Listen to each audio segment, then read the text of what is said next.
Okay, here we are. Hello and welcome, everybody. How you all doing? Oh, cool. Now I've got 2 banners covering my chat. That's really nice, hey? Thank you, StreamYard. I'm going to have to make a complaint about this because it's not really on. Either that or I'll have to use a different thing than StreamYard because I can't put up with this anymore. Every time I can't see my chat. I wonder if they're doing that on purpose, like to wind me up. Maybe. I don't see any banners on my side. No, it's a notification that they're showing me because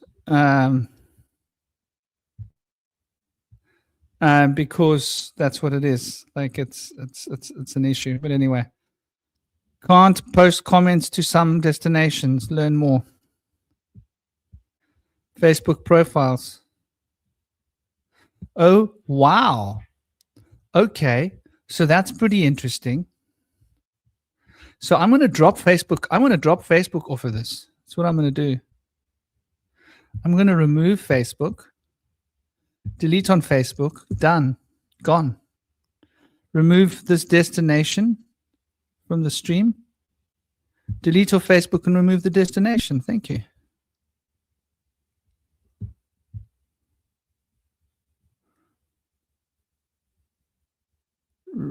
Delete, remove.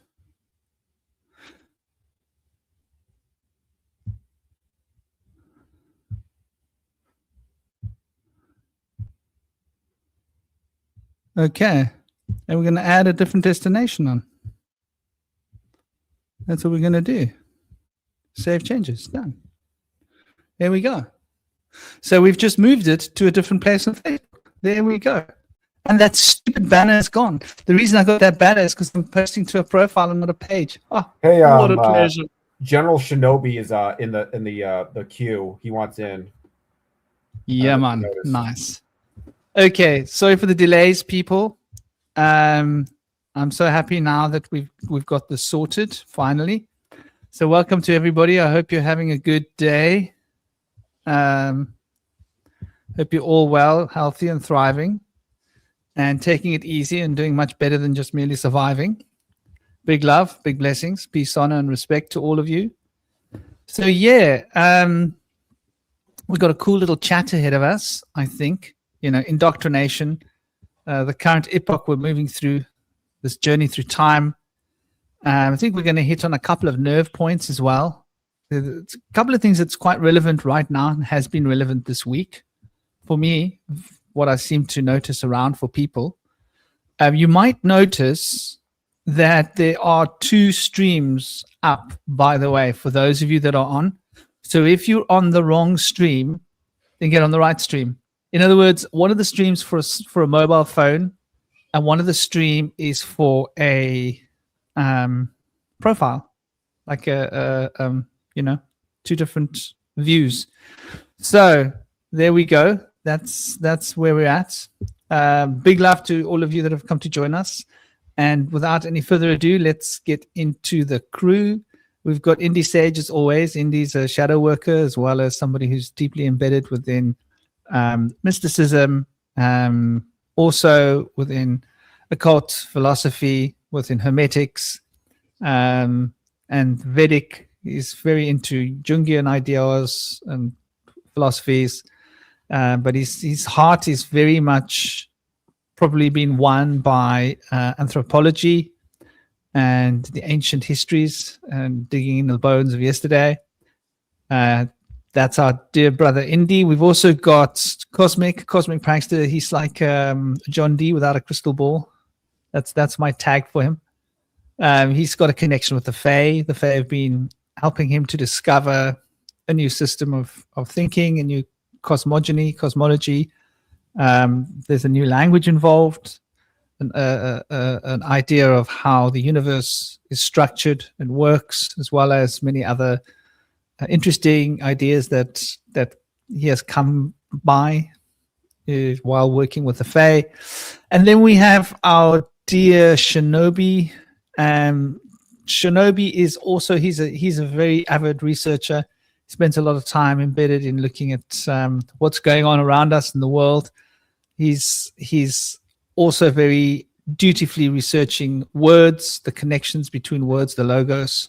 So with that, into the mystic nature of the word and sound, and sort of takes him on a wide journey of different mystical ideas, as well as conspiracy information.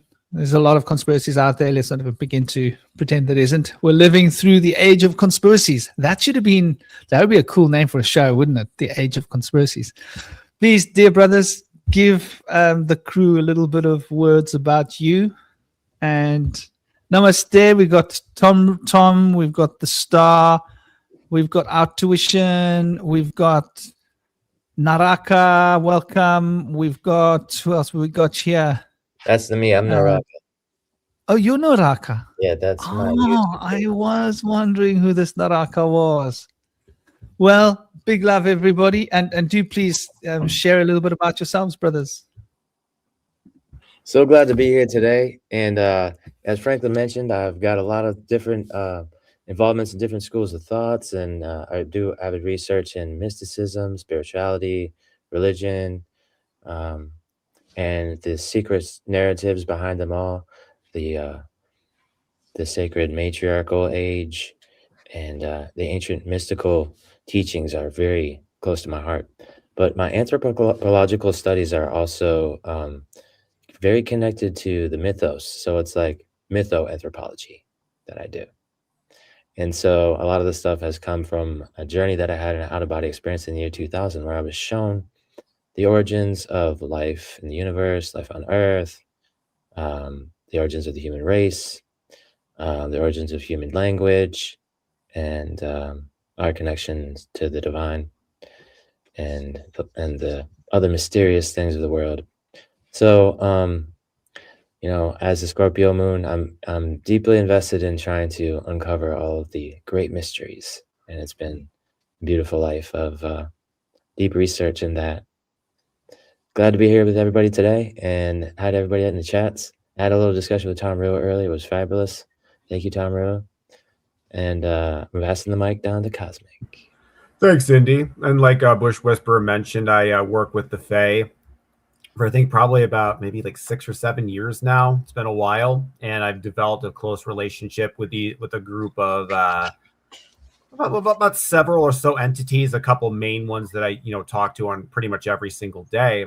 And I've been slowly over time sort of learning about extra dimensional perception, sort of how learning about the outer worlds, the outer dream worlds beyond the human world, and just generally like a magical system that sort of teaches you basically what I've realized what this Zarfexology system really does, and it's basically teaching you how to perceive the fourth dimension, like higher dimensional physical spaces, and just kind of through understanding everything as sort of bubbles of experience. I've talked about that, numerous times on this podcast here.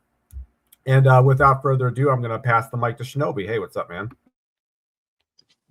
Hey, what's up, guys? Good to see you and everyone in the chat. Hope everyone's doing good.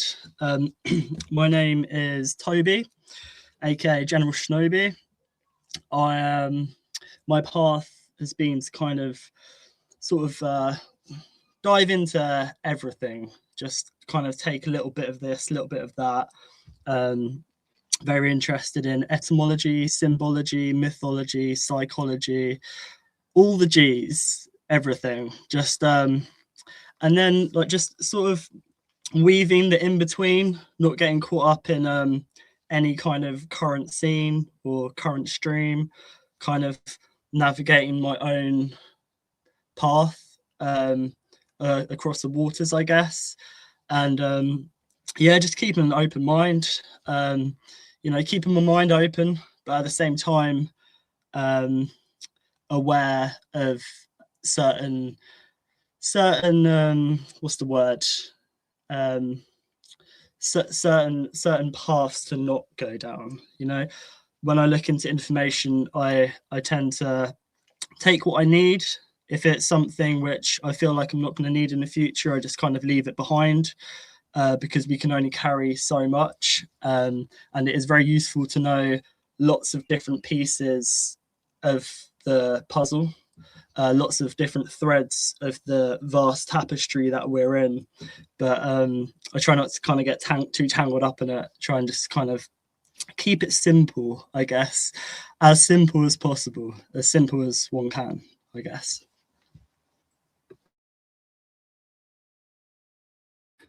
Yeah, brothers, lovely to hear from all of you guys, and big love to everybody that's come to join us for a little bit of a tongue waggle. Just to point out, namaste, Nathalie. If you don't like the way it looks, go back to the channel and choose the other option, because I'm streaming it through both vertical and horizontal formats. So if you're on a phone, there's two different streams. It's really important for you guys to know. So if you don't like the way it looks, go back and make it look different. Okay. There's two streams there. Choose the one that you like. It's a lucky packet today. I figured, why not give this a whirl? Apparently it makes it better on mobile phones. I don't know who of you are on phones. I notice a lot of you are on phones. Maybe the vertical works better for phones. Maybe it doesn't. Maybe it's a pain in the butt. I don't know. To me, I don't like phones. It's always just a pain in the butt. If I'm going to watch something, I'll put it on my TV or on my tablet or on my laptop. So let's get into it before we get through it. Manifestation and entrainment. That's a big one. Religion. Oh gosh, we're going to have fun with that. We're going to rip that a new one. Cults. It's right there with religion. Occult manipulation and skulduggery. I was trying to figure out exactly what skulduggery is. I mean, I know what it means in terms of the metaphorical senses. The word is used. But does skulduggery mean that you're actually digging up skulls in the back garden, or that you're sitting next to someone with a spoon digging their skulls out of their heads? Because it basically means to be like pulling a bit of a fast one, doesn't it? Like underhanded, manipulative, like screwing someone over. Is that right? That's what skulduggery means in my mind. Yeah? Yeah, or like maybe like pushing a bunch of lies onto people and being a trickster kind of in a dark way. So does that mean that you're digging someone's skull out, skulduggery? Is that like manipulating someone, sitting next to them with a spoon and scooping out their skull's contents? Or are you in the back garden digging up skulls? Like, where did that word come from? I'm just curious, like, how did we come across this idea? About, like, digging up skulls, like you're like going into the dark side and like digging up these like corpses of like dark magic and trying to push it on people and gather a cult together. It's gonna follow your dark ways. Use the cadaver bones. I was thinking of it in terms of PSYOPs, lobotomies. To me, a lobotomy is a kind of skulduggery, right? Like screwing someone over, like literally taking their memories away from them, right? Taking their ideas and their thoughts and who they are away from them by literally getting a big old spoon and scooping out a piece of their skull. Like, anyway, that's where my brain goes. And I wonder whether the elites have that as a saying because, well, it's something they do. Maybe it's like it's a Saturday night gig, They get like, some children together. Oh my gosh, where's this going to go? You know what they do. So like, you can just imagine the kind of dark rituals these people do. And so like if there's anybody who needs to have a bit of skulduggery performed on them, we know who it is. You don't have to use a teaspoon. You can use a spade. I think it worked better with elites personally. Just at the point where I'm thinking to myself, when is enough enough? And it sort of comes into this discussion, I think, quite sort of centrally, this indoctrination that we've been living through and suffering, and this occult manipulation. And then, of course, that goes along with it, the PSYOP programming and the matrix trap, something I'd like to get into as well. Wielding divine power. I think that's going to be an interesting cherry to throw on top of this profound cake of demons and fighting the spiritual war. And I think we are in a spiritual war. It's probably a good place to start, the fundamental start at the beginning. What is the spiritual war that we're in? And how do we move forwards through this spiritual war? Because we're all basically in it, right? I mean, our worlds are being ruled by people who do bad things to children. I think that says it all, doesn't it? Right? Like, we are allowing people that do bad things to children to tell us what to do. There's something like fundamentally wrong about that, right? Like, we should be the ones telling them, hey, you stop doing that. Like, what's that in your hand? I don't know, but tell me how it feels in your head. You know, that should be what we should be doing. Right? Did it feel good? Why, there's another one just like the other one. You know, that's what we should be doing about this, in my opinion. I laugh out of a nervous laughter, because some part of me would actually like to do something like that, I suppose. This music video that I did a little while ago, which was an old track of mine that I dug up, an activist track. Somebody asked me about my time as an activist in the group, and I started talking about it, and I got all nostalgic and went to go and dig up one of my old tracks, and it was Another Way. And I thought, well, you know what's on the table right now is Palestine. And I went to go and collect bits of drone footage of what's going on in Palestine. And you don't know how bad it really is until you sit and dredge through the drone footage, right? And your jaw drops. You're like, it's like, I knew it was bad, but wow, I didn't know it was this bad. Like, the amount of dilapidation and destruction of homes and resources and buildings, and like, from what I'm seeing, like, what water are they drinking, right? They must be boiling water to drink it. Like, how are they even getting sanitized water? Like, we obviously are not hearing the full story, right? Because there won't be enough resource for fires. If you look at the terrain, there's not wood around. So if you don't have gas to boil water, what do? What water do you drink?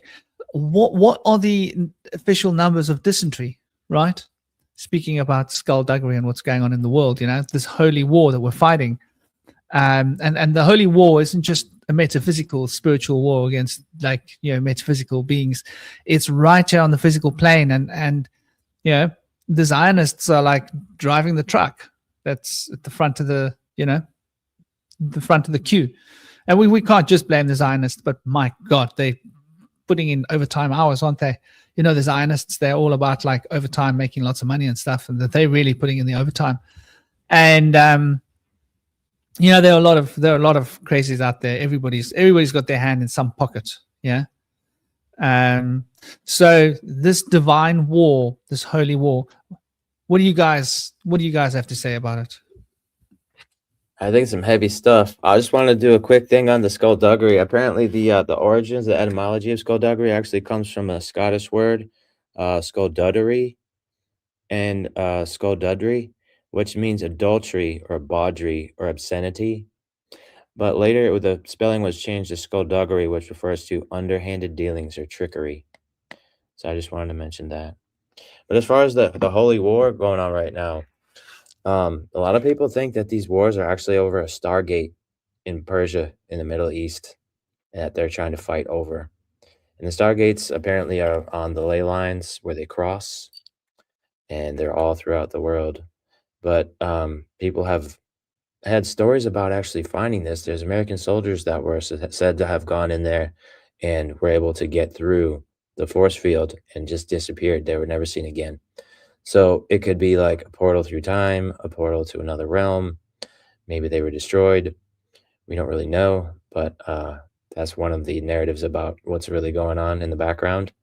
As far as like the exoteric version of what's happening, I feel like there's a big conflict between Israel and Pakistan and like the Islam world with the Western world right now.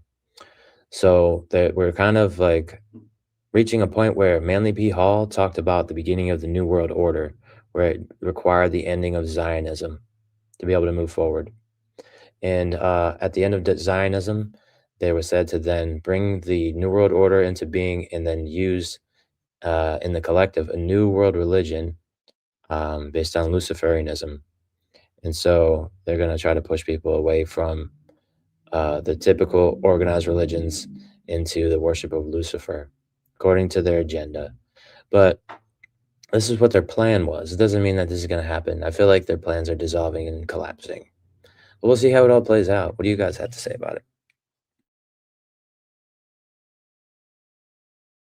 Yeah, I've heard that as well. I've heard technology called be called Lucifer's technology, but the way I see it, it's more Ahriman's technology.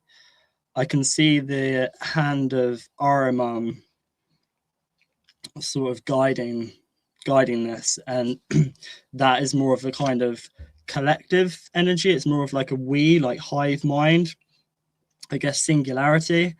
And like Lucifer is more about self-love, which I do kind of see to an extent a little bit with AI and stuff, but it's more of like Lucifer is more of a trickster, not a deceiver. Ahriman is a deceiver, and I'm pretty sure Mossad's slogan is "Make war by deception," and I do believe that there's a lot of deception and false flags and stuff, and yeah, it's definitely more of a kind of like, I would say like Molochian Ahrimanic force than Lucifer. There are certainly like more than one. There's more than one faction. There's more than one like bloodline family. There's different families, different groups. They probably share like the same common goal, but they're all in for it in it for themselves. And I think at the top is more this Ahriman. It's even in the name as well, like Ahriman. It's more of like this mind, like air, whereas Lucifer, I would equate more of the heart to an extent, as in like self-love, but loving yourself so much you kind of like in the world. I see that the problem is that people seem to hate themselves. There's a lot of self-hate. That's why people that's why it's reflected in the matter in the world. People seem to have no respect for the world because they don't respect themselves, and therefore they don't have respect for other peoples from other countries too. They kind of don't see other humans as human, and I don't think that's very Luciferian. I think Luciferian is more of a kind of like everyone, like more of a kind of self-love kind of thing. It's a bit of a paradox though, to be fair. It's quite difficult to describe. But Franklin, you were mentioning with the drones in Palestine, what the IDF, something the IDF were doing was flying drones over houses with speakers that with children crying or shouting, so that people would come out of their homes to see this child that was crying, and then they would shoot the people who came out of their house. That is Molochian energy. That is like this god, that the Zionists, that the IDF, it's a mind virus. It's arrogance, which is arrogance. It's the mind, not like separated from the heart. It's this kind of God's chosen people kind of mentality that we are above all others. It is the pinnacle of the artificial, of the anti-nature, anti-human. And that what I see is that it's this Ahriman. They fly the banner of the eagle, which represents war and empire, which, you know, the eagle doesn't always represent that, but you just gotta look to see who's used it. The Nazis, the Roman Empire. It's a powerful symbol, but when the mind, the eagle or the ego, is used to dominate people rather than guide and protect them, like the shadow of the eagle, then that's a real problem.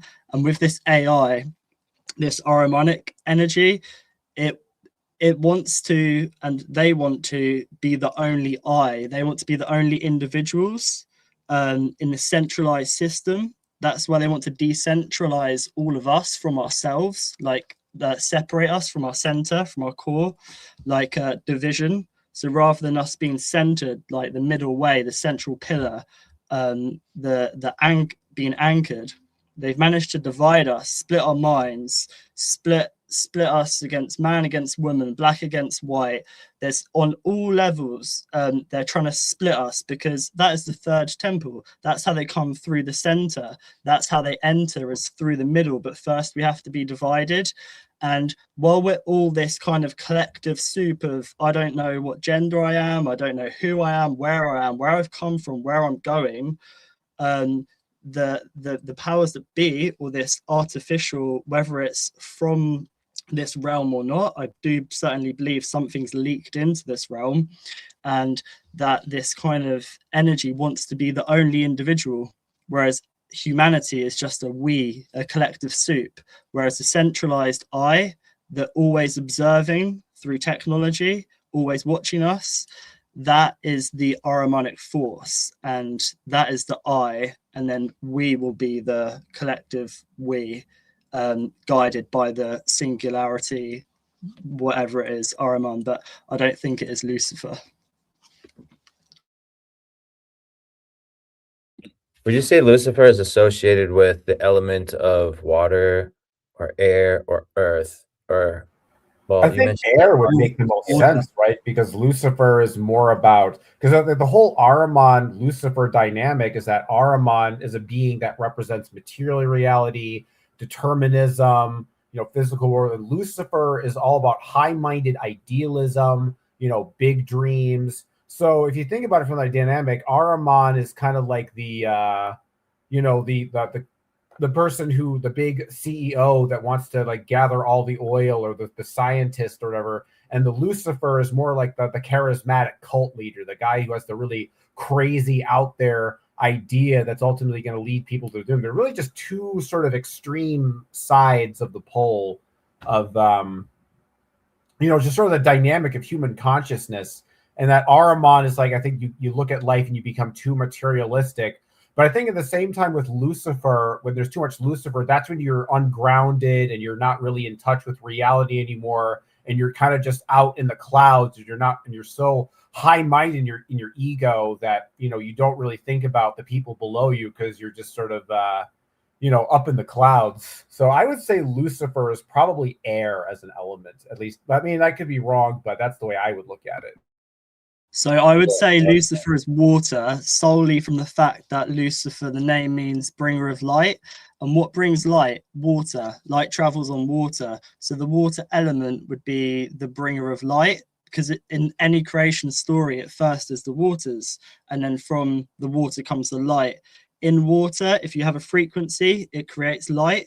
So that's why I would say Lucifer is water, and this is why Lucifer's been demonized, because water's been demonized. Lucifer is more of a feminine energy, not a masculine, because the bringer of light is always a feminine, it's always the mother. That's why this opposing force of Ahriman wants to demonize Lucifer, wants to demonize the goat, wants to demonize and like this kind of intuition, imagination, anything to do with water, that I do think is more Luciferian.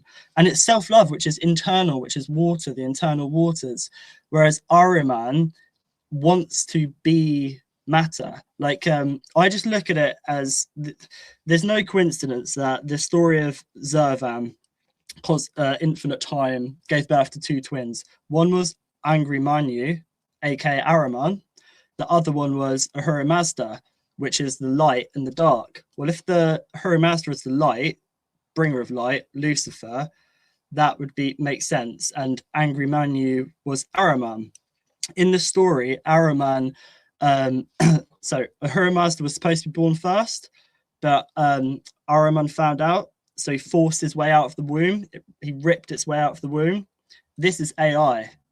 AI shouldn't be here. We're not wise. AI should only emerge when we have knowledge and intuition balanced, and then we can use technology for our benefit. It's been weaponized against us. The powers that be have tried to rip a hole in space-time, like in CERN, and like they're trying to do with the firmament, to allow things to come into this realm. And that is just the energy or essence of Ahriman, which is air-uman.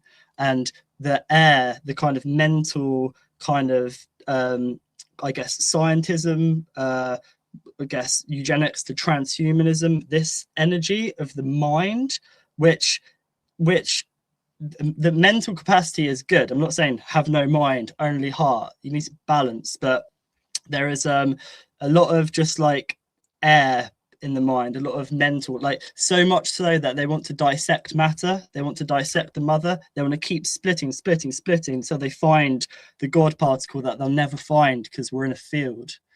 And that is the energy of Ahriman. Not that Ahriman is matter, but that wants to be matter. There's an energy that wants to be matter because it's not in matter yet. It shouldn't be birthed yet. The Ahura Mazda, the light should be birthed first, if that makes sense at all. I think it's interesting that we're talking about matter because I've been studying materialism more lately, but I've been realizing that that materialism is a lot more occult and magical than we assume it is, because there's like the standard materialist, right? You got like your Richard Dawkins and your Neil deGrasse Tysons, the people on television that tell you that space is all there is no God, et cetera, et cetera.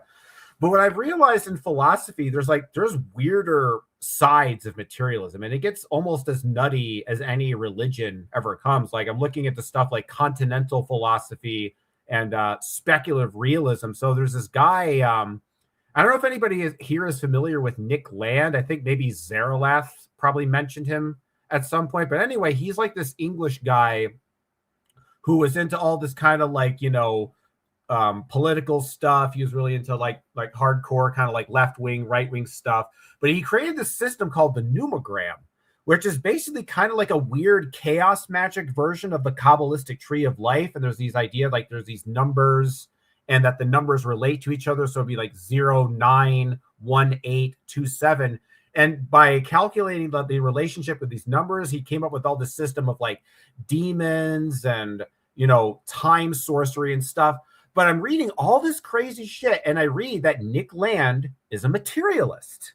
Now, how is it that somebody that's a materialist is touting stuff like this? And I started to think about, like, if you take just the idea that everything is matter and you kind of like look at it from a more magical context, because we often think of materialism as being like objective and rational, but I realize that there are forms of materialism that are more irrational, right?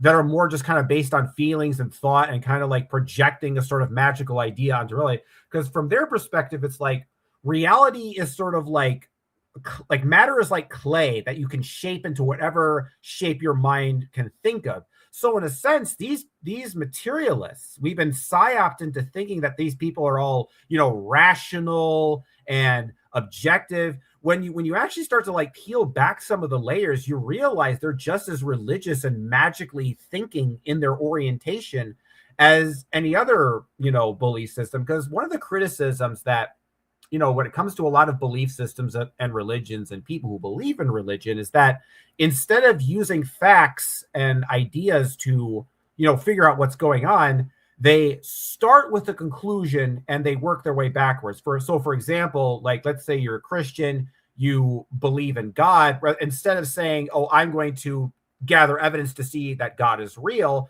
I'm going to assume God is real, and then whatever evidence I come is going to basically validate that belief. But then I started thinking about materialism itself and the idea that the universe, the fundamental state of reality is matter. And I'm thinking to myself, well, wait a minute. That's starting from a conclusion. That is starting from a conclusion and working your way backwards. These materialists are just as magical in their thinking as any other occultist, but they trick themselves into thinking that it's actually more rational because materialism itself is not rational. So to relate this back to, artificial intelligence, I think a lot of these people in these big tech, companies who are making these stuffs, I think they have a kind of a magical mindset to them. There's like a wizardry to it, but we don't think of it like that because, they're materialists. But I think, especially considering the Marxists, for example, and the postmodernists, and if you look at their understanding of materialism, it sounds like almost identical to Hermeticism, that, you know, we're all part of a singular like nature mind. We all have to work together, and there's no individuals, and that there's a perfect sort of ideal state existing within matter. So to me, I think that's what's been kind of interesting in terms of like, we're talking about indoctrination and PSYOPs. I think this is a side of materialism that I think more people should be talking about, because I think there's like, with any belief system, I find that they work like onions, right? So on the surface of the onion, you have something that seems very sensible and rational, but at the core of the onion, it's just batshit crazy. And I realized that materialism has a batshit crazy core, but a reasonable surface on the outside. I realize kind of all belief systems are like that. So, yeah, that's kind of like what I've been thinking about more or less lately, but I think it kind of relates, you know, to this topic, because I think in a lot of ways, a lot of the kind of the woke sort of milieu of our society and a lot of the ills is due in part to this kind of weird materialist belief system that, like, I was thinking about it the other day, you know, the ideas of a lot of this weird stuff with, like, you know, I don't know, gender ideology and stuff, and realizing that materialism actually kind of supports a lot of these weird woke ideas, and that it's a deeper thing than simply saying that everything is just matter. There's a kind of weird magical occult element to materialism. It's almost something I was thinking about maybe doing it. I guess, or maybe not. I don't know, but yeah, that's what I've been thinking about. You know, I think there's a lot of sense with what you're saying. It's very occulted, the whole idea of materialism, because I think it's the great lie. And you guys, just to track that back to the beginning, before I get into this idea of what you're expressing, cosmic. So the angel, I was trying to remember how to spell this name, because they call it Helal, but it's actually Hilal. So that name, or Hilal, yeah, Hilal, you could pronounce it in different ways, because it's got a yot in there. But that name is the original name from, I think it's Isaiah, that is associated with who we consider Lucifer. In fact, the name means the bringer of light, light bringer. And this is the angel that got very prideful, and due to its prideful nature, put it on the dining room table for me, please. Thank you, my boy. Sorry. Because of his prideful nature, he fell from grace because of his, you know, his vanity, and he fell from grace and became corrupted, and represents, you know, the adversary in a sense. So that is like where we track our idea of this Lucifer being from, and obviously that's a being of pure light. In magical traditions is the root powers of the element of air, representing the morning sun, the rising of the sun in the morning, the eastern direction. So I think like Lucifer does have a heavy air elemental, but I think there's more to it as well, because, you know, if you think of what the air represents. Okay, so let's look at the morning. What does the morning represent? The morning represents the air that brings that wind and the dew, because the morning also represents dew, right? So in the morning you get dew forming on the plants and on the leaves, and so there's condensation in the morning, because in the evening there's a more water vapor in the air, right? Condensation, the cooling, as well as more CO2 being released by you know, by mammals and most creatures, other than plants. So if you think about that, then there's a powerful association with water, with air, because water lives in air. That's how water gets around. That's the key to the water cycle. So I think the root powers of air control water, in the same way that the root powers of fire control earth, in the same way that the root powers of earth control water, in the same way that the root powers of water control air. So I think there are these this association, right? And air and fire have this synergy that they work together, in the same way that water and earth has this synergy that they work together. So it's very difficult to pin one element to Lucifer, because the other side of Lucifer, which is Venus, represents the night star. So there's a day star in the morning and the night star in the evening. And the evening and the night star, the direction is west, right? So like many traditions could even relate this to Gabriel. So that's quite interesting, you know, the strength and the power element. So I think that when you're dealing with a Venetian entity, you're dealing with an entity that has polarity and bivalence as a part of its nature, which is possibly why the Lord of Lies, right? Because like if you're that polarized, then you might at any moment come up with a new idea, and that would be the idea you'd share. And then getting back to what you were saying, Cosmic, just a minute ago, gosh, I've lost the track completely. Let me jump back onto it. You were saying that that materialism is a very occulted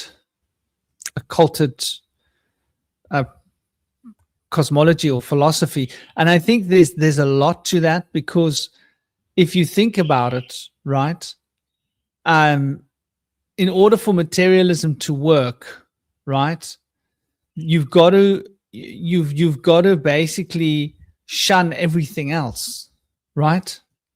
You've got to shun everything. Everything has got to be ridiculed.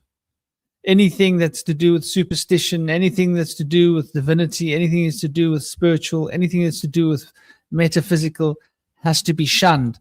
So it's almost like you're specifically secreting everything but matter. And so it's actually probably like the most occulted way that you can be, right? If you think about it. Because if you're that obsessed, and this is very, very interesting, because it's something that we were talking about, Shinobi, isn't it? We were talking about it just this morning, just today, about how you get these cults that form, or these different groups, and they are so hell-bound on their absolute truth that they have, that everything else is just wrong, right? And that truth that you've got is the only truth that you can have.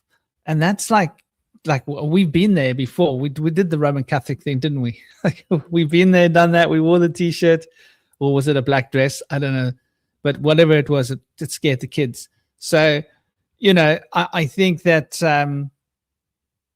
there's this powerful brainwashing element behind materialism. In a sense, one has to allow oneself to be brainwashed of everything, because when you think about it, there are so many mysteries in life, and you'd have to walk around with your eyes closed not to observe mysteries, right? And things that don't add up. This is why we have words like odd, which is commonly used in English, which means odic force, which is this mystical force that you can't see, but you know, we experience it. So, you know, to this day, you'll have a materialist saying, well, that's rather odd. Well, do you know what that word means? Do you know what it comes from? Yeah, of course it's odd, because it's something else. It comes from a different dimension of being. It's not just physical. And for example, if you're a true materialist, right, you cannot agree with quantum fields physics, can you? Think about it. Unless you're a physicalist. See, they have a workaround for this. So they say, oh, we're not materialists, we're physicalists. So physicalists will basically, they'll include things like quantum fields and stuff, but ultimately they still say that they're unconscious, lack a soul, and are basically godless. So they thought of this a step ahead. So just letting you know. No, Yeah, but what I mean But is it's basically the is- same thing. I get your idea though. Well, what I'm getting at though is if you look at what quantum physics is, quantum fields suggests that matter isn't real, right? So if you're truly a physicalist, you cannot agree with quantum fields, right? yeah, Because it quantum completely fields suggest shattered that the matter isn't materialist. what it seems. Like especially when Einstein figured out about the electron slit experiment, all of fatalism died with that because he thought predeterminism was going to be found eventually. But when they found that when people observe something, it completely changes, he realized that, I mean, this might have been an oversight of his part in thinking that since people can alter the way things are becoming when they're observed, that it's no longer just a system of chemical reactions that we can predict. But there may be like a, potentially a part of that is part of a chemical reaction when we observe things. The Romans used to think that our eyes were a lantern that would like shine light out of them of what we would see. And so maybe they were onto something with that, like the way that our resonance happens with our heart field has been found to affect people around us. So maybe the influence of the energetic EMFs of the heart field play a part in altering the things we're present for and observe. I think you guys raise another interesting point here, though, because if we really look at materialism as a religion, you think about, because materialism is kind of this idea that everything is sort of this matter and these billiard balls. And like you say, that quantum physics has definitely rattled the cage of that materialism. But the fact that so many people still cling on to materialism, despite the fact that quantum physics has gone, is kind of more evidence that it's like a religion. In the same way, like when you learn about evolution and Christians will, deny that because it defies creationism. I think that similar kind of dynamic is happening here with quantum physics and materialism. It's like they try to come up with other explanations to sort of like explain it away, but they never actually directly deal with it. One thing that for me is important insight to understand about these things is that just because there's definitely a metaphysical realm that's beyond the material realm doesn't make the material realm not real. It just means that it's half of the picture. So I feel like there's definitely deeper unseen aspects and realms that we're involved in.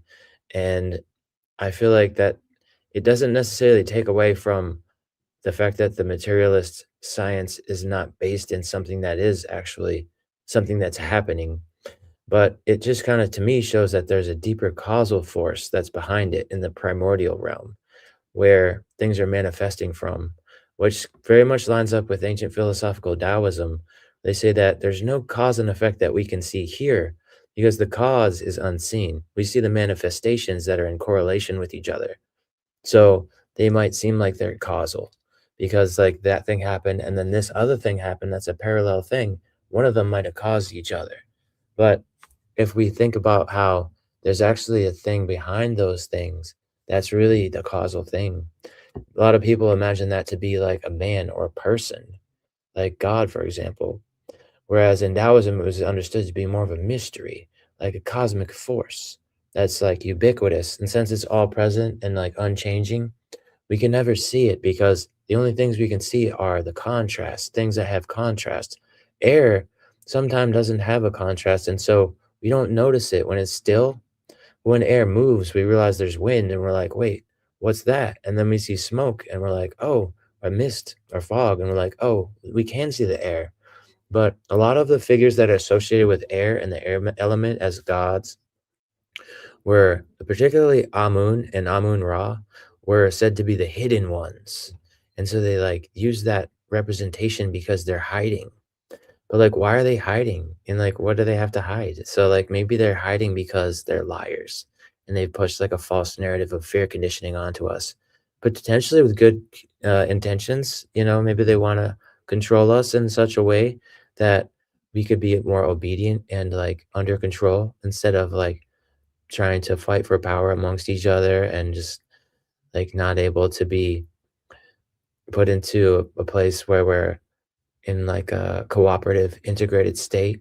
but maybe they're trying to do it in a way where they're trying to take away the ancient mysticism and the wisdom of the sacred matriarchy, where we could share power with women, and we could then both come into a place where we hold each other accountable and complement one another, instead of having one take a role of leadership, the other one having to be their subjects, which is never really going to work out, I don't think, no matter whether it's women leading or men leading the other.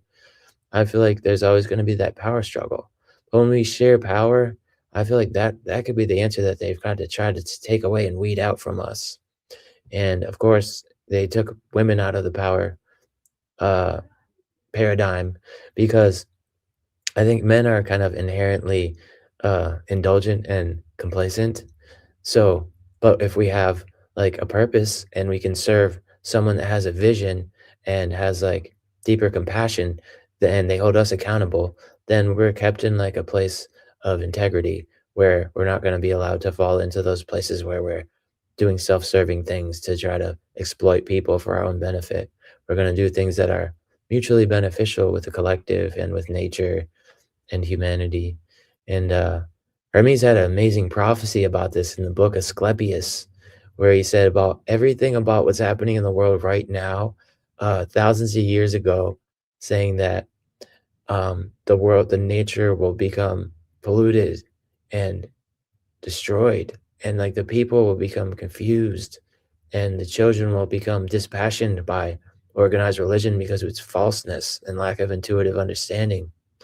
And that like there's just so much in it, and I was like astounded by this. But I think part of the things that have been taken away from us, the wisdom of mysticism, is that like we could all potentially, if we look into our inner selves and with the inner eye, like see beyond our personal identity and individuality, see into other minds, see through time, and see the past and the future. So I think that could be what it is, you know?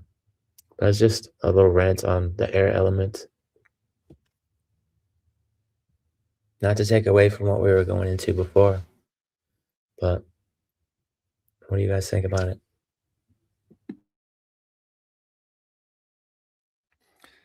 Well, were you going to say something, Shinobi? Well, I was just waiting to see if anyone else wanted to jump in, but I'll just briefly say that regarding the spiritual war that we're in, like the unseen and the seen, like there's obviously wars going on in the material, like in our minds, but also beyond that in the spiritual realms too. And it's interesting that the matter, what we call real, is like 1% of what we can see. The 99% is like the field all around us, which which we cannot see, we cannot perceive, where lots of which is where all the energy is. It's like with the subconscious and conscious mind. The matter is like the conscious mind that we can see, perceive. The 5% conscious mind is equivalent to the 1% matter we can see, whereas the rest of the stuff, the wave that's happening, is the hidden subconscious. And I think that the sort of the union of opposites is so important. This is why there's so much division. Like we have to merge the conscious and subconscious mind. We have to acknowledge that there is a hidden element beyond the scene, beyond the. I can't get my head around why it's called materialism, like materialistic. I maybe get to that later, because matter is the mother. So it's like if you're material. What was the word? Materialism. So you can get rid of the ism with anything, and it's just the matter real. So that means that the mother is real. Well, the people who I guess are materialistic have shunned the mother, the womb in which we're in. They're like I said, they're trying to kind of dissect it. This is all part of the spiritual war that we're in, is that there's lots of escapism going on, people wanting to try and leave the planet, try and leave their bodies, ascend, transcend. And the funny thing about the word transcend is that it's got trans-end in it, but people wanting to transcend, their trance is just beginning. They're like in a trance, hypnotized, just following a thread that just loops back. And that is just yet another paradox to add to the list. It's like with higher self as well, because I love playing around with language, as people know, but the higher self, what's been happening with lots of people is they've hired somebody else. Like, you know, like hire, you spell it differently. When you hire something or someone, they've hired someone else to sort of sit in the throne of their psyche to sort of do stuff for them. So I think that is really critical with what's going on, is that people might be tapping into their higher self, but is it really you? Or have you just hired somebody else to control your avatar for a while you can sit back? Because people are quite lazy. I can really see that happening in the spiritual realm, that people have just kind of left their throne or their chair empty, and it's available for other beings to sort of, you know, to use. So yeah. Yeah, it is kind of interesting. I had a thought. What was it? It was about I literally just lost my train of thought. But when it comes to what were you talking about a second ago? Just I need a materialism. Yeah, materialism. And I had an idea when it comes to like conformity and stuff. And it was about the self. Yeah. So what I find interesting in our culture is that we're looking to other people to find ourselves. Like you're going to some guru, reading some kind of book. But the problem is, it's like every like attempt to like find the self, it's like there's like a catch to it. You get trapped in some kind of like ideological matrix, right? Like you're going to some mystical system to find yourself, but then your ego and identity, you know, gets lost within that system. And I think that, you know, people are terrified to just be alone in silence. And I think when it comes to finding yourself, like that's where it is. When you're alone out in the woods, not talking to anybody else, you have nobody to reflect on, it's just you. That's where you find the real self, is in that space. And there's something very freeing about that. Whereas I feel like in culture and the world we live in around it, we're trying to find ourselves, but at the same time, we're also trying to, you know, we want to be part of the world. We're lonely. We want to feel connected to culture. We want to feel connected to other people.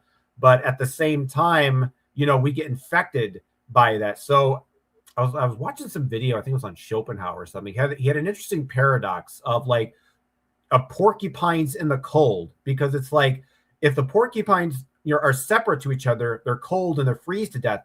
But if they huddle together for warmth, they're going to prick each other with their quills. So there's kind of like this sort of like a dilemma, right? You want the warmth of other people and being part of a group, but paradoxically, there's the sense of I have to compromise some aspect of who I am. I have to give up some part of my personality. I have to do something that makes me lose a certain level of self-respect. And I think getting lost in that group dynamic, especially since society nowadays with the internet has become so tribal, it's become a lot more difficult to really find your true, authentic self, because everybody's just sort of scrolling on their phones and they don't just have any time to just like be alone in silence. Because if you know, everybody's trying to find their identity by going to a group or putting on a hairstyle or just doing that. And because I think when people want that self, when they find it to be like cool and alluring and people are going to love me and people are going to think I'm great.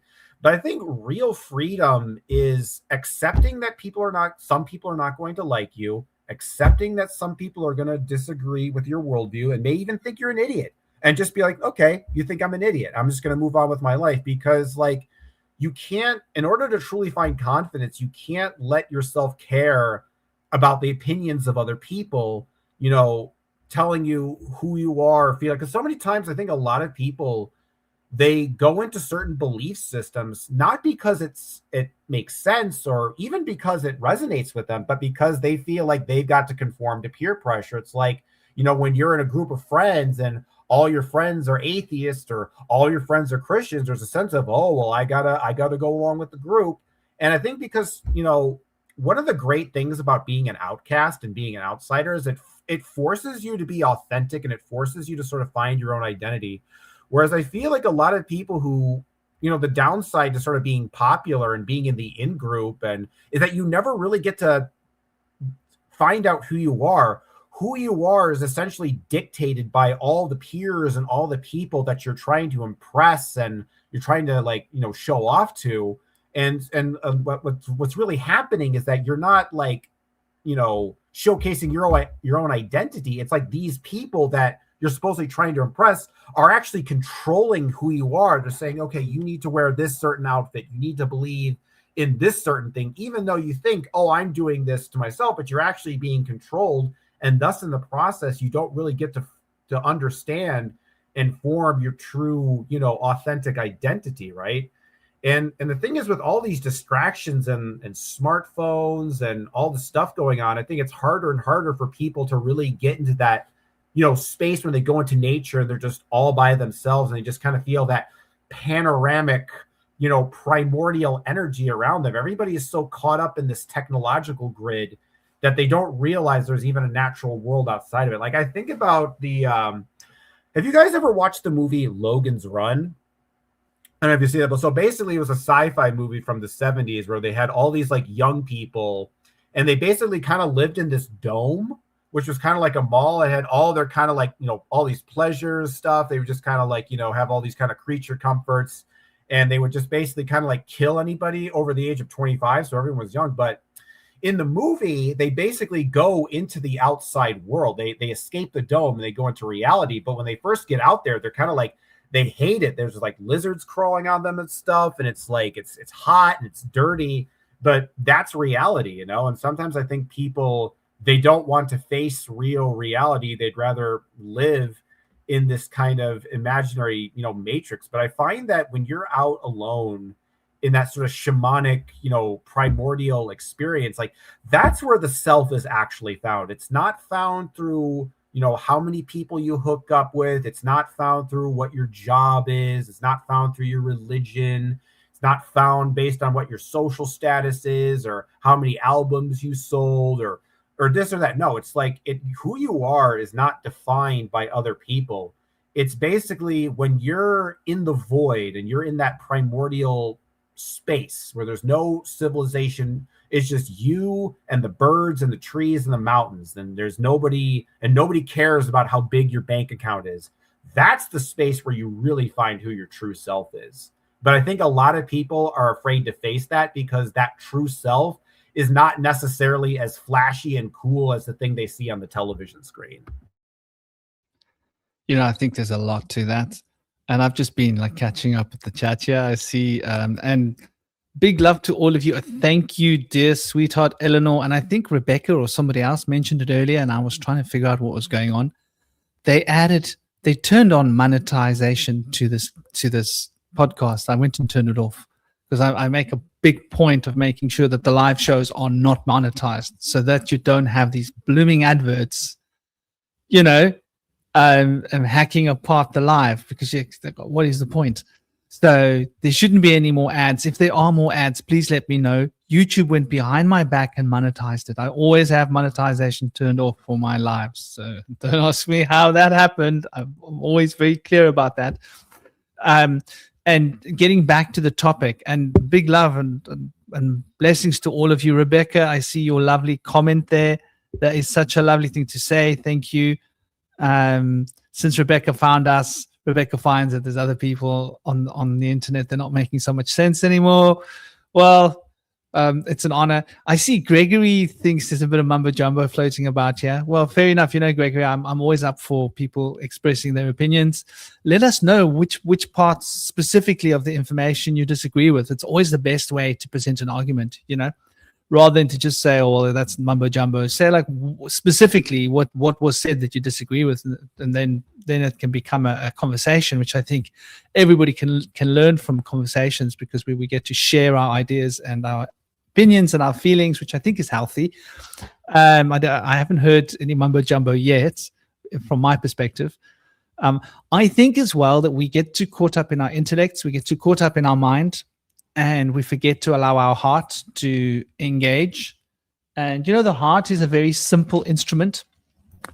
It's simple in as much as it carries a divine imprint of truth, and it doesn't embellish, And there is something about this, I've noticed that children, I tend to learn so much from little kids, right? I don't know how you guys have found that. Like when you sit with like a little child and you talk to a little child and you get their sort of pure take on things, right? At that point, you're like, it's like you're being initiated into the heart, right? Because they don't need to carry top heavy ideas. There's not so much judging of information. It's more the embracing of the information, which I think is like a fundamental heart sphere from my perspective. I do think that we do tend to overcomplicate things in our minds, and when we overcomplicate things in our minds, we do lose perspective. And I think that's a human condition. That is the curse of adulthood. We become adults and we want to it's got to be more. Like you were just saying, the true self is very simple, Cosmic, The true self is unembellished. The true self is that part of ourselves that we think is boring and just like, well, that's just what it is. Thank you, Rebecca. These are my Rudraksha. These are my babies. I wasn't wearing them today because I was having a, I was doing a lot of physical activity, and but yeah, I love my beads too. They very powerful resonators, if you will. They're made out of resin, which is the seeds of a tree, and each one has carrying the sacred geometry in it, which is really beautiful. The number 5, right? The 5s of the guru, of which is Mercury's embodiment of 3. And so yeah, this one, which is my mala, also has 4s. Got 5 4s on here strategically between the other 50 are 5s. So I've got 55s and 5 4s. The 4 is a cross and the 5 is a pentagram. So each bead's got the geometry in it. It's very beautiful. I fell in love with my Rudraksha. But yeah, I think that this idea of the self, it's like this. I had a client, and I think this is a point, like just any client, doesn't matter who, at some point was talking to me about helping them, and wanted to know if I would come and battle these beings that were like being pesky, non-physical beings. And I was like battle these beings? Yeah, come and do psychic battle with these beings. And obviously I was like, well, that's not really how this works, right? That's not really how this goes down. And I started explaining to them, and they weren't too impressed by my explanation. And my explanation was like, well, you don't go and battle these beings and do like psychic duels with these beings. It's not really how this works, right? The most powerful force in the universe is compassion, because it's full of love. There simply is nothing more powerful than that. If you are dealing with the most pesky, powerful, demonic being that's trying to mess with you, and you just empathize with this being and go, wow, your life must be pretty, your existence must be pretty like tedious, and you can't be happy going around like harassing people like this, like, and you start feeling compassion and love for that being. Do you know what that does to that being? That being has a crisis of conscience, but those beings cannot live with a crisis of conscience, because the whole point of their existence is the denial of the conscience crisis. So they have to run away from you like you've thrown acid on them. That's the reality. Like, there is no force more powerful at dealing with a proverbially demonic being than love and compassion. And you know that this is why they cannot possess people that are full of love and compassion. Duh. They can't even come near them, right? In fact, if they come too close to a being that's full of love and compassion, that being might take control of the evil spirit, right? Because they will lose themselves to that experience. So, you know, there's an interesting perspective. Like, that love and that compassion, it radiates outwards. And if you're radiating that out towards a being and it's got harsh intent, then it will be reacting, but you won't be reacting, right? And because you're not reacting, you're in the powerful situation within that dynamic, right? Two people, one person's reacting, one person's not reacting. Who's in control? Well, it's obvious who's in control. The person is not reacting, right? So don't be the one who's reacting, and rather be the one who's acting and making a choice. And the choice is, you know what? I'm actually going to try and relate to where you're coming from, and actually feel how your heart is burnt and hurt. So, you know, there is this power, and this like relates to the holy war. And it's such a simple, commonplace thing that it's not this amazing thing with glittering, shining, you know, from an occult perspective. Many occultists will go, oh yeah, that, and gloss over it without realizing that it's that. That's the power. That is the powerhouse that we have as human beings. You see, what is empathy? Since we're talking about the holy war, let's dive into empathy. What is empathy? So, you know, and I think this is something that is very often not understood, because empathy is, look at the word, it's vibration, right? Hey, Howard, Bernadine, namaste, big love to you too. How are you guys doing? You guys got you together. Howard and Bernadine sitting in a tree. Hugging. How you guys doing? Big love, man. It's synchronicity, man.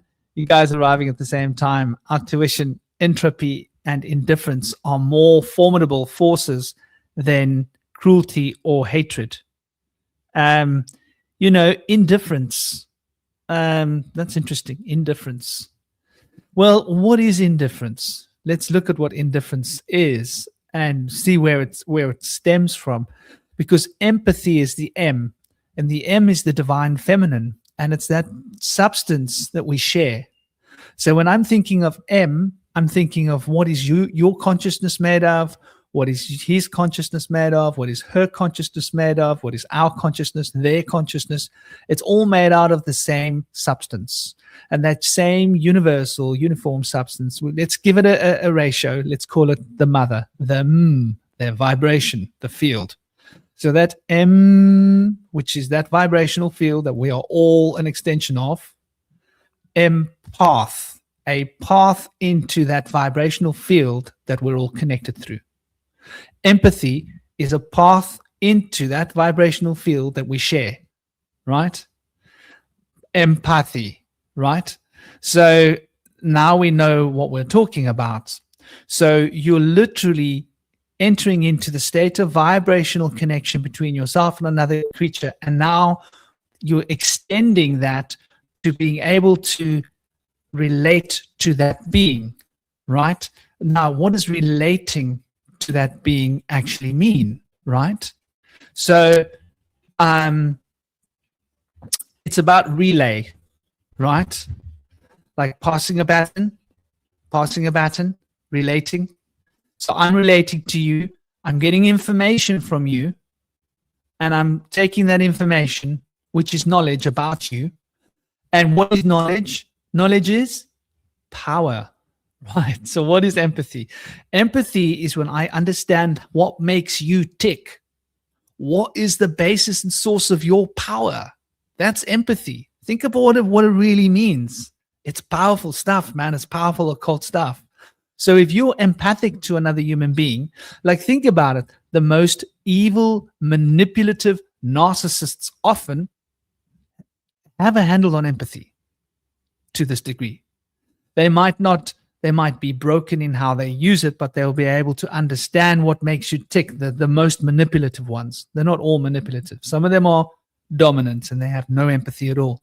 But you have those sociopaths that are able to relate to you on a very deep level and understand exactly what your most vulnerable place is within you and use that against you, right?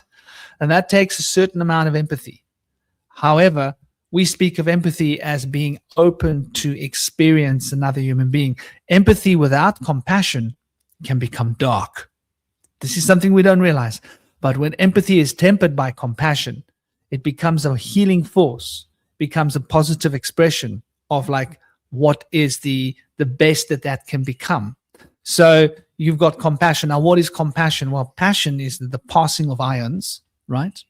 And this passing of ions, which is connecting you to me, to him, to her, to us, to them, to it, to everything else. This compassion is being in a point where I'm allowing my energies that radiate not to change the situation. It's really important just to repeat that. Normally, I will project my own insufficiencies and inadequacies because we all have insufficiencies, we all have inadequacies. We just may not be aware of what they are, but we all have them. And we all have strengths, and we all have positives and negatives. We all have shadows. We can't pretend we don't. The moment we're passing our ions, our energy, onto someone, there's a certain amount of bleeding. And that bleeding, what I call bleeding, energetic bleeding, is both positive and negative. So our shadows will be imprinted onto that person, and our insufficiencies and our that's not the best word for it, the parts of ourselves that aren't healthy, that we don't like, that we're in denial of, will be pushed onto other people. And we will then want to judge that person, right? So when you put your ions onto someone, you become involved with their dynamic in such a way that you now want to take personal responsibility for them or their state of mind, which you should never do. When you have compassion, you are keeping your energies in a state of balance and connectedness. In other words, I'm not putting my crap in your basket and saying, look at your basket, it's full of crap. Yeah, but you're the one who put it there. No, it's in your basket, mate. You know? And it's something that we as human beings do is as a phase of denial to hide away from our own idiosyncrasies. That was the word I was looking for. And so when we have compassion, we are holding all of our passion. We are holding the energy. We are holding the space. And we are then allowing ourselves to connect with empathy to another human being without projecting our shadow, without displacing our emotional inadequacies or our emotional challenges and problems that we're in denial of onto that human being. We're keeping what's us to ourselves, but allowing ourselves to give space for that human being, right? So the one is selfish. It's about me getting rid of my crap onto you. The other one is I'm going to be selfless. So compassion has an element of selflessness in it because it's not about my feelings about you. It's about your feelings, right? So empathy can be connecting with someone else's feelings and making my feelings about you. And then it can be quite negative. We tend to think of empathy as just being positive. But empathy can be negative. You can have empathy with someone and relate to their darkness within themselves and hate them for it. And that would still be a reflection of empathy, but it would not be compassionate. When compassion is in the throne, ruling the empathy, then empathy becomes an expression of compassion, and that becomes a powerful force of healing. And that compassion-driven empathy is the most powerful weapon against evil in the universe. And this is why all the great masters, they came to teach us. And we're like, dude, the most powerful occult force there is in the universe is this compassion-driven empathy, because it's the carrier of love. It's how love moves, right? How does love get from point A to point B? Well, it gets on the platform. It's like, well, where's that train? There's the train called compassion. I'm going to go into the compartment called empathy, right? And I'm going to get from A to B to C to D to E, because that train goes everywhere. It traverses the entire picture. So I think when we start implementing this compassion-driven empathy, we start to become an engine of recognition. And that recognition is the recognizing, the cogs start to turn. We start understanding that being. And in the process of understanding that being, we proverbially learn its name.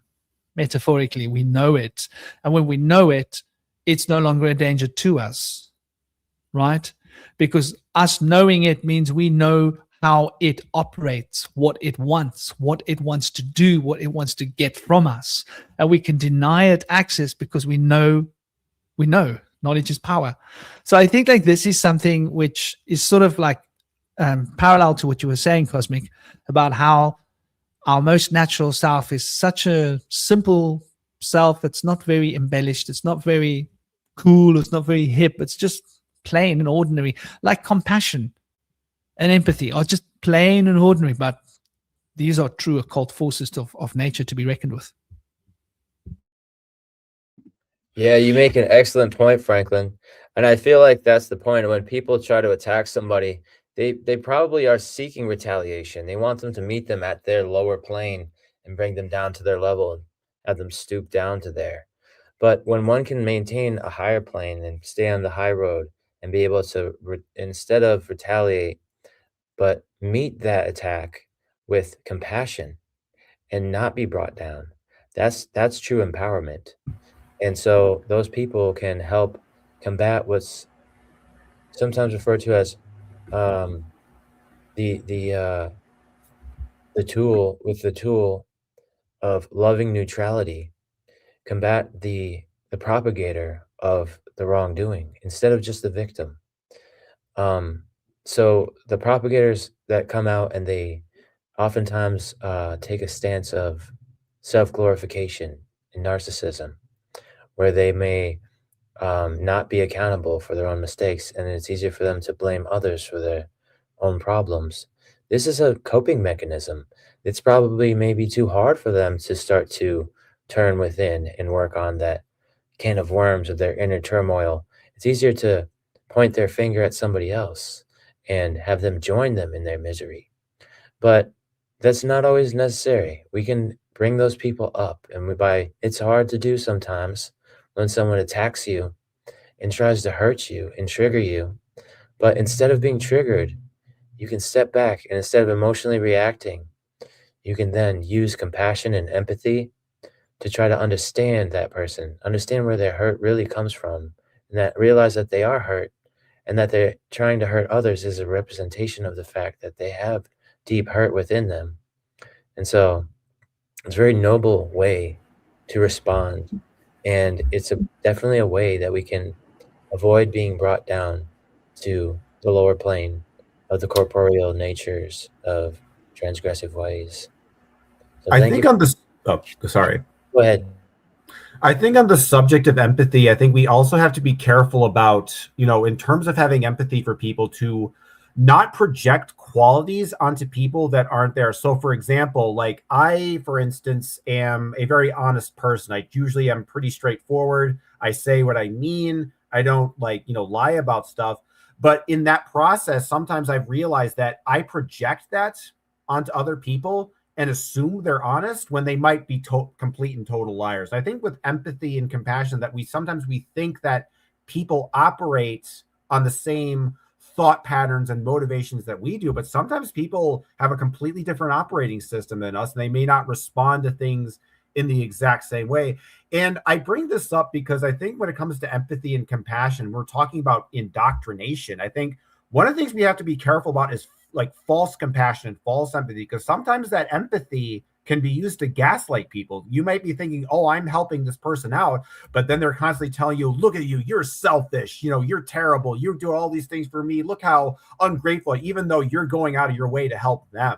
And they make you feel guilty for basically not fulfilling their narcissistic needs. And I think sometimes in this, you know, I understand why it's important to be, you know, have empathy and compassion, but I think you also have to have discernment, because there are predators out there who take advantage of people's empathy and compassion, and they use that to emotionally and psychologically manipulate them. So they might try to make you think that, you know, if you don't do their bad thing, that you're a bad person. Everybody thinks, oh, you're bad and you're terrible and selfish. And because you operate on this feeling of, you know, guilt and emotion and empathy, and that you got to realize that sometimes people can use empathy to manipulate you. And so I would say, but then the inevitable question comes, how do you discern real empathy from fake empathy?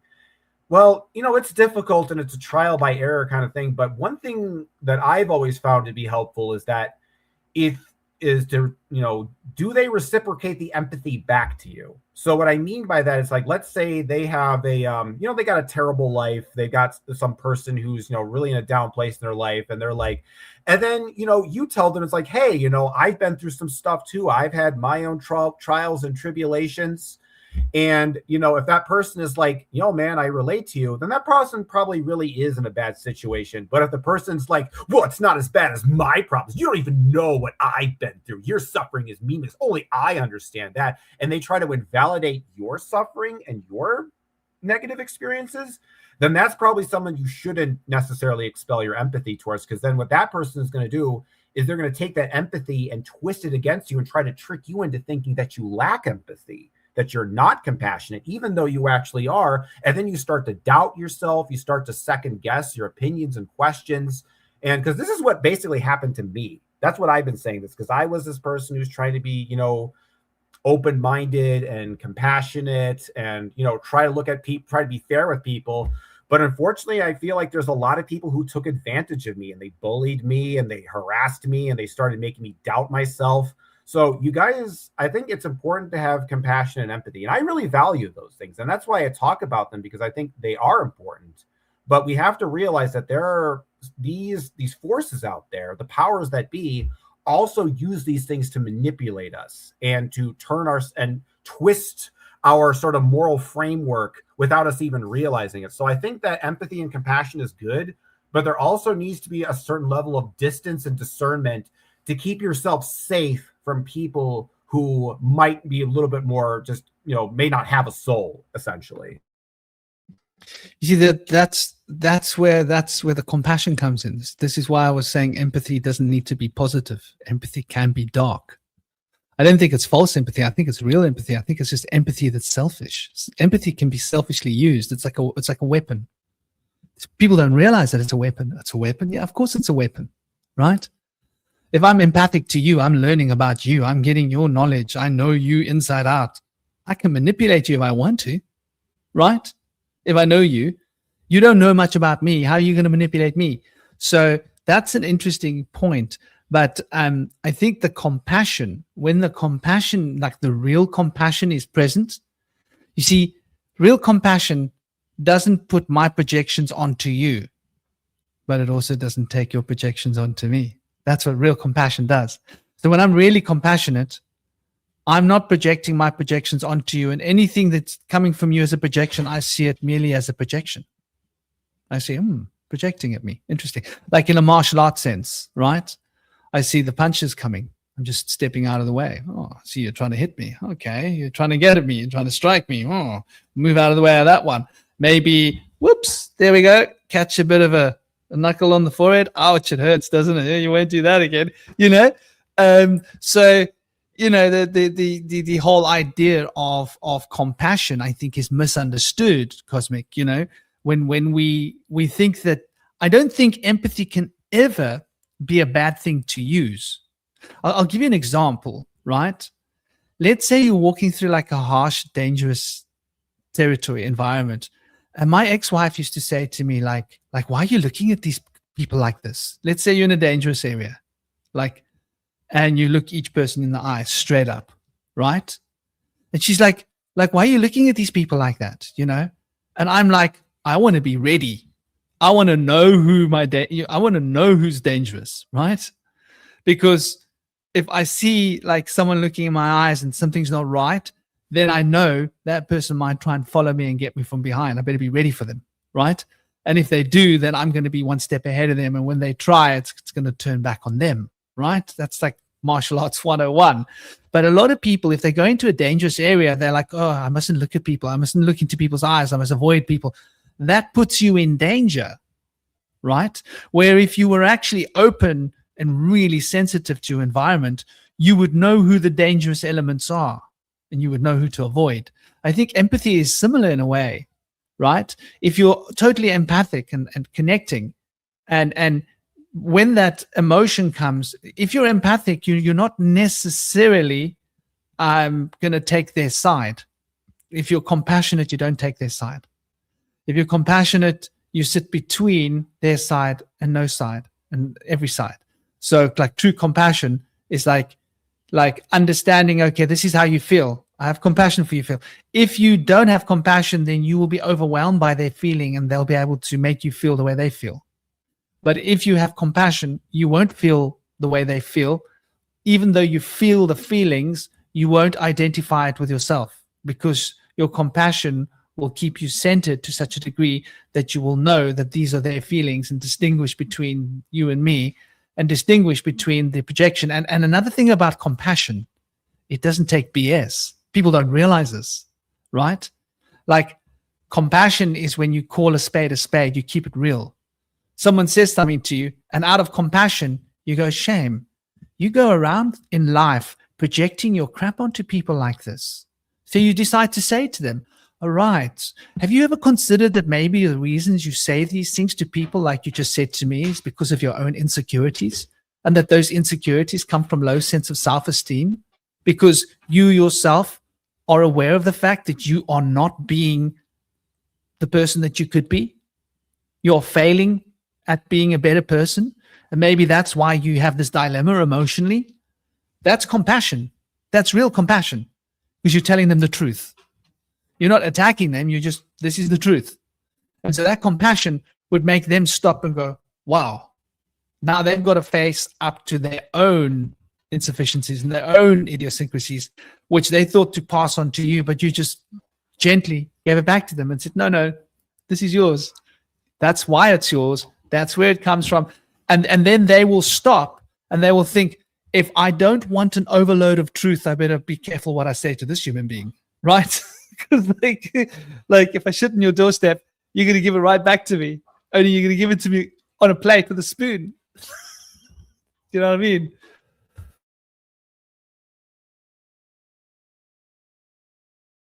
Yeah, I've always thought that I had no empathy, but I don't think that's what it is. I think it's just years of possible emotional manipulation that I find it difficult to, or I've never really seen the point to put myself in another person's shoes.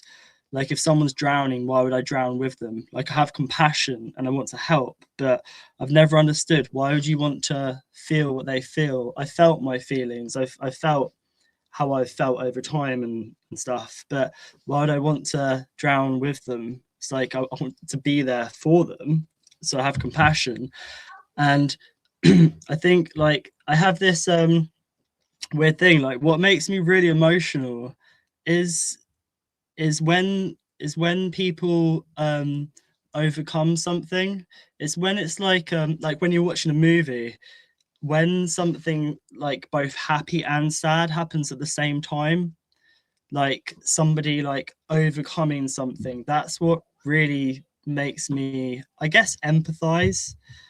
When people are like really angry or really sad, I find it hard to like put myself in their shoes. Like I want to be there for them, but I guess over like years, maybe I've built up like a barrier or a wall. but I'm very connected to the world soul. Like, I'm very empathetic to the world soul, like the I don't want to say the collective spirit. It's more of, I guess, the world soul, like humanity as a whole, like our all spirit.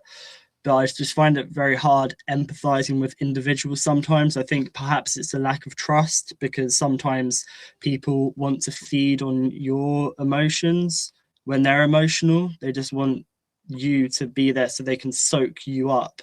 And I think that that's happened before with me quite a lot. So I've kind of built up some walls, I guess. But something that I can't stop, becoming emotional about is when people, what's the word? Like, I guess either like self-sacrifice, or they overcome a boundary or come out of their shell, like that kind of thing, where it's both sad but also it's happy at the same time. It's really difficult to describe, and maybe some people will know what I'm talking about, maybe not. I want to try and give some examples, like in a film, like a hero's journey, I guess, going into the innermost cave, the dark, isolation, and then coming out with a new found truth. That's like sad because it's isolating, but also it's happy because they've overcome. And like, that's just like when it happens in a film or a series or something, like when somebody's like selfless, that's what I can put myself in their shoes, because I know that that person doesn't want anything from someone else, if that makes sense. Yeah, it really does. And that reminds me a lot of the teachings of Buddhism, which for many years and even decades, I really couldn't come around to understand. But they value sorrow and suffering because of the joy and gratitude that it can bring by enduring it, through building resilience and moving through it. And so for people that have not endured suffering, it's going to be hard for them to be able to derive gratitude and joy because they've really not experienced its lack. And for people that are like kind of like spoiled and have been given everything, they've never been put through hardships and adversities. It's going to be hard for them to cope when they do go through something. The smallest bump on the road could be like the end of the world to them. So I think it's important to be able to put ourselves in challenging positions where we can grow from them. And without having those opportunities, it can be hard to develop our higher consciousness and our compassionate heart. So it's a very good statement that you made, Shinobi. Thank you. Indy, people are asking, firstly, I don't recognize the room you're in, right? You're obviously somewhere that you're not usually. Yeah. Where are you now? Curious. Right now, I'm at the, well, I'm at one of the, well, I don't know. There's a long story to this right now, but I'm not at home where I usually am. So. Because people are asking about that thing on the wall. It looks like a map. It's very What cool. is it? It's a map of Knoxville and the neighboring Right. mountainous regions, and you can see like the mountains that I'm in are huge, and it's like incredible. I'm looking at these mountains and the layout of the topology, and it's just like wow. Now, when I'm standing on the mountains, I don't really realize how much how many cliffs and how much like steepness is going on here, and how we're really elevated high up, around 3,000 feet above sea level. So when I first moved here, I had issues with dehydration, and I've collapsed multiple times from dehydration here. It's very scary. But when you're in high elevation, you have to have more water to be able to get the oxygen in your blood and stuff to be able to reach your cells. So I've learned to hydrate better, and part of that is using structured water, which Franklin has really coached me on, the ability to electrolyze your water, ionize the water, alkalize the water. By doing this, you don't have to drink as much of the water. When you have structured water, a smaller amount of water will hydrate you way better. And part of that is using salt, which is electrolytes, And electrolyzing your water with salts can help your body absorb that water into the cells better. And another part of that is ionizing the water, which I use lemon juice to ionize the water. And when I try to drink water that's not structured, it kind of is hard to drink. It hurts my throat to try to swallow the water. So my body's like, no, don't drink too much of this. But when I try to drink this structured water, there's like no level of water that I like couldn't drink. My body just wants more and more, but I don't need that much. It's just like, it's comforting to drink it. So I can really tell my body just like rewards me, like, this is the right kind of water that you need. And it's been a great journey to be able to learn how to find that aspect of health, because I was always never drinking enough water. In my youth, I would drink terrible things like energy drinks and sodas and things to try to hydrate because it's easier to drink. But over time, I found that it really bonks me out, and it lowers my energy after the sugar high kind of wears out. So it would put me on this perpetual thing where I just need to go and get more of these toxic drinks to feel like I've got energy. But no, I recently quit caffeine and I started to use grapefruits in the morning. And grapefruit like really energizes me. It gets my spirits up. It gets my energy going. And I've been going back to doing exercise in the morning.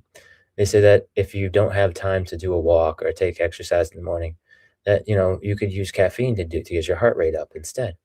But personally, I feel like doing a little bit of exercise and things of the sort to be able to have maybe some citrus, things that kind of liven me up, are a much better alternative for me.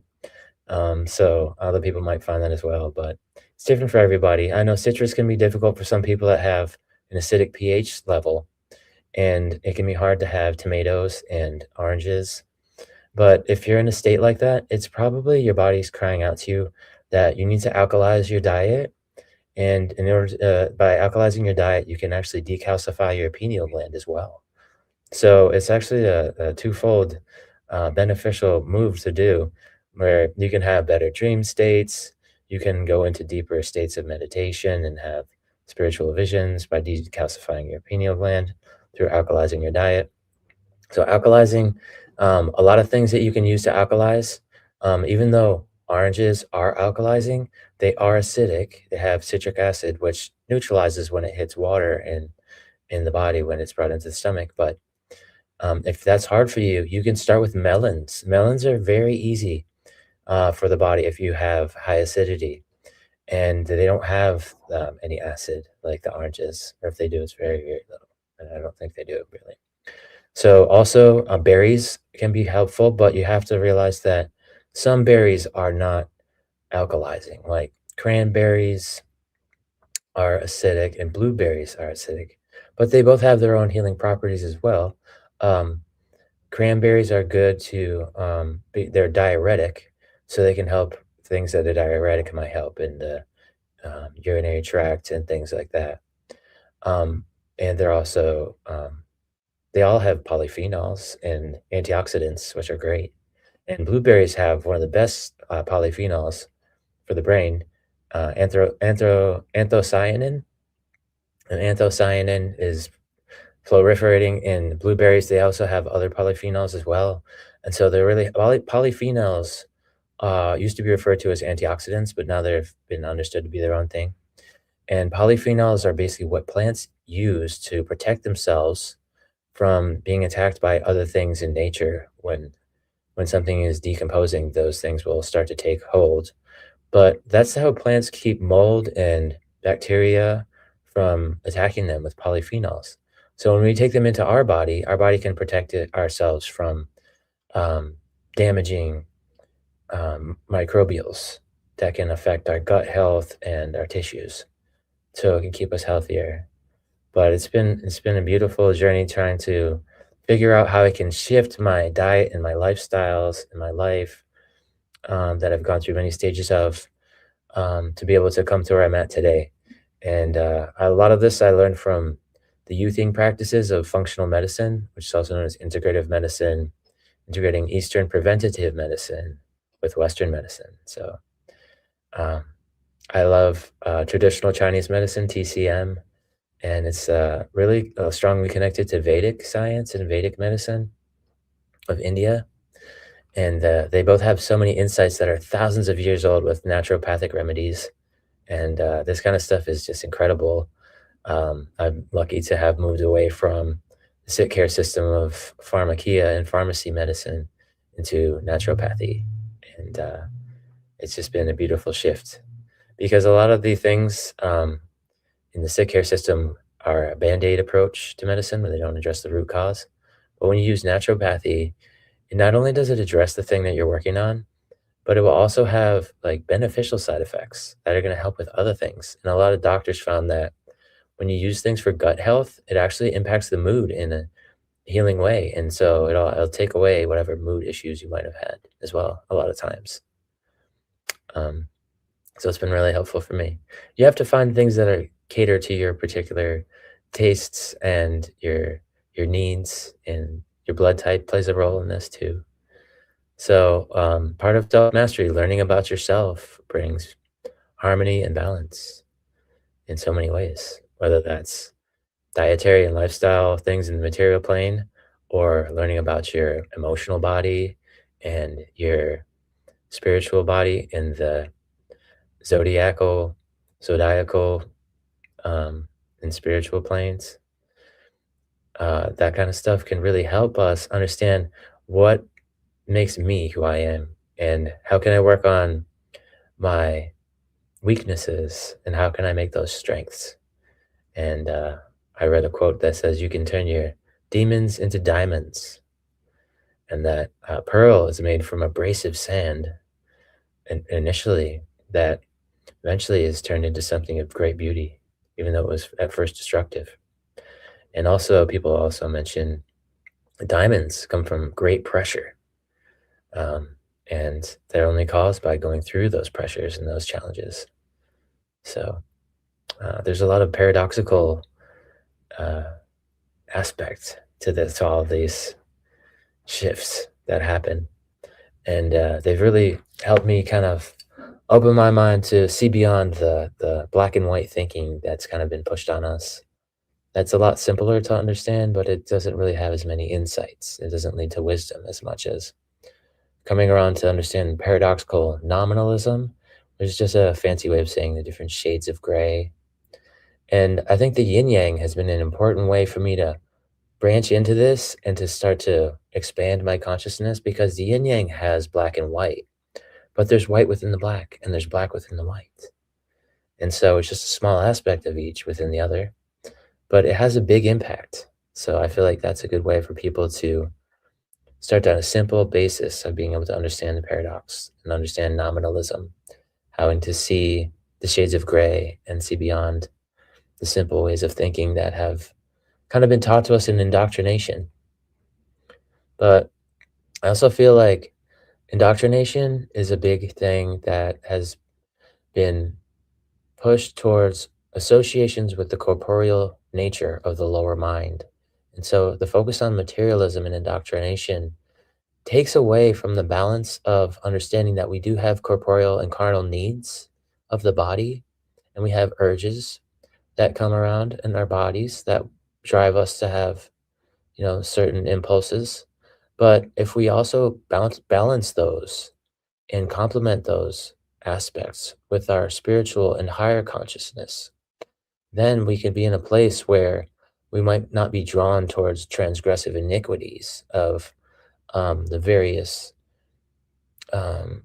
downsides to being able to move through life, and being drawn into like various transgressive ways like gluttony and complacency and lust and wrath. And these things are easy to fall into because we just kind of can feed on the impulse that's coming without the guidance system of our higher consciousness and spirituality to help us fine-tune those. We can become lost in them. But if we understand that there's moral implications to our thoughts and behaviors and actions, and if we really think about how things are going to play out and the consequences of our behaviors, we can start to realize that if I work towards understanding what's best for one and all, instead of just best for me or best for someone else at my expense, then we can really come to a place where we're doing things that are mutually beneficial. The people usually fall on one side. Either they're going to do things as in service to themselves at the expense of others, or they're going to do things that are in service to others at the expense of the self. And both of these can be debilitating. Sometimes people think, oh, I'm doing everything for myself right now because that's the best thing, even though it might harm people around me. I've got, all these rewards, and like they should just join me and do what I'm doing. But by doing that, people put themselves in a place of isolation. By serving ourselves and just doing things that only serve the self at the expense of others, it can lead us to a place where we're driving those people away from us and we're losing our chance to have integration and compassion for them. But by realizing that the separation between ourselves and others and ourselves and our inner selves is delusional as part of egoic thinking, we can then transcend the detriments of egoic thinking and the delusions of separation. We can then step into the connection with our higher consciousness, with our inner self, the connection with our community. And sometimes part of this is looking towards something that we used to blame for our issues and seeing it in a new light with forgiveness at first, and then eventually love and understanding. And when we can get to that place, it kind of opens things up where no longer is there an enemy. Now, everything is this part of the solution. And we are coming into a place where even in the worst of times, we find blessings in disguise and opportunities for us to be able to be of service, whether that's to ourselves in loving ourselves, or to others in loving others with our self-love, or loving nature, even though it's dangerous and difficult, to be able to provide reciprocity to the benefits that have been given to us of generosity of nature and the benevolence of Mother Nature that's she's provided to us without asking anything in return. It's easy to just take those offerings from nature and instead of reciprocating them with benevolence, just exploit nature. It's easy to do that. Look, we can get all these resources. We can help the community if we pick all the ginseng in all the mountains. We can make money and bring up the per capita of our nation by having a better export commodity. And but people fail to realize this is part of nature. The animals need ginseng too. And if we take even if we just go to the point where we take 9 out of 10 of the ginseng, by leaving one there at least, we're doing a lot better than people have completely abominated the natural environment and depleted it of the beautiful healing herbs that grow here. So ginseng is growing wild here in the Smoky Mountains. It's like a 350 million year old temperate rainforest here, and the elk still roam here. It's a beautiful place. But a lot of people get carried away with ginseng picking and hunting. Luckily, they use on the national parks very strict guidelines. You're not allowed to do it there. So they're trying to understand that it's being depleted, and even there, people go there and they'll get it there too. But it's very, very good medicine, and it's one of the only stimulants that's actually good for the heart. So the heart problems are the leading cause of death for humans, and ginseng can be used to counter that. But there's also a new sugar called D-ribose, which is a cellular sugar that can be used to heal heart conditions. And it also helps reduce, it can help with obesity, reduce people's body fat within 6 weeks. People can then be in a lean state where they can get rid of their body fat. And it takes away wrinkles within 2 weeks. So it's even faster than that process of reducing body fat. It has a lot of benefits. But of course, it's not necessarily naturally occurring. It has to be made from cells. I think they make them from bacterial cells. But there's natural ways to help the heart too. And so ginseng is one of those things. Another one is sarsaparilla. They're both very similar. They call sarsaparilla American ginseng, but I don't think they're actually in the same family. They look similar and have similar effects. But they used to make root beer out of sarsaparilla and birch roots. But nowadays it's just beaver sphincter and crystallized bleached sugar. But if you can get sarsaparilla drinks, they're really good for you, and they're delicious too. And sometimes people make their own soda with like carbonated mineral water and pine needles from white pines. It's kind of a little mountain tonic that they make here. It's pretty good. I think it's alkalizing too.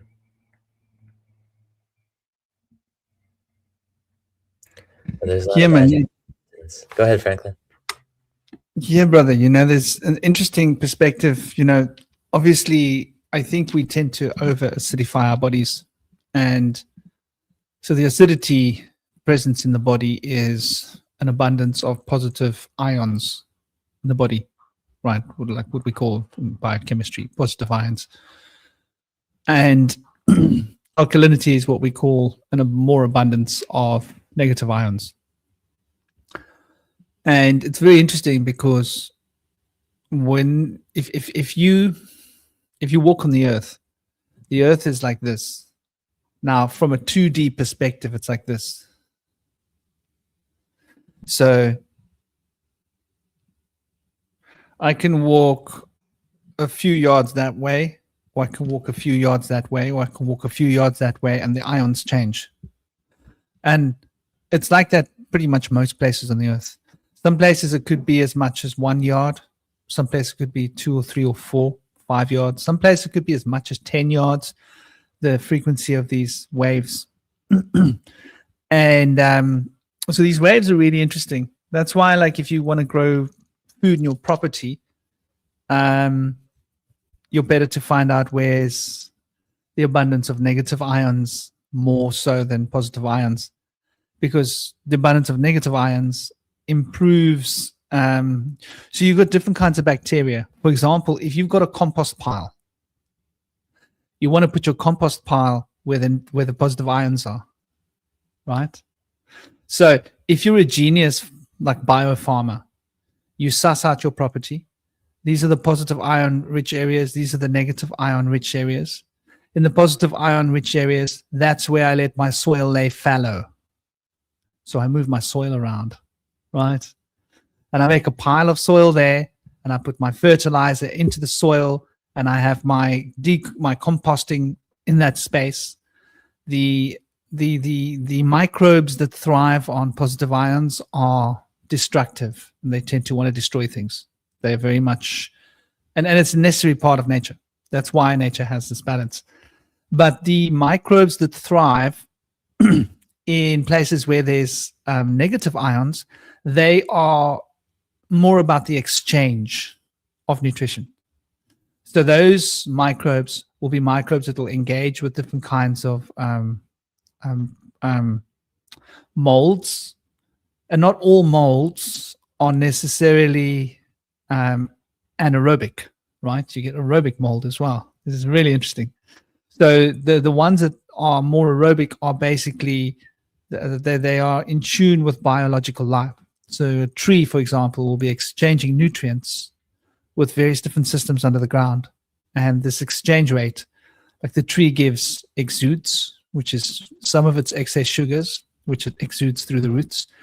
And then the microbes will exchange minerals for those exudes, because the tree's got plenty of sugar. It's got lots of light. It's all it does, the sugar engine. But it needs minerals. So it gets the minerals from the microbes that use the sugars to digest the minerals in the soil. And so those other microbes then pass away and become fuel for the microbes that act as an exchanger. It's really interesting. So you've got all these different microbes living together, and where you've got balances of more of one kind of microbe, it's better for certain kinds of plants because they need the more acidity in the soil. But for like the food growing plants, for example, they want to be in a place where there's not too many negative ions. Is that right? Not too many positive ions. Sorry, let me get that right.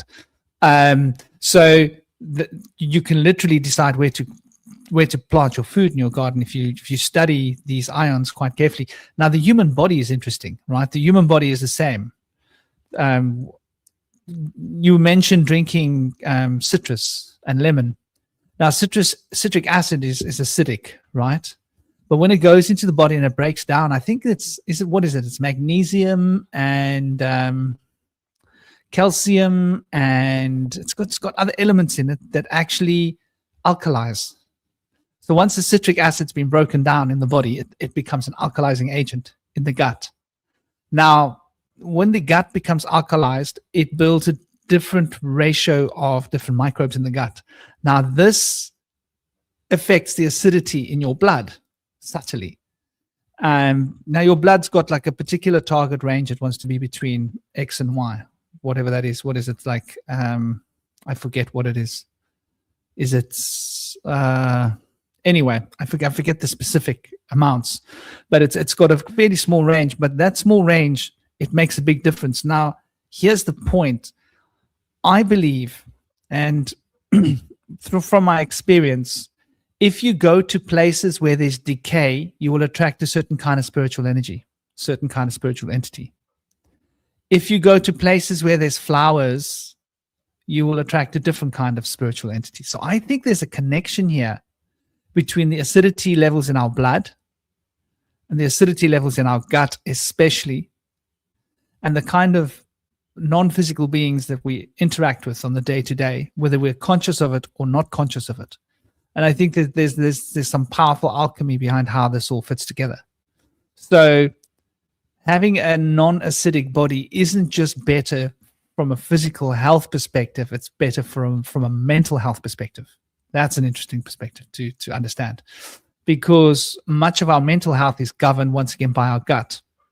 So our biome in our gut, when you have a healthy, balanced biome, which isn't too far alkaline or too far acidic, but has sufficient alkalinity in it, because those negative hydrogen ions, they actually drive out the excess positive ions, moving towards a balance.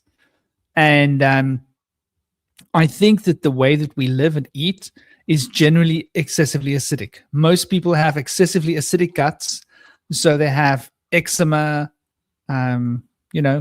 gut issues, diarrhea, constipation, leaky gut, whatever it is. People have all sorts of. But I think this is fairly common these days because of all the white breads and all the high, like you said, Indy, the sugars, all those disaccharide sugars, especially. I think they're really toxic for the gut, because like sugars feed microbes. So if you put too much sugar in your gut, you're going to feed. And if you put a certain kind of sugar in your gut, that sugar turns to acid, disaccharide. And so the disaccharide sugars, which is what you get in your soda pop drinks and everything, is basically turning your gut acidic, which is making it a home for microbes that are more acidic. And because you've got more acidic microbes, that affects your consciousness, your moods. Your brain is wired into your gut, and the biome in your gut has a huge, powerful effect on your neurological biochemistry, which is going to affect your hormonal states, which is going to affect your mental states, which is going to affect the patterns of your thoughts and your feelings. And that's going to affect what kind of energetic beings you're in league with and in resonance with. So there's something to really think about, your gut health. Yeah, there's definitely a link between trans fats and transhumanism. Absolutely. I just want to mention that pine needles I was talking about earlier are actually acidic, but they are packed with nutrient-dense vitamins and antioxidants. They have vitamin C and A, which boost immunity and help with respiratory health.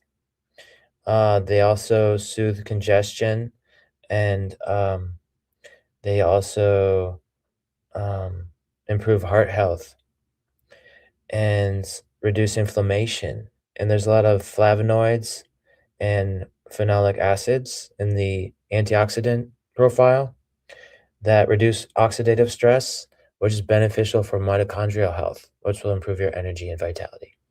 But sorry to cut you off, Shinobi. I just wanted to mention that correction. That's all good, man. I just wanted to say that that trans fats in the body, like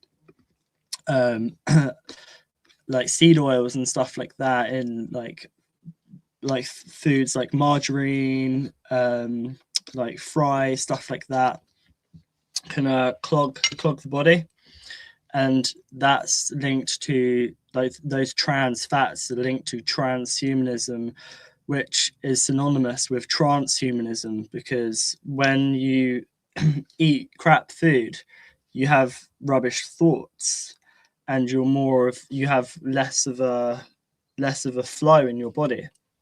So therefore, you're basically easier to be programmed mentally, depending on what you're eating. If you're eating dead food, you become a corpse operation for the corporations, like a dead entity that can just be controlled like a puppet. So it's very important that we put life into our bodies, and then our thoughts will become more lively too. You know, so as we're talking about the whole indoctrination thing, I think it's also important to talk about not just that. It's not just that the powers that be, you know, they want us to have certain thoughts, but I think it's also not just what we think, but how we think. Because I was thinking about, like, well, I was having a snack earlier just now about how in school and in religion and just kind of like in various, you know, in cultures in general, because I realize mostly in school, is that you basically learned your whole life to defer to experts. You have to kind of like have your work sort of looked at. And we're kind of basically trained to not trust our own judgment, because we're always told, oh, you got to defer to this expert. You got to talk to this priest. You got to talk to this teacher, this scientist. And I don't have anything wrong with the idea of like experts, or like, let's say you don't know how to, like, you know, fix a car and you talk to someone who's an expert at car.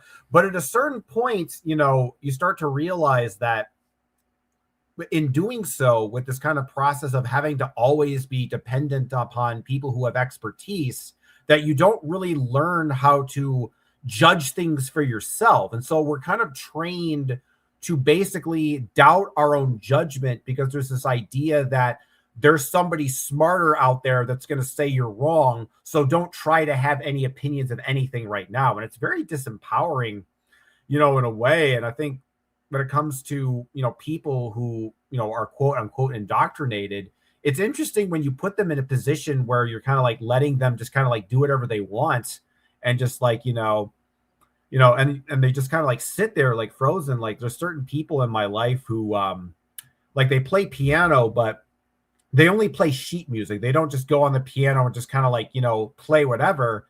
And, you know, when you say like, all right, try playing this without sheet music, and they just like stand there with a deer in the headlights, and they have nothing to do.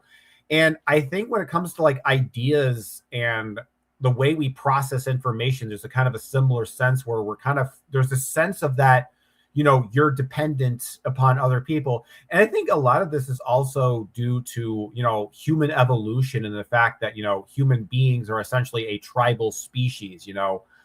And in ancient times, like, if you weren't in good, you know, graces with the tribe, if you didn't agree with them, that could mean your potential death. If you got exiled from the tribe and you're all by yourself, you know, that might be the end for you. And so we've developed this sort of need to, you know, belong to the group and belong to the pack.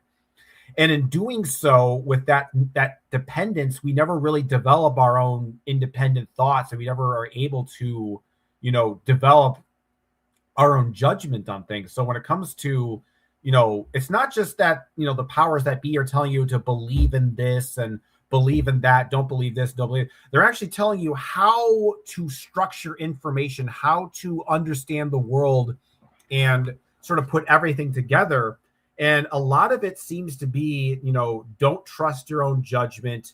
Don't trust what you've seen. You know, you're a loser. You know, you're dumb. You don't have the expertise. You didn't go to this school. You didn't meditate for X amount of years. So you're not allowed to have any like statement on what reality is, what you believe, and who you are. And I think that we don't. And I think part of that is that what I've noticed with people is that for me, instance, I approach life like it's a mystery. Like, I don't know what's going on. I don't know what's going to be on there. I'm just kind of figuring the world out as I go along. And I think a lot of people, I think most people, I don't know if they really view the world like that. They kind of have this idea that their religion explains everything, that science has everything figured out.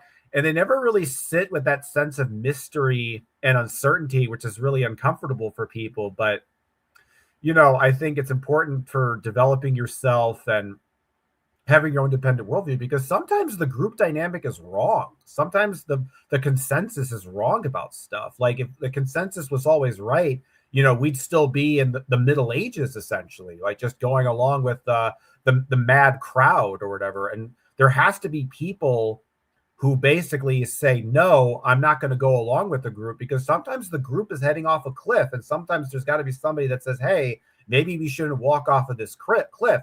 But if you live your life, thinking, oh, well, I can't, think for myself because I'm not good enough. I got to defer to an expert. I got to defer to a priest. I got to defer to the person who is at the top level of the religion. And I can't discern reality for myself. Well, Cosmic here is saying that you can. I went to a PTA meeting a couple of weeks ago, and at the end of it, because I was saying about how we should get stainless steel cups in the school instead of plastic. And at the end, somebody asked, there were like 4 people there. They said, "Oh, is water your thing? Is that what you do? Are you like a water expert?" I was like, "No, that's just one of the elements. I'm interested in them all." And I said to her, I was like, "Have you heard of the experiments with water of I think his name's Nemoto?" And she said no. So yeah, that's I always forget. So anyway, I said that to her. I explained it, and explained how our words affect the water and how it works basically. And she started shaking. She stood up and started like I'd triggered something in her, because she was like, "No, that doesn't sound right. That doesn't sound right." I was like, "Yeah, no, it's science." And she was like, "Well, you have science and then you have science." I had to bite my tongue to mention, oh, like with COVID and trust the science, that kind of science. But I know that she was vaccinated. You can always tell, because that, or like not just once, probably many times, because that just blocks the flow in people. You can mention something and it just triggers them, rather than just letting it flow through them. Like, why was she shaking? Like, basically the gist is I said that I did a talk to Orion's reception class last year, and it was about water and cymatics, and how we should talk kindly to each other because we're made of water, and water picks up on these frequencies and stuff. And the kids loved it, all the parents loved it. This lady is a parent, and she was like, "No, that's not science." Do you know what she does as a job? She's an astrophysicist. Now, I wonder if she knows if there's water in space. Probably not. So she's an expert in astrophysics, but doesn't know the fundamentals about water and cymatics and how it carries information and frequency and energy and vibration. Like, so I just had to share that on top of what you said, Cosmic. I found it funny. Yeah, I think that's interesting. Somebody's got to remind her that she's an astrophysicist, not a biochemist. She's not a biologist. She should stick to what she knows. Stick to space. You're good at out there in space, but we're talking about the real world here, yeah. And there's science, and then there's science, yeah, astrophysics, yeah. There's science, and then there's science, right? That's just theoretics, man. Did you go there? No, I didn't go there. Did you see for yourself? Did you do an experiment? No. Wow, it's theoretic. Oh, theoretically. What did you actually do? Any actual scientific experiment? Well, I can't go to space. Right. So it's not really science, is it? No, it's philosophy. No, it's not. It's science. Oh, right. You see, astrophysics is really philosophy, but you won't get an astrophysicist acknowledging that unless you're actually stationed in space, right? And you're actually doing the experiments in space. How's it scientific? So arguably, Immortal's science is more scientific than her astrophysics. She wouldn't handle that very well. That's why she was shaking. See? But I'm getting back to what you were saying, Cosmic. I think it's I think that is really that's what you've said there is you've nailed. That is the programming. That's like the major part of the programming, and it's not new, right? How to think, how to behave. I realized this when I was in school. That was when I was like 9, 10, I figured this out. And when I was like 10, I trashed my school for it. I was like, these people aren't teaching us anything. They're trying to control the way we think. And I was like offended. And luckily I found other children that were offended, just like I was offended. And we decided to do something about it. They got into a lot of trouble for that. But my poor mother, she had to fit that. Our parents had to fit the bills. And there was a lot of money. Let's just put it that way. We did we trashed the school, man. Bad news. Wow. A lot of damage. A lot of school had to be closed for days for the repair work, right? And so we wanted to make the school so that they couldn't force us to go back there anymore because it was trashed. That was our goal, right? We wanted to like break it down. Like if we had a bulldozer, you know what we would have done? Pile of rubble. But so anyway, I think like what you're saying is so on point, and we understand that as children. That's my point. Like if you're sitting in a class with young kids and you were to ask them, like, what do you think about this school where you're at? And they'd be like, well, we can't just be ourselves. Oh, you can't just be yourselves. No, we can't be ourselves because we get into trouble if we just want to be ourselves. We got to be like they want us to be. Oh, right.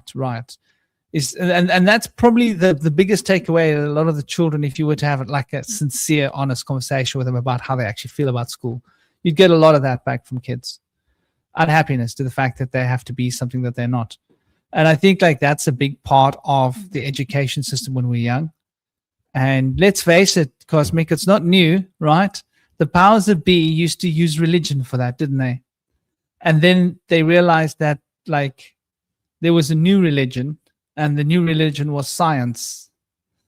And they had to shift over to the new religion of science. And then they made new churches for that religion, which was schools, right? So that they could get hold of us when we were younger. They realized that churches are very good and all. The problem with the church is you only get hold of someone when they're old enough to read and actually think. We need to get hold of them when they're really, really, really young, because that's when we can really program them to be what we want them to be and behave in the way that we want. So they had to shift their perspective to get better efficiency and better results, which I think is exactly what they've done. And yeah, exactly. Collis. How do I say your name? Is it Collis? Collis? I don't know how to say that. Please forgive me. But I think that a big part of the problem that we're facing these days is the children. Well,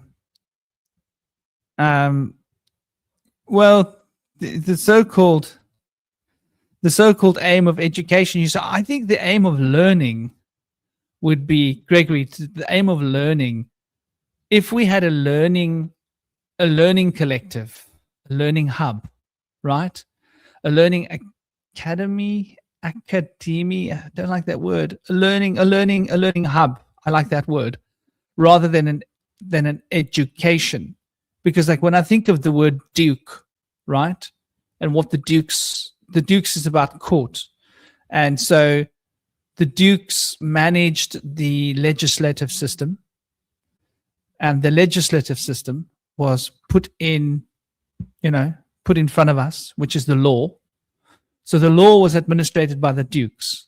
And then when the law changed from the king's law to the law of the politicians, then they used the mercantile law, And that was when they needed to give us birth certificates, right? And citizenship. And then they needed the banks to control us, right? And the banks controlled us by using currency. And that currency was the baseline for the legislative system, because it's all about ledgers, right? And financial worth. And so that whole system these days is administered by the proverbial dukes. Now, there's this little girl some years ago. Do you remember the little girl? I actually found a video of her, a newsreel of her, where she had done a research over a summer holiday with her grandfather of all the American presidents, right? And that every single American president except for one, I'll repeat that, every single American president is royalty, British monarchy royalty, every single one except for one. And in modern day study, the historians, they only take the father's side, but this little girl followed both the father's side and the mother's side, right? And the father's side and the mother's side, basically, when you look at both the ancestral lines of the father and the mother, it's unanimous. There is no president in America that isn't related. Obama is related to British royalty. Believe it. Believe it. This is the extent of what we're talking about here. And I'm pretty sure that must be the case everywhere in the world. I would not be surprised. I thought Obama didn't actually have a birth certificate or a passport. Yeah, that's true. That's a story I heard. But she's just talking about the genial tree, right? Like the parents, grandparents. But you're right about that. Please, sorry, Indy, jump on, brother. Yeah, he had British lineage, and through his father, I believe, and he was of the Islam faith. So, and I think that he was from Hawaii. I could be wrong about this, but he was technically from American, but not born as an American, and did not receive American citizenship and a passport, but he might have gotten it later, of course. But he was I guess a naturalized citizen, I think. I'm not really sure. But yeah, the whole thing about the American politics is fascinating to me. It's always been very strange. I felt like there's something going on here that doesn't really add up. And I learned about the War of 1802. Now, America won its independence in 1776. But in 1802, there was a war where Britain took America back as its colony. And then we lost our sovereignty. And the Constitution and Bill of Rights were ratified in 1812. And they hid away some of the ratifications that they had made. Like, there was part of the Bill of Rights that said that Americans are no longer allowed to use the titles of royalty because we're not a sovereign nation, we're a colony of England. And so they took away the Prime Minister of America and replaced it with the presidency. And so there's only 3 countries in the world that don't have a prime minister. There's America, the United States of America, there's Mexico, and then there is, of course, Switzerland. And Switzerland is a colony of Italy, which is evident by the fact that the Vatican has Swiss guards. Mexico is a colony of Spain. And then, actually, no, I think there's another one, Venezuela. So I believe there are 4. And Venezuela, is it Venezuela? Yeah, Venezuela, I believe it is a colony of Germany. And of course, as I mentioned earlier, the United States of America being a colony of England. So these 4 countries are the military strong arms of their mother countries. And so when there's conflict, these countries can use their military strong arm to draw the attacks and be used to attack their enemies without drawing attention back to themselves. This has been a strategic move by the royals to have a military strong arm that's far away from them, that seems to be unrelated. But for the people of the Americas, this is something that we didn't find out until Zeitgeist started to bring up an understanding of Marine Admiralty law. And through our understanding of Marine Admiralty law, we started to realize that we can have our sovereignty. We have to use a code with our signature. That's a number code. And we have to have a live birth certificate. And we can ask for a true bill for our utilities and various expenses of our residences, being able to own a home. Apparently, the state is supposed to be the trustee and pay for all of the fees for one to live. And when we ask for a true bill, it should be adding to $0 because we don't pay for those things. The state is the trustee that's supposed to pay for that. And also, if we have a live birth certificate, then we become sovereign. But the birth certificate that we're given suggests that we are the chattel of the corporation of the United States of America. And in that, by having a birth certificate that's not the live birth certificate, we're then traded on the stock market. So our social security numbers, the numbers that they give us, refer to us as chattel or the property of a corporation. And through that, we're considered to be the willfully ignorant, or sometimes referred to as the walking dead. So basically, we're considered to be dead or lost at sea without having a live birth certificate. And so they basically consider that the fact that we're not even alive, we have no human rights. So then they're allowed to do basically whatever they want with our politic. And some rumors have come around recently that an American paid off our debts to England or to France, and that we bought back our sovereignty, and that the Constitution has been brought back into action. But I think there's a lot of misinformation to try to keep people from whistleblowing about this kind of stuff. And they're just trying to keep the information from getting out. But there's always more to learn about this stuff, and it's very fascinating to learn about some of the aspects of the corrupt Is world. it just me? Or is Indy's voice going all doing the robot? You're the one doing the robot, Franklin. Indy sounds fine on my end. Oh, good. I could see that I would want to block this information from getting out. So I'm glad it was me, though. But yeah, there's a lot going on there, and there's definitely something fishy going on with the politics. But the thing is like they've tried to have us participate in the war machine, and they want us to think, oh, this nation is the bad guy, that nation is the bad guy, and we need to start a war with them to fix everything. But really, what's going on is the world government is the bad guy, and so it's easier for them to just have us go off and fight other people that are not part of the royals. They're not part of the world government. So they have the people that are the bottom rung of society go off and kill and be killed, thinking that they're trying to help their country. But at the same time, we're just following the directives of the people that are the actual enemy, people that have taken away our human rights, the people that have exploited us, taken away our ability to use the money that we have, that we're able to get, to be able to even live with comfortably. A lot of people throughout the world work really hard to be able to have a means to be able to live well.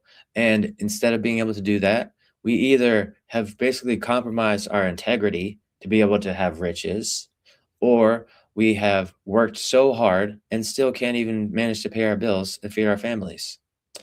So it's something that has recently been whistleblowed about the fact that the Nazi movement was actually trying to disseminate the Zionist socialist movement that was taking over the finances of Germany and doing detrimental things to the children that we don't have to go into the details of, but I think people are aware of what's going on with this globally right now, where our children and women are in a compromised place.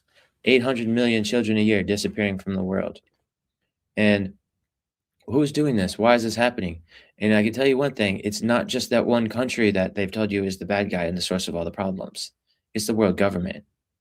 And the fact is that we've been under PSYOPs, and we've been put through so much misinformation and disinformation that it's hard for people that actually do find the truth to be able to be heard, because so many people are so deeply immersed in indoctrination to believe in the lies, which is hammered down to us through like news broadcasting. And it's like the casting of spells. They use the words, and the media was a snake goddess. And that's where the word media comes from. And so they're taking this to imply like the slithering sneakiness of a snake, to use the casting of spells, not necessarily to dispel wisdom, but more so to use the serpentine aspect of being venomous and being dangerous, and also being pretty slick and sly to be able to get away with doing all these things. So I think a lot of this has become evident to people, starting with 2020, with everything that happened then and the things that are happening now. People are starting to wake up to the idea that what's being put in front of our eyes, the carrot on a stick, it's like, are you going to go after this carrot? The problem is this guy. And a lot of people are starting to question these narratives that are being pushed toward us, maybe trying to demonize the Islam population or Israel to the Western world, and say that they're going to take over our finances and that they're responsible for us not being able to afford things and inflation. But really, AI is taking huge amount of resources to be able to be run. The amount of money that it takes to use the power and water that is used for running AI is way too much. It takes over 500 million people's worth of power to be able to run their own homes and provide them with transportation to and from their work and power their workplace, for 500 million people to be able to run the AI system. So inflation has simultaneously increased around the world, and it partially has a lot to do with the resources that are being taken by AI. But also at the same time, our situation was not good in the first place. And it's a lot to do with the world government being controlled by the banking system and the bankers. And they've taken the resources that they've inflated, and they've made us reliant upon these resources and enticed us with these resources, like the gold and diamond exchange, petroleum, and various utilities of power.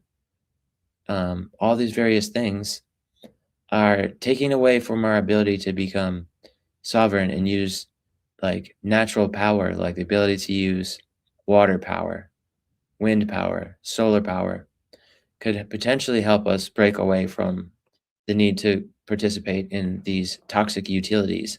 Now, here in North Carolina, where I am, they've taken over 60% of the coal plants, and they've switched them over to fracked gas, natural gas plants.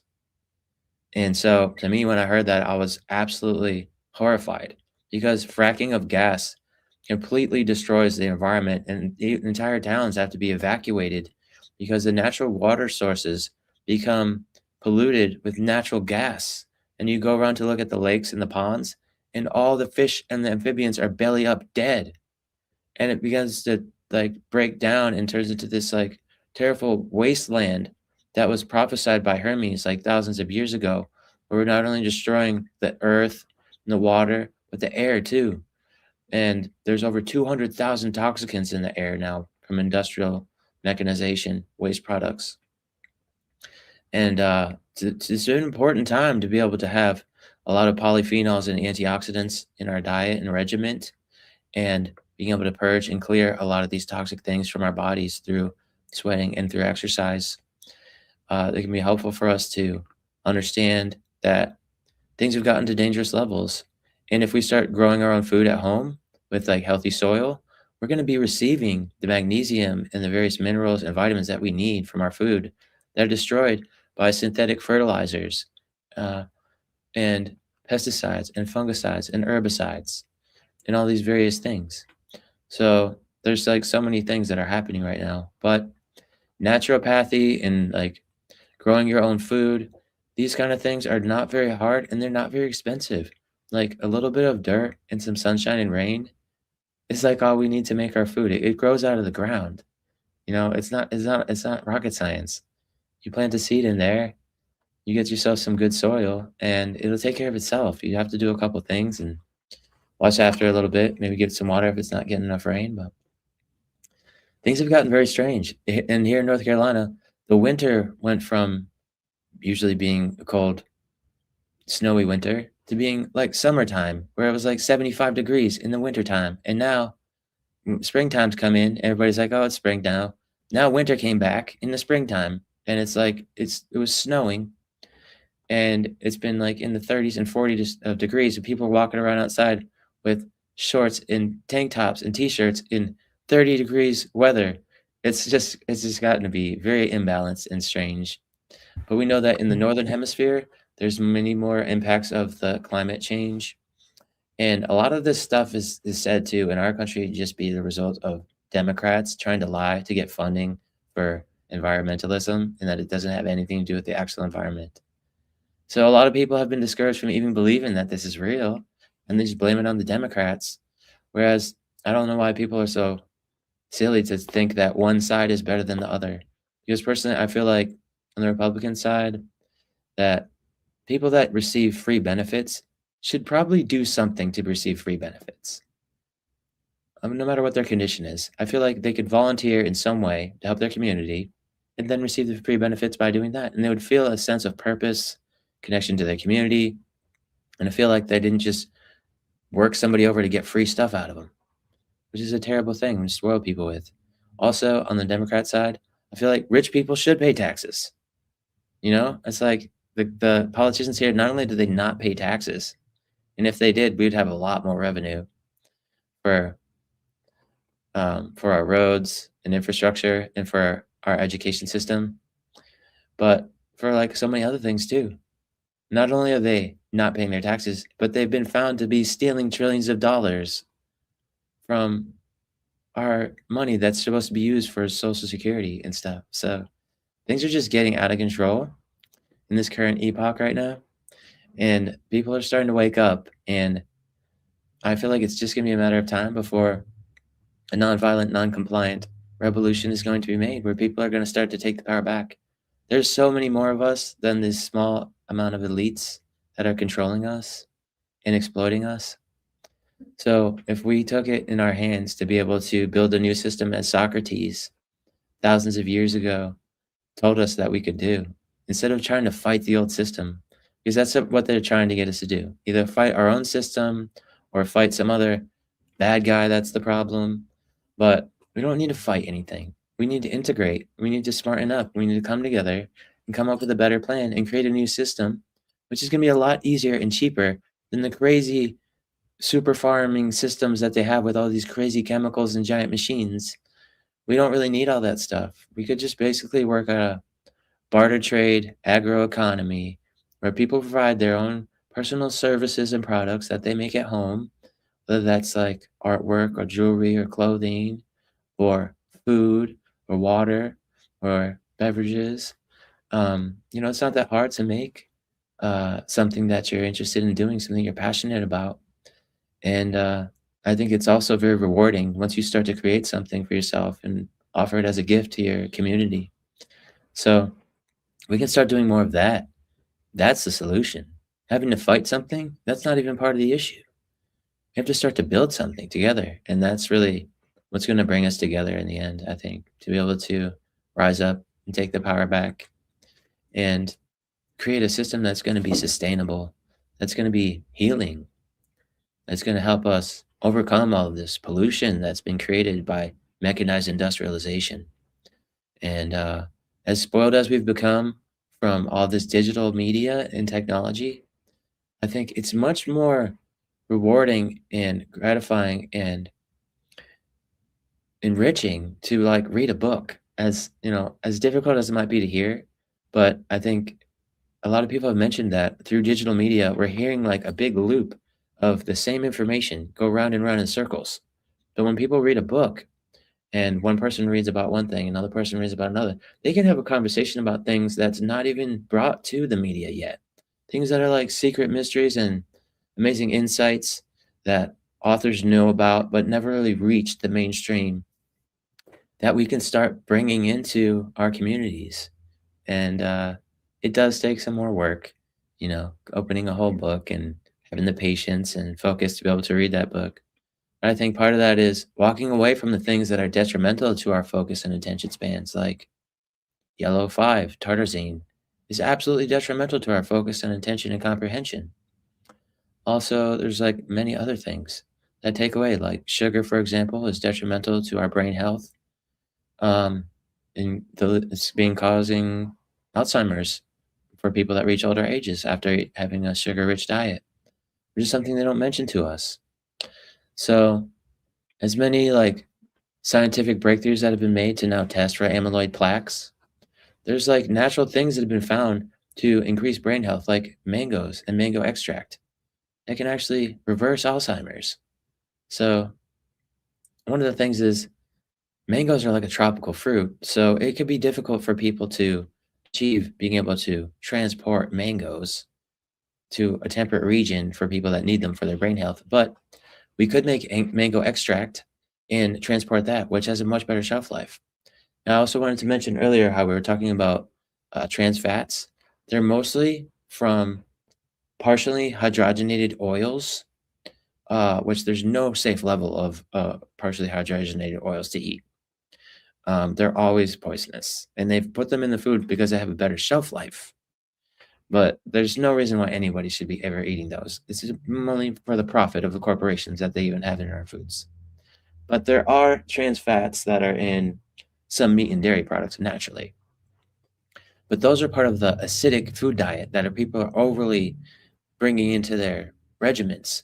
But if they have, still have some meat and dairy, but take one day off a week from meat and dairy, that's all it really takes to clear and purge the liver of those toxicants that lower our vitality. So you can have, a vegetarian diet or vegetarian and fish diet one day of the week, and it will help you overcome the detriments of an acidic diet. And they say that your health will be very similar to that of a vegetarian if you're able to do that. But so the answer is not having to completely take away the things that you really enjoy and that are common in your culture for like the staples of foods that you like and are familiar with, but just taking a little bit of time to balance that out and doing something that's a little different that was going to help you feel happier and healthier, have greater energy and vitality. And it's not as hard as people are being led to believe. It's a lot easier to get away from these things. There's ways to get away from partially hydrogenated oils. Just pay attention to the labels. Start giving your money to the people that create products that are going to make other people healthy too. So when you start to boycott the companies that have peanut butter that's partially hydrogenated oil, where there's other ones that cost the same amount that just has regular peanut oil or something like that, it's not going to be a detriment to your bills of your groceries. It's going to be just supporting people that are creating sound products made naturally that should be the ones that are being paid more. But people just go with these trendy things that they're familiar with. And over time, companies that have been established usually become more and more toxic over time because they can gain more profit that way. But then you have new companies that come out, they have better products with better ingredients. And so I think a lot of these new companies should be like the ones that we're looking towards that actually have integrity before they've been compromised. And sometimes you get involved in a company like Nature Plus, I think is the one that was overtaken by Hershey brand or something. I'm not exactly sure what brand it was exactly. But they were like a great food of integrity that had a lot of supplements and health foods. And then they got bought by, it was Nestle. They got bought by Nestle. And then they had all these like terrible additives that we didn't need and preservatives that were put in there. And the people that didn't know it was the same product, but now it's owned by new people and now has all this weird, strange Franken foods made from like petroleum-based products that are added in there, and they're said to be helpful because they're preservatives or whatever it is. But it's good to be able to pay attention to this stuff. And if we pay attention, you know, eventually people can help spread the news to each other, like when something's become compromised and which the good ones are. But there's a lot to this stuff, to being able to look past our indoctrination and start to really truly educate ourselves about the insights that can bring us into healing as a collective. It's a powerful time. We're all awakening together right now. Hey, brother, you just hit a nerve for me. This is exactly what I was thinking about last week. I'm glad that this is where we're ending up, because this is really the holy war. This is really like where it comes down to. The holy war comes back down to taking personal responsibility for every little thing. And you were talking about fracking, and that was one of the things that actually inspired this track. Did you hear Another Way? Did you hear it? Yeah. I don't know if you've heard it, the track. It's a track that I came up with like in 2015 after like I was on my own for quite a while in like the middle of nowhere. So I'm going to put that track on for, I don't know, 4 minutes, 3 minutes, whatever it is. It gives us all a chance to take a little moment for the PP break. And I hope you guys enjoy this, but that picture that I've used as the screen for this track, and I didn't put the video on because I had to borrow footage from drones from Palestine to make the video, because to make the video it had to be current, and currently that's what we're doing. Let's face it, that's like where our money and our whole world view is, taking people and denativizing them. Take the native out of humanity and turn them into what we want them to be. And if they don't want to play ball, well, bang, And that's exactly what's going on with Palestine, right? They didn't want to sell out to the Western Bloc. And so Israel has, done what they've done. But anyway, here is a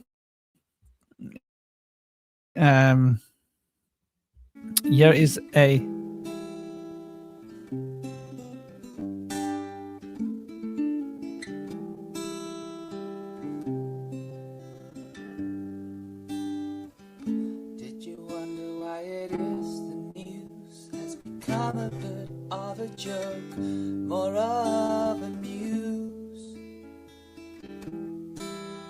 Did you wonder why it is the world's going just a little bit crazy?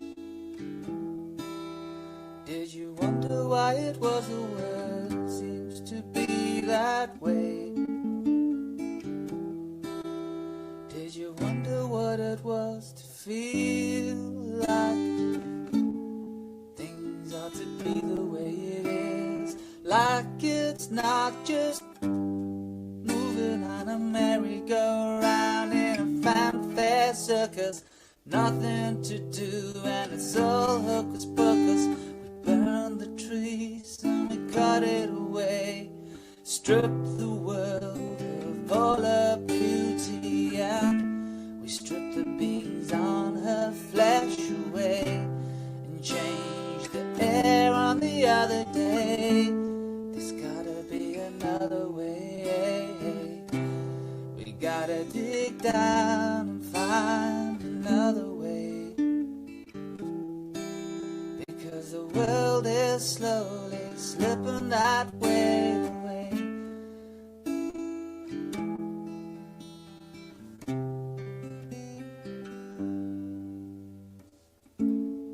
Preachers on the podium with one hand on the book and the other behind his back. Politicians and lies deceive us, keep us like flies in a trap. Did you ever ask yourself the question, who's in control? Why's this world that way? Taxes that would pay for missiles and bombs blowing up schools and hospitals. There's gotta be another way. We gotta dig down and find another way to save the day, 'cause there's gotta be another way. But time moves so fast like a merry-go-round, like you gotta hold on tight before you're left behind. There's gotta be another way. Gotta dig deep down and find another way. Another way to take to save the day.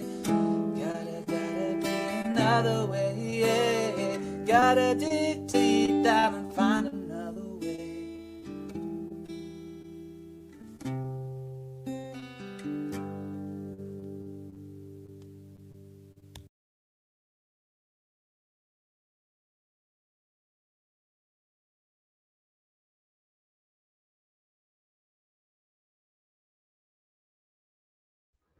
Well, there we go. I think that's sort of everybody's out taking a pee break.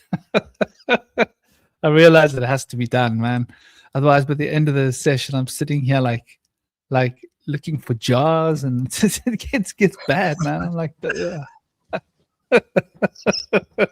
isn't gonna work, you know, because I sit here and I've got all this water next to me because I get thirsty because I'm talking.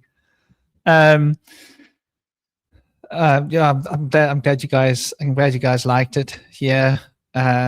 I think this is like the epitome of where we're at, you know. We've got to find another way. And I think that another way starts with us, right? It starts with me, and it starts right here. And it starts with what I eat. It starts with what I use, what I consume. When I take a shower, okay, so here's a question to you guys. I used to live in Rajasthan in the deserts. And so when I lived in the desert, I used to have 1 bucket of water allocation for my washing my body, right? 1 bucket. And I used to use that water. Okay, so this is how I did it. Got 2 buckets, right? And a 3rd bucket, right? Because I had containers wasn't a problem. So I would rinse myself first with a cup to catch the water in my 2nd bucket. Then when I'm wet, I would froth myself up and rub myself down and soap myself. Then I would carefully pour the water down and move the water down my arm so I can capture it all in the other bucket, and down the arm and down the leg. It's quite an art form, I tell you that much. So I can capture all the water from the first rinse, and then I would use that water to rinse myself again, capturing it in the other bucket. And then I would do it again, and then I would take another fresh rinse to rinse myself with the fresh rinse. And after rinsing myself with the fresh rinse, I would add that to the other bucket. Then I would take off my t-shirt and my dhoti, which I wear, put that in that bucket. And I would use that little thing, and I would soap that up, and I'd wash it, right? And then I would put that on the ground, and I would dance on that while I'm rinsing myself into the bucket. Then I would pick that up, put that into the other bucket, and basically I would use this 1 bucket of water. You have no idea of what you can do with 1 bucket of water if you're intelligent. And then I would use half that bucket of water. I would keep half of that bucket of water that's used for the washing of my clothes, because I would have two showers in a day, right? With that 1 bucket of water, because I wanted to wash twice, because it's 48 degrees, 47 degrees in the shade. Like, you're sweating all day long. You want to wash twice, but you've got that 1 bucket of water. So now I live here in Cape Town, and I don't have a bucket of water issue. But still, like, I turn the shower on, I wet myself, I turn the shower off, I wash myself, right? Then I turn the shower on, I rinse myself, then I turn the shower off. My cherry, how you doing? Namaste, I hope you're well. Welcome. And so for me, it's just normal that when I have a shower, I'm using about 2 to 3 minutes of water usage from my tap. That's it. And I'm not using it full tilt. I'm using it just the amount that I need. So I use, like, still to this day, probably about 2 buckets of water to shower. But I learned how to be so efficient by living in the desert, right? And that's just one example. Like, do we jump in the shower and just, because the water's just there, just turn it on, right? Just use it, it's there. Or are you like conscientious, like, no, that water comes from somewhere, And if every one of us uses too much water, then we're going to have big water plants and salination and like that. Just how does this work, right? Like, how much electricity should I use? Should I waste electricity? Should I be careful with electricity? Should I waste water? Should I be careful with water? Clothes. Should I just wear clothes and, this clothes got a little bit of a hole or stain on it? No worries, mate. I'll just give it a bit of bleach or give it TLC and I'll wear it because, it's just clothing. Do I wear my clothes until it's finished? Because, this came from the earth, right? Oh, but it's cool. I can just buy more. Yeah, but I mean, even when I've had a lot of money, I'm still frugal with myself, with the things that I've got. Like I used to spoil my son's mother like ridiculously with everything. But that's how it is when you've got a lot of money and you there's a woman in your life, you don't think, you just. But for myself, I've always been frugal. I've never wanted anything more, simple things. And I think like that's a really important place to start. The resources we use, how much we use, because it's an attitude that comes with that. It's not just about the resources, it's about the mindset. And when that mindset comes into that, then we start thinking about other things too, like food. Okay, am I wasting food and am I throwing food away? Well, there are hungry people in the world. If we change our attitudes, consciousness, that's going to affect our neighbor's consciousness, right? And there's a knock-on effect. And if enough of us change our attitudes, that will become a consensus vibrational field. And everybody will start thinking like that, right? So it's all about reaching that critical mass. And that critical mass starts now, and it starts with us, right? It's raining today. Talk about it's raining today. I used to go outside with a bar of soap when it rained and wash myself.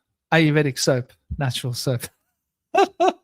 This is how I'm like, to me, like it's normal for me to go and stand outside and wash myself in the rain if it's not too cold, because it's natural. It's going to be broken down in the soil. The soap doesn't have poisons in it. It's good to go. It's going to break down. It's biodegradable and there's free water. I know in the UK you might not be able to do that with the temperature so easy. Well, you can maybe in the mornings, right? Yeah, I was about to say. But I mean, I wouldn't wash yourself with the rainwater here. We had fog on Monday or Tuesday, and I could sense that the fog was not good news. I know many people who've had a fever. I had a fever 2 days ago, and the temperature I'm still like only like 50% at the moment. Like there was something in that fog. I've been able to like smell chemicals still in my nose. So yeah, maybe like back in the day, it was probably fine to drink rainwater or shower in it, but here in the UK, it's not good news. I got to kind of push back on this line of thought here, because I think you're kind of, there's a deeper problem that's not really being discussed here. Because you talk about, the importance of conserving water, eating healthier, and just basically kind of like being more conscientious about the planet. And it's not that people aren't aware that the planet is dying and going to hell. It's that they don't care. It's like, how can you, it's like you want to like, help the world and stuff like that. It's like, there's like, okay, I want to save the world. Why should I care? The world is full of a bunch of idiots. Everything is terrible. Nature is out to get us. There's just nothing but horror and disease. Why should I care about nature if nature doesn't give a crap about me? That's the attitude that people have. It's that they feel unloved. They feel disconnected. So even all this talk about, saving the environment and saving things, it's not that people aren't aware. It's that they're just so full of despair that they don't give a shit. That's what's really going on, dude. So if we, and a lot of people, when they hear talk about, they just hear, who is this pretentious hippie telling me how I should live my life? Screw him. You got to realize, like, even though that's not your intent, that's how you're being perceived. So the way I look at this, man, is it's like, we got to, like, in order to care about nature, you have to tell people that nature cares about you, because I think we're falling into the same trap of using guilt to try to inspire compassion. You're basically saying, shame on you for polluting, shame on you for taking all this water. You don't really love Mother Nature, you neglectful son. How dare you, you terrible wretch. That's how people feel. And for me, the reason I care about nature is not because someone tell me, oh, you're a bad person because you don't save enough water or you're not being a vegetarian, is because I've had mystical experiences where I felt the compassion from nature touch me. And that's what gets me to care about saving the world and saving on resources and, doing the right thing. But without that compassion, without that feeling of connection to the world, all this talk about saving resources and helping each other out just falls on deaf ears, because it's not, like I said before, it's not that people aren't aware that, the earth is dying. It's that they don't care that the earth is dying because they're so hopeless in their own hearts. They feel so much despair that it's almost like they just feel completely disconnected. So it's like, if we want people to care about the world, we got to get people to feel cared about. It's hard to care about the world when it feels like the world hates you and it just wants you dead. And all it does is it laughs at you and ridicules you. And it's like, why should I care about a world that seems to despise me and hate me and try to mock me and belittle me at every turn? Like, that's the thing we got to think about here. We got to cure our mental health. And I obviously understand that diet plays a part in that, eating healthier, has an effect on health. But we can't be we just got to reach out to people and recognize that the reason we are in a fucked up state and the reason everything is terrible is that it's we need someone to let us know things are going to be okay. And it's hard to, do all the stuff you guys are talking about. You just feel like nothing is okay and everything is going to be terrible. There has to be that love first. And I think if you make people feel loved and if you show them, I think what we need to show people is that nature is alive and that it's intelligent, and to have it come to you and really help people develop that empathy, because empathy doesn't come from guilt. It's like, when these Christians come along saying, how dare you do this? You gotta, pay this penance and you're sinful. And you just kind of feel like you do it out of fear. And that's kind of what I did for a while too. Being in this life, you always felt so guilty. Oh my God, I'm this terrible, wasteful person. I'm so horrible. I don't really care about Mother Nature.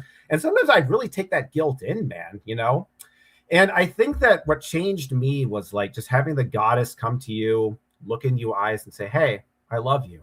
It's okay. You're part of this. You're part of nature. You're part of the compassion. If you realize that there's a part of nature that does love you. And if we can get people to recognize that, aspect of nature, I think then we can come to the conversation of, conserving water, conserving resources, and, taking care of the planet. But people can't be expected to take care of the planet when they've been taught that the planet doesn't care about you.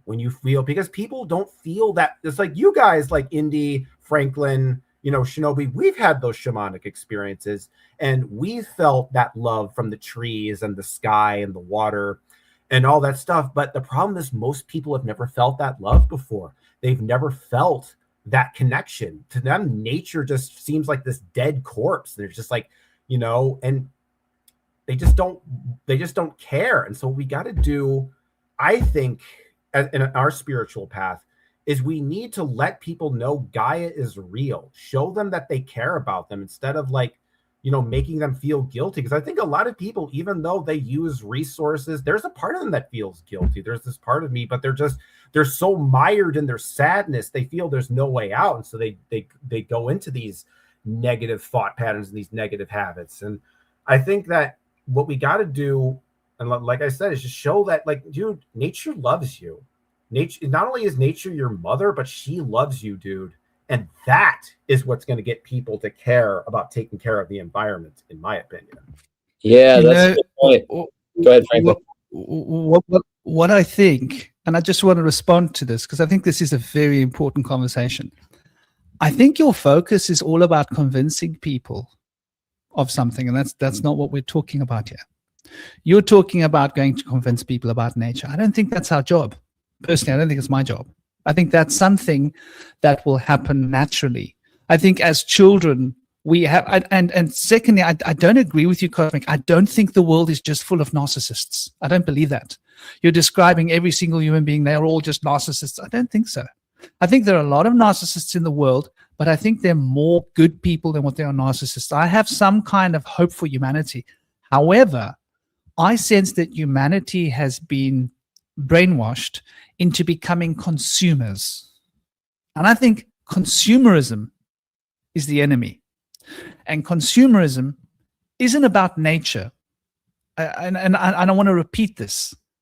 Saving the water isn't about nature. It's about me. It's about my attitude towards resources. Am I a greedy pig that just takes? Or am I conscientious about the other people around me? Do I want to make sure that there's enough for everybody else? There's a big table of food. There's 20 of us. Do I just go and eat all the food?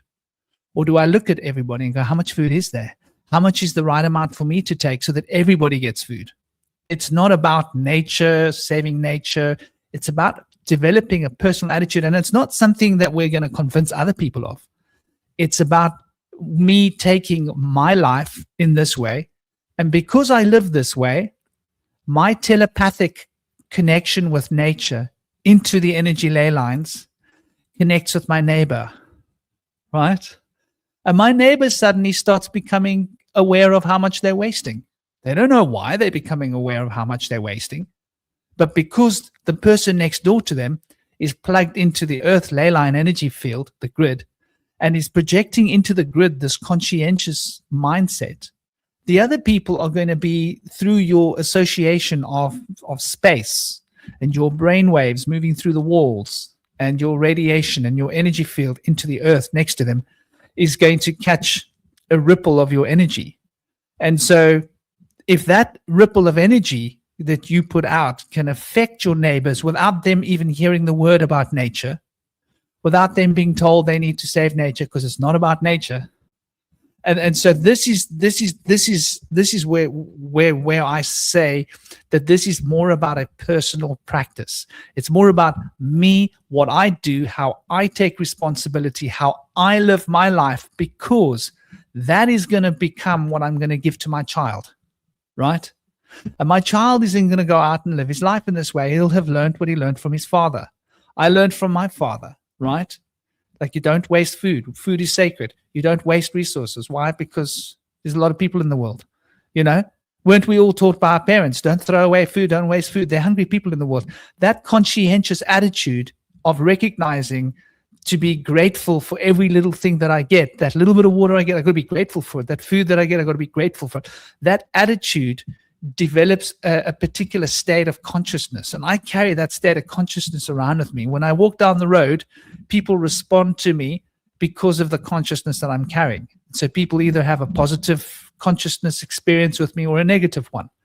And so, yeah, personally for me, I don't think it's our job to save nature. And I don't agree with you. I don't think the world's passing away. I think the world's healthy. I don't think there's anything wrong with the world. I think we are polluting the resources that we need. We are polluting the soil that we can grow food with. We are the ones who are going to have less food because of it.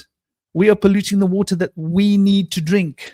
We are going to be the ones drinking poison because we are not looking after our water. Nature's going to be fine. The world is going to carry on with or without us. We could be wiped off the planet. Nature doesn't give a damn. She doesn't need us here. We're not, for her regime. So I think, my point is the emphasis needs to be inside us, and it needs to realize that our life is a ritual, right?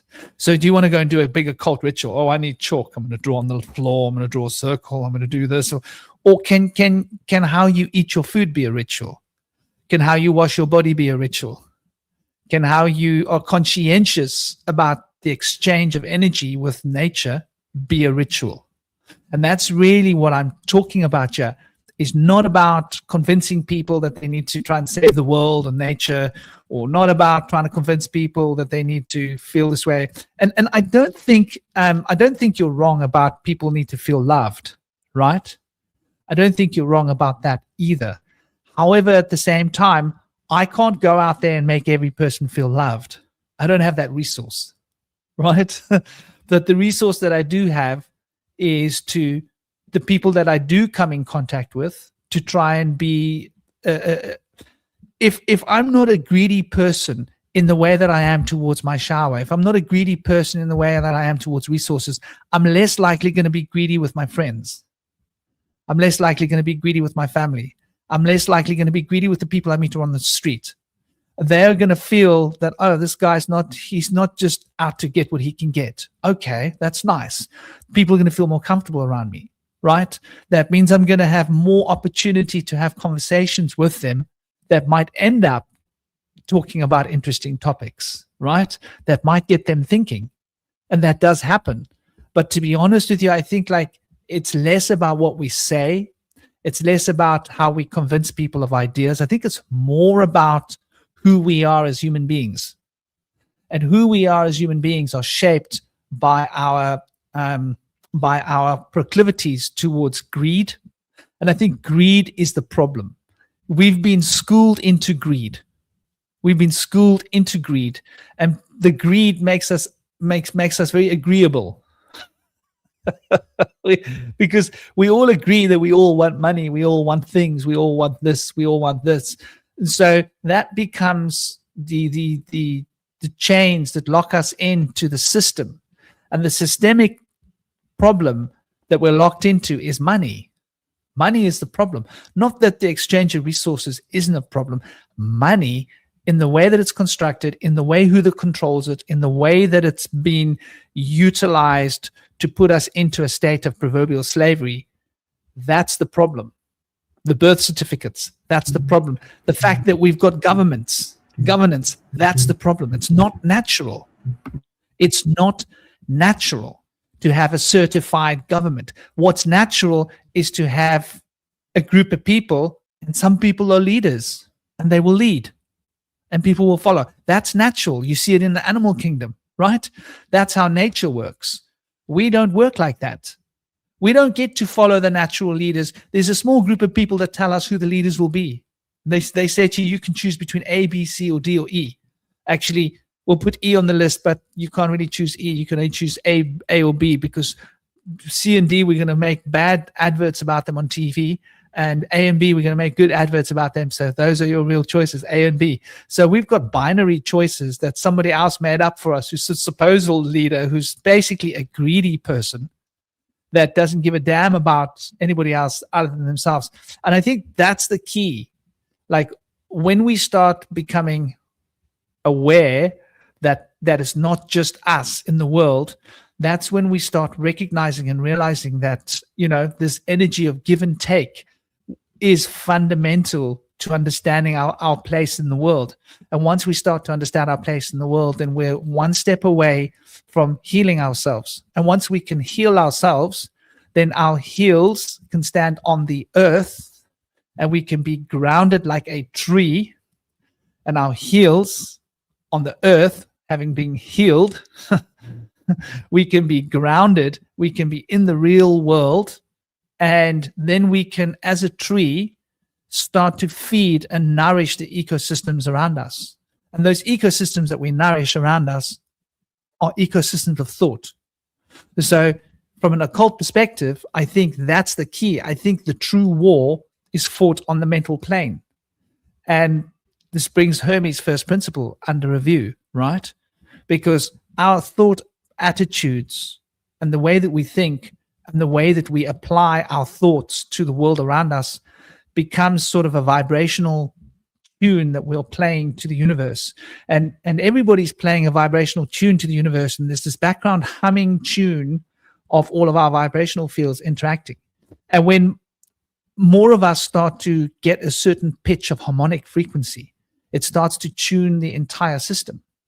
And once your system gets tuned, then all the people that follow like sheeples will end up following that tune. They're just following the wrong tune because the wrong piper played the wrong tune, and they're all following the wrong tune. If we can start playing the right tune, they will follow. And it's the same as like, responding to this cosmic, when I entered into activism, right? I ended up becoming like a kingpin, kind of a leader, kind of a person, right? People wanted to follow me. And the reason they wanted to follow me, they didn't know why. I never spoke to them about the way I showered, right? They just understood there was something about this guy that we trust him. Why did they feel like they trusted me, right? Why have I always had that energy? People will trust me.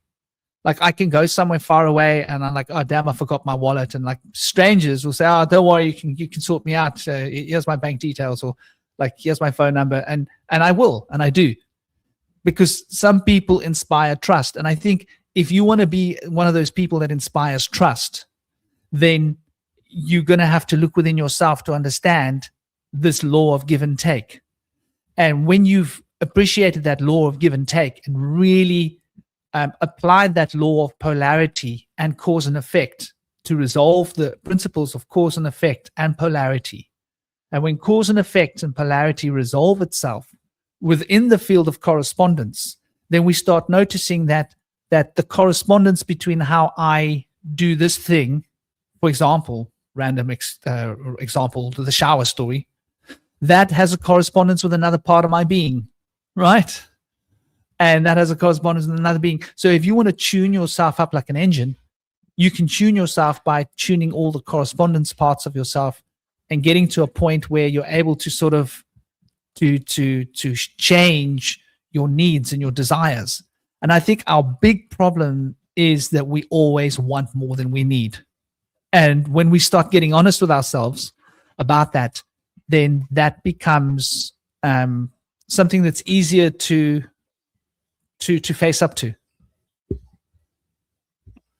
I have an image in my head of a ship with like a hole in it, and they're kind of like taking water out and trying to like bucket up, but the ship keeps getting filled with water. That's kind of how I think about greed, sort of in my head right now. But it kind of reveals a deeper point that somehow the catalyst for that greed is an inherent emptiness within the soul, a hole in a sense that cannot be filled regardless of how many material possessions that you essentially pour into it. So I think in a lot of ways, we got to figure out what is that emptiness that cannot be filled, and what's the healthier thing to cover it up with instead. Yeah, those are all great points, and I think you're really spot on, Cosmic. The fact is that we're not going to be able to change how people look at nature, because one of the integral parts of the PSYOPs of the Babylonian Mystery School that came from the Atlantean Mystery School is the fear of not only nature, but the darkness. The fear of the things that we be brought away from in our places where we're brought into a stage of comfort. We're taught to live in these cages where things are brought to us. We don't have to go out and toil in the fields. We don't have to create the crops ourselves. We don't have to make the whole food for the whole village. We don't have to do all this stuff. We don't have to go out into the darkness at night and try to stumble in the darkness, because people have been taught that these are the things that are going to get you worked over and go nowhere, because we've been given these spoils of being able to sit on a couch, turn on the entertainment. The people are doing a song, they're doing a talk, they're doing a show just for us, where we can sit there. We don't have to do anything.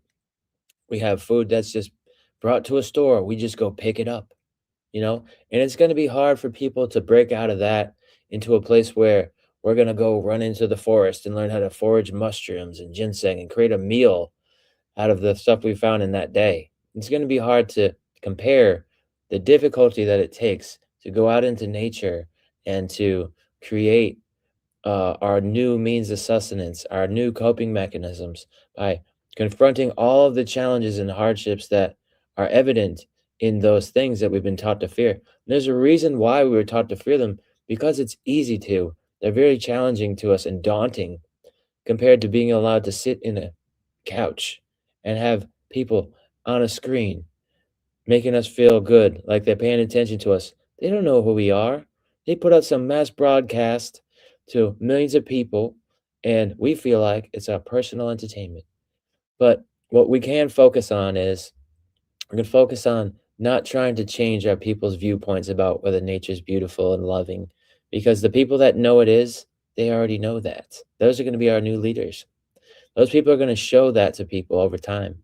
But the way that they're going to go about doing that is they're going to show us how basically what we can do is we can figure out how to make ourselves get away from this toxic system that's killing every one of us. And like Franklin said, nature's not going to be impacted by this. Nature doesn't worry about us. People don't even go in to the deep forest regions, hardly ever. And that's most of the world. So we have people that don't go into the desert regions, and that's like another big part of the world. And people don't really go into nature. We are locked inside of cages. And so basically we're like a baby in a crib. And when you tell that baby it's time to get out of the crib now, we're going to teach you how to walk. The baby's not that excited about doing all these new challenges. It's much more comfortable to just lay there and have everything brought to them. So once things that are brought to us, which right now are starting to kill us, and we're starting to realize this sick care system that we were supposed to trust is giving us poisonous medicine that's making us dead faster. They're turning us into cash cows. The food weapon system that's being brought to us in the stores doesn't even have the nutrients and minerals that we need to be able to have health. They're turning us into cash cows for the sick care system. It's all intervolved with itself, and it's all part of a corrupt, toxic system. People are starting to wake up to that now. That's all we need to know. Our little circles of a small part of the world that's human society that's become toxified and is exploiting us, where we can't even afford to go to work. And then when the foods we buy and the medicines we get after working so hard to not even be able to afford to pay our bills and live comfortably or well, then we start to, after all the hard work we've done, the people that have all of our money, that have all the power, are then going to poison us for all the hard work that we've done for them. People don't do work for themselves. People do work for someone else. When we start to realize that if we do a small amount of work for ourselves, we go out and we plant a little tiny raised garden bed of some of the plants and foods that we like to eat and some herbs. And then we see the benefits that, oh my God, this is going to be way healthier for me than these toxic foods that have these weird frankenfood ingredients. Not only can I just make myself a couple of things, and this is so self-rewarding. When you create something, it's going to be so much more rewarding than just getting something and having it that somebody else made. And when people start to realize the powers of, they don't have to make food if they don't want to make food. They can make jokes, but they can trade those jokes with people that do make food. That's the kind of thing that's going to appeal to people. If you've ever been involved in a barter trade society, which not many people ever have, you'll start to realize how incredible that really is, because it's just, there's people that have made up stories about this, about their own life experiences that have impacted the entire world. The red paperclip. Somebody had a red paperclip. They just kept trading it for things. They ended up with a yacht and a mansion because they were willing to trade and do things differently instead of trying to take the slow time that it's going to take to eventually build up enough capital and profit from their toils in a broken employment system. They're not in vocation. They're not doing what they love to do. They're doing what they have to do, somebody else's work. But like, if we could start to trade on the side, you could go back to your workplace, do somebody else's work. You come home and you do a craft. You do build a little thing, make a song. And you start to realize that the impact that I'm going to be able to have on people is important right now. We all need to reach each other. We need to share our personal gifts that we have to the world and start to branch out and provide them to our community. And it's so much more rewarding than thinking that, oh, I got the best brand thing. I'm so happy to have this thing I bought in a store in a jug. It's like a baby bottle. We're in the crib drinking our little baby bottles with our little blankie and our bibs and our diapers. That's basically what humans are doing right now. Do we really need all these comforts? Is it really making us sicker? And did the comforts become super toxic? Yeah, they have. So to be even able to find healthy things that cost a lot more in the store is also a challenge. They don't even have hardly anything that you can get that doesn't have bad ingredients anymore. So the thing that you make in the field, the thing that you build at your house on the couch, that's going to be stuff that's free of all that toxicity and just the opposite of it. It's going to be those things that are enriching and empowering. And seeking riches and power is going to start to lose appeal. Because if we think to ourselves, look at the people that have all the riches and power, Look what they've done to women and children. Look what kind of supplies and type of consumer products that they're providing to us. We work so hard to help them build this world, and they try to poison us so they can get more of what we don't even have. It's a no-brainer to everybody. People are all woken up to this already. We don't have to change any minds. People are very well aware that there's too much corruption going on in the powers that be. And a lot of people have come across the ideas that the people are the power. John Lennon spread this message to humanity. And we all know about the Beatles. You know, we all know about the many people that have come to help awaken mankind, that have a dream, that have a vision, that have already begun to create the new system. And the new system has already begun. And that's the new leader that people are starting to already look towards to follow. So it's not like we have to make any major changes in people's feelings or their prerogatives or their values. People's values have already started to shift. And if you can't tell that the Great Awakening has already begun, then that's fine. You're going to, because we're all celebrating this right now. And if you're not, you're going to start to realize people are having celebrations. I'm not a part of it. I want to have part of this fun. I want to be involved in this. Let's go. How can I get into this? We're all going to be a part of it soon if you're not yet. And it's a joyous thing. It's a celebrated time. Some people are bothered by this. They're like, oh, people are all having too much fun and they're happy, and I'm miserable. What's with that? And you're right. Part of that has to do with your diet. Being able to change your diet will change your mood a little bit. But another part of that is being able to have an environment where you have a social environment, which is something that's being lost. A lot of people don't have one single friend that they can rely on now. So that's a challenge for a lot of people. But be able to come to have a solution to that is part of the process of following these new leaders that are creating new communities for people to come together and put their heads together and think, why is it so hard for us to be able to afford things right now? I have a bunch of communities that are doing the same thing in my community right now. All the churches, all the spiritual centers, all the free group therapy classes that we go to, people at the library, they're all coming making these little classes and get together in groups. And everybody's able to basically come up with these new plans of how can we be able to afford things better? What kind of means do we have to be able to create things that we used to buy that we can just get more cheaply and much more deeply enriched, that are actually going to be healing the places where these toxic things that cost so much are hurting?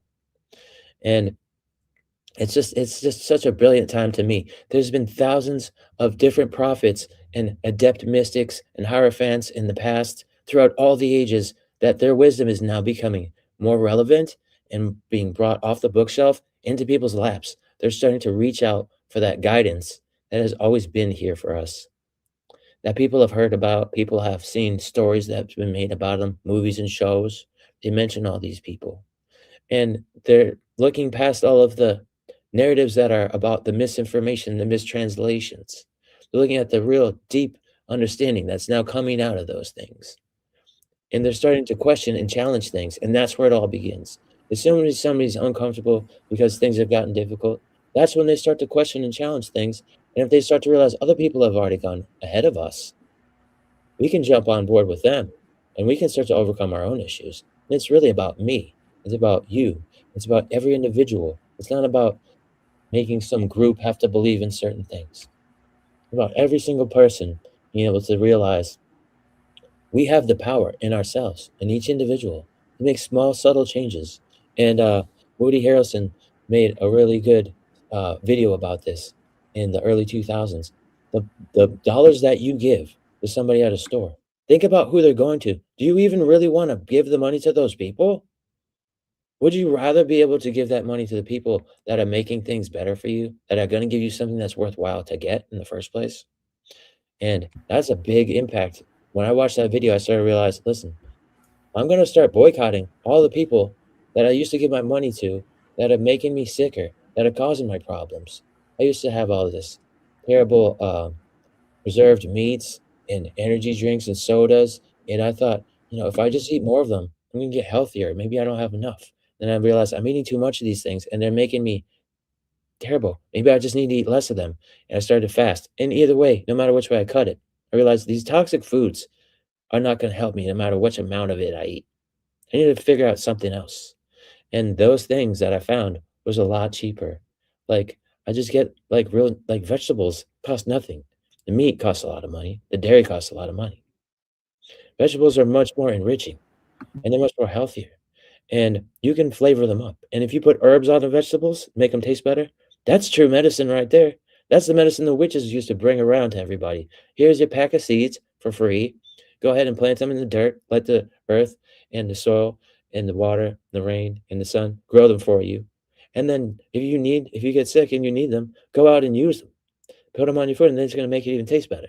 So it's like, it's a no-brainer for people. When you use these healing things, not only is it good for you, it tastes good too, and they're easy to grow. They grow themselves. I mean, come on. Who's gonna not want to get on that boat? I've been on it for a long time. I'm one of the leaders, I think, of this. Yeah, I wanted to jump on what you were talking about earlier, Indy, about how, what was it, the ancient Babylonians that made us like afraid of the dark? What was the race again? If you watch the What on Earth is Happening show with Dan Passio, Zeralath is a big fan of that show. That's where he got a lot of his wisdom from. You'll start to understand about that. All right. The schools and the PSYOPs. Yeah.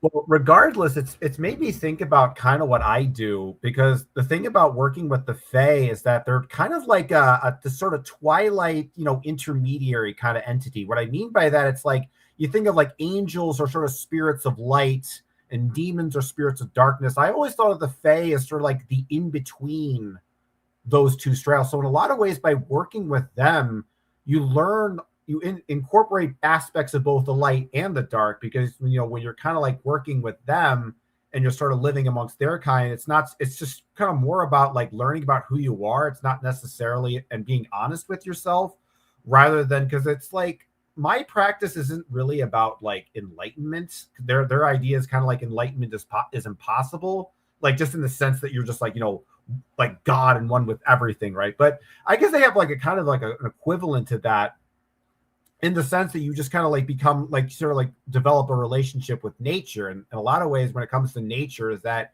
you kind of look at both its beautiful sides and its ugly sides. You're kind of like just looking at reality in this more honest way. And the funny thing about the Fae is, like, when I talk to like other people who are interested in the cult, you'll talk to all these people who they're interested in, because I think this is the reason I bring up the Fae, is I think when it comes to the occult, is that so much of occultists, particularly in Western culture, they seem to work with either angels or demons. Like, you rarely hear about people working with elementals or more intermediary spirits like I talk about.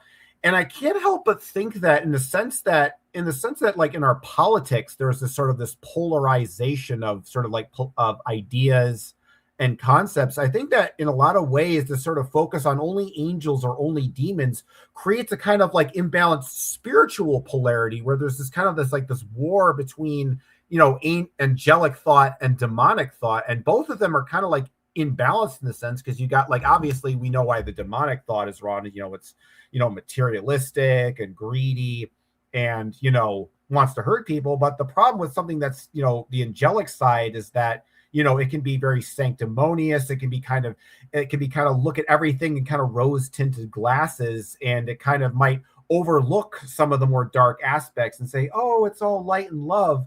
And I think I'm starting to realize that maybe one of the reasons that the Fae have this kind of frightening reputation in the occult world is that, unlike angels and demons that kind of like, push up your ego, where it's like angels are telling you, we're giving you, the enlightened wisdom of God, or demons acting like, oh, you're in control of us because you have the power of God. The Fae are kind of like, no, you're not God. This universe is massive beyond your comprehension.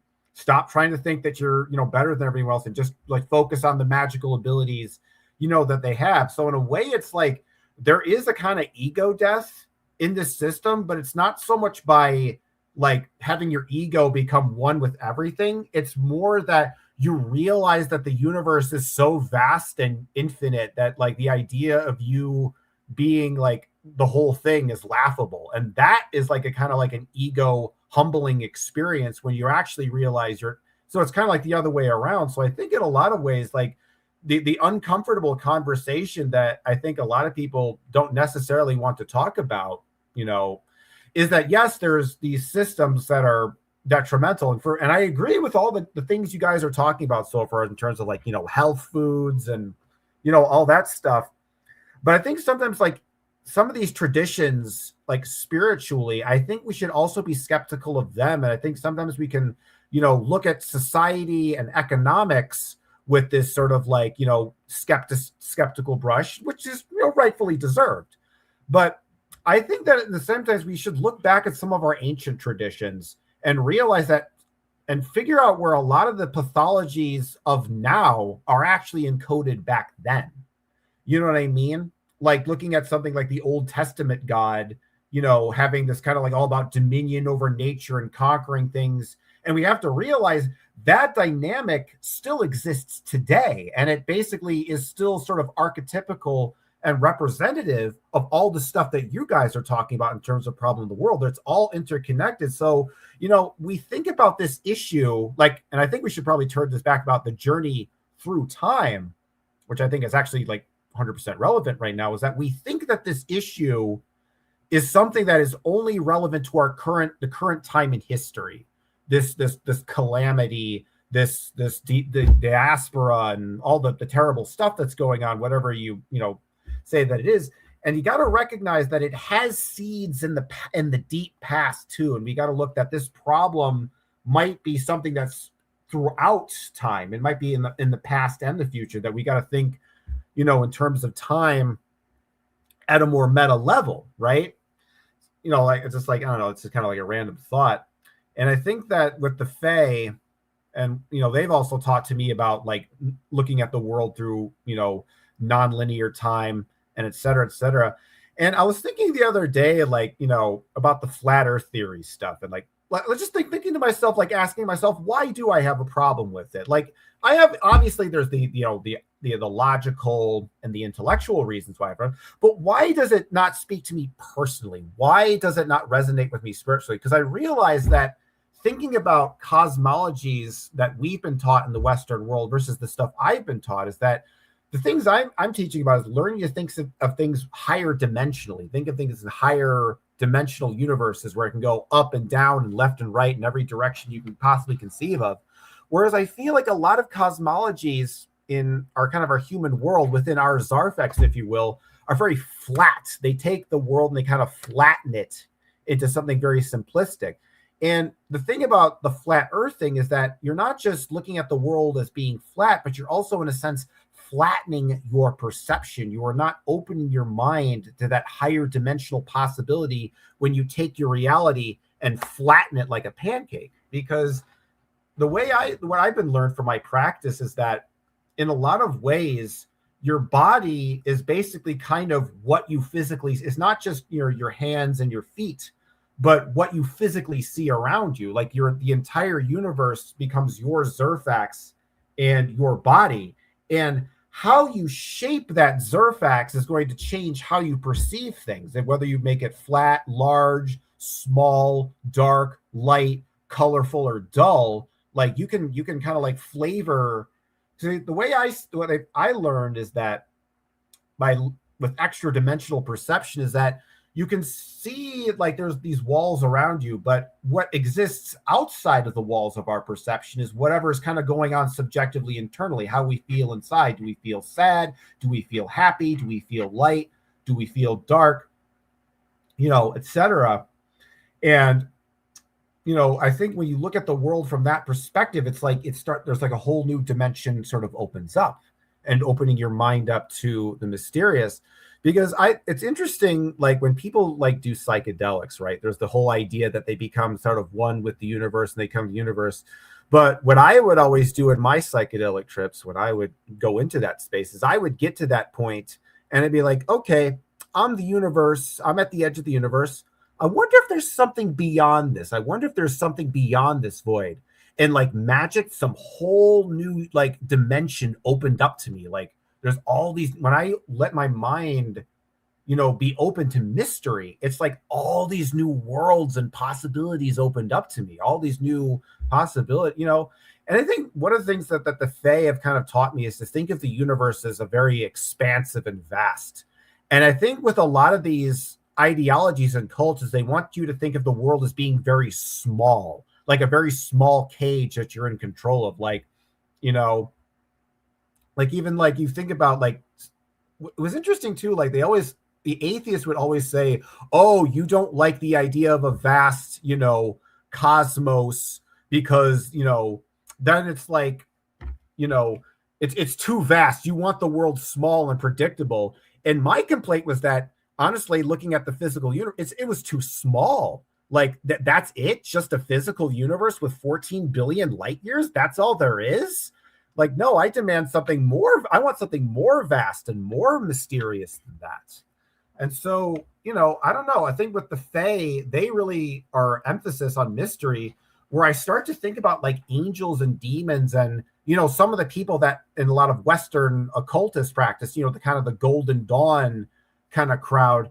And I can't help but thinking that maybe there's an element that some of these sort of archonic spirits, you know, if you want to get Gnostic about this, are kind of like inflating people's ego through occultism in this kind of like unhealthy way, sort of creating that polarization that we're talking about. Like we think about the polarization between, you know, the left-wing faction and the right-wing faction, but in a sense, it's also a battle between, you know, angels versus demons. And in this scenario, we're thinking about angels in that kind of Gnostic archonic sense. So really, we really don't want the angels or the demons to win, because both of them are ultimately authoritarian. And to me, the Fae sort of represent like a freedom. Like this is like the middle ground between these unreasonable extremes and a kind of like a neutral, just looking at nature. You think about like, now I think about neutral, natural. The words are very similar. Can you do, Franklin, what do you think about the word natural being associated with the word neutral? Or actually, General Shinobi, you can jump on this too, because you like the word play. The thing about natural and neutral to get us away from this kind of polarization that's tearing us apart, that's making us fight against each other. And we got to find that natural neutral. Well, I think neuter is about having both, it's got to do with sexuality. So it has relation to the seventh principle of Hermes, right? Naturally, which is essentially the expression of nature.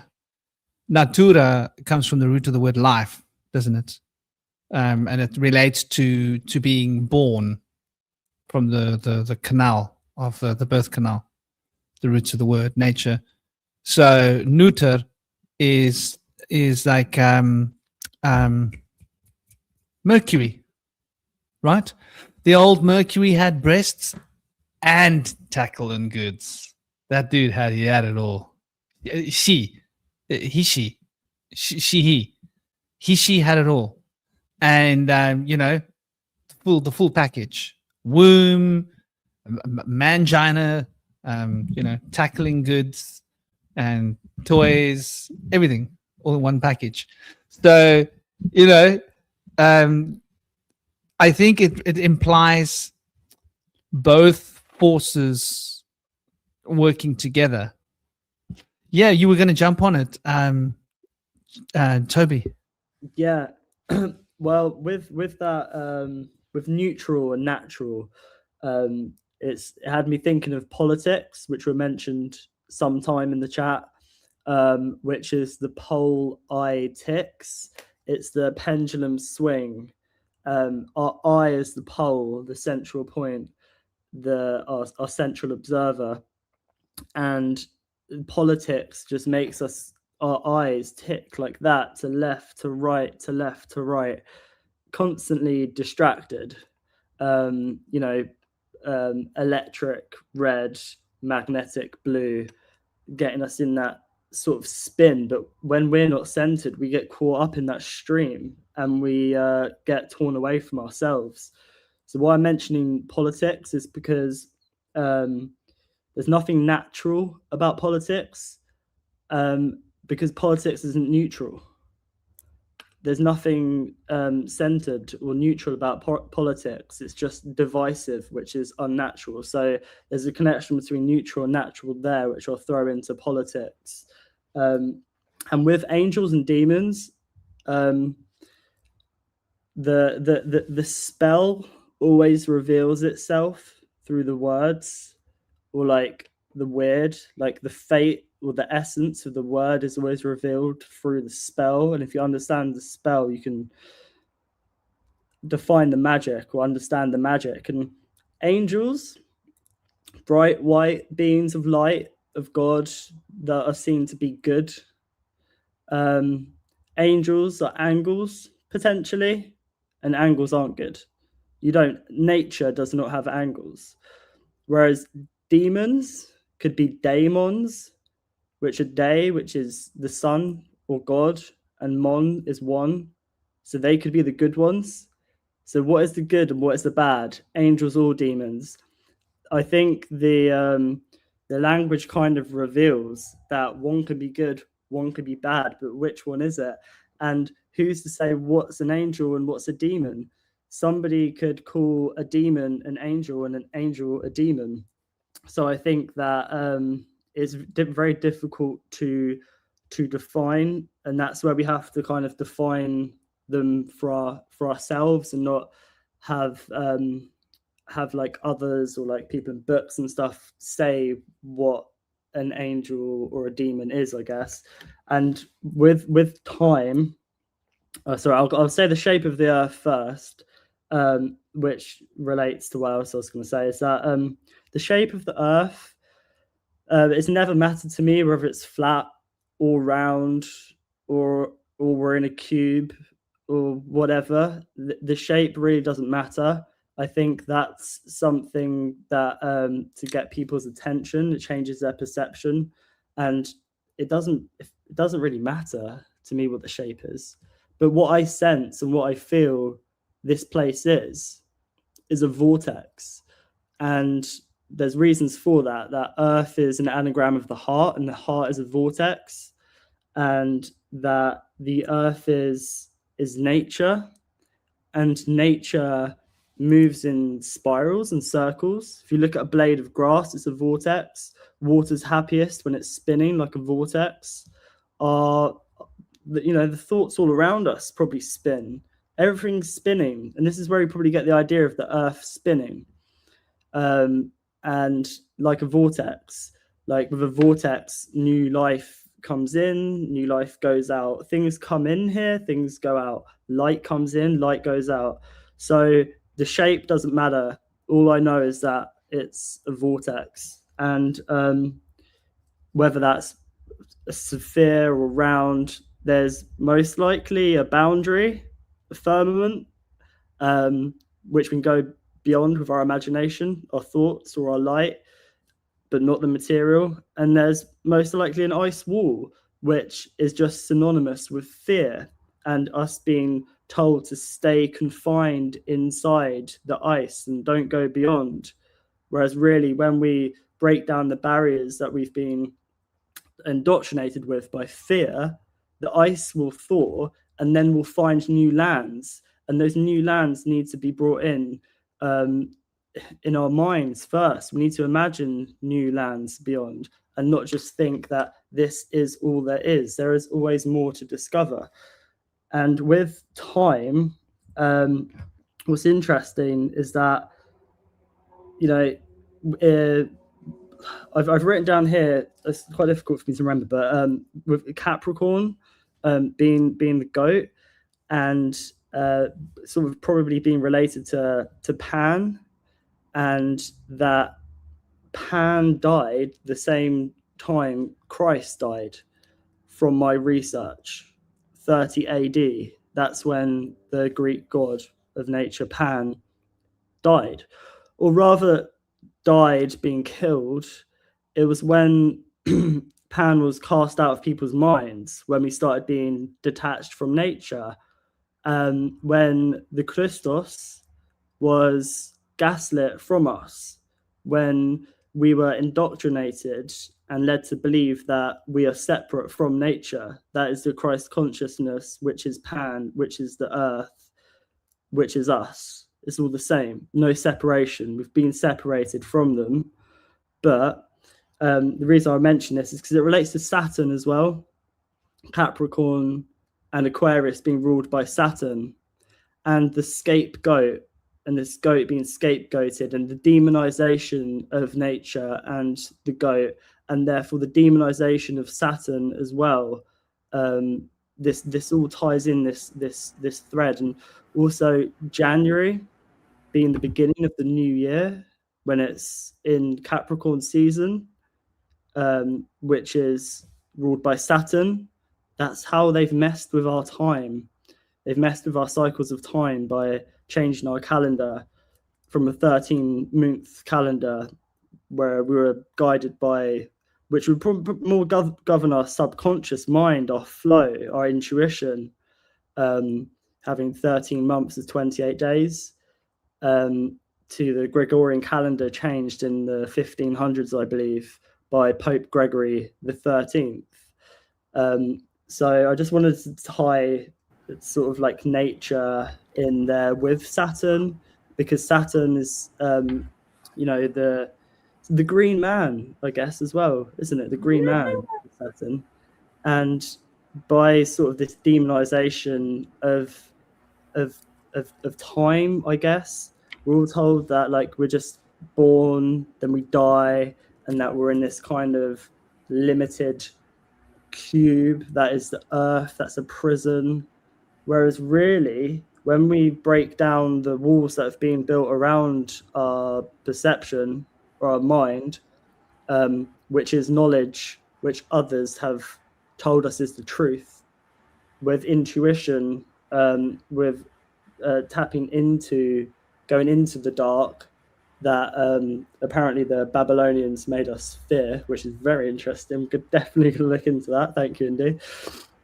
Stepping into the dark, we can find the light and shine a light on these illusions, which is this false knowledge we've been given, these walls, and dissolve them.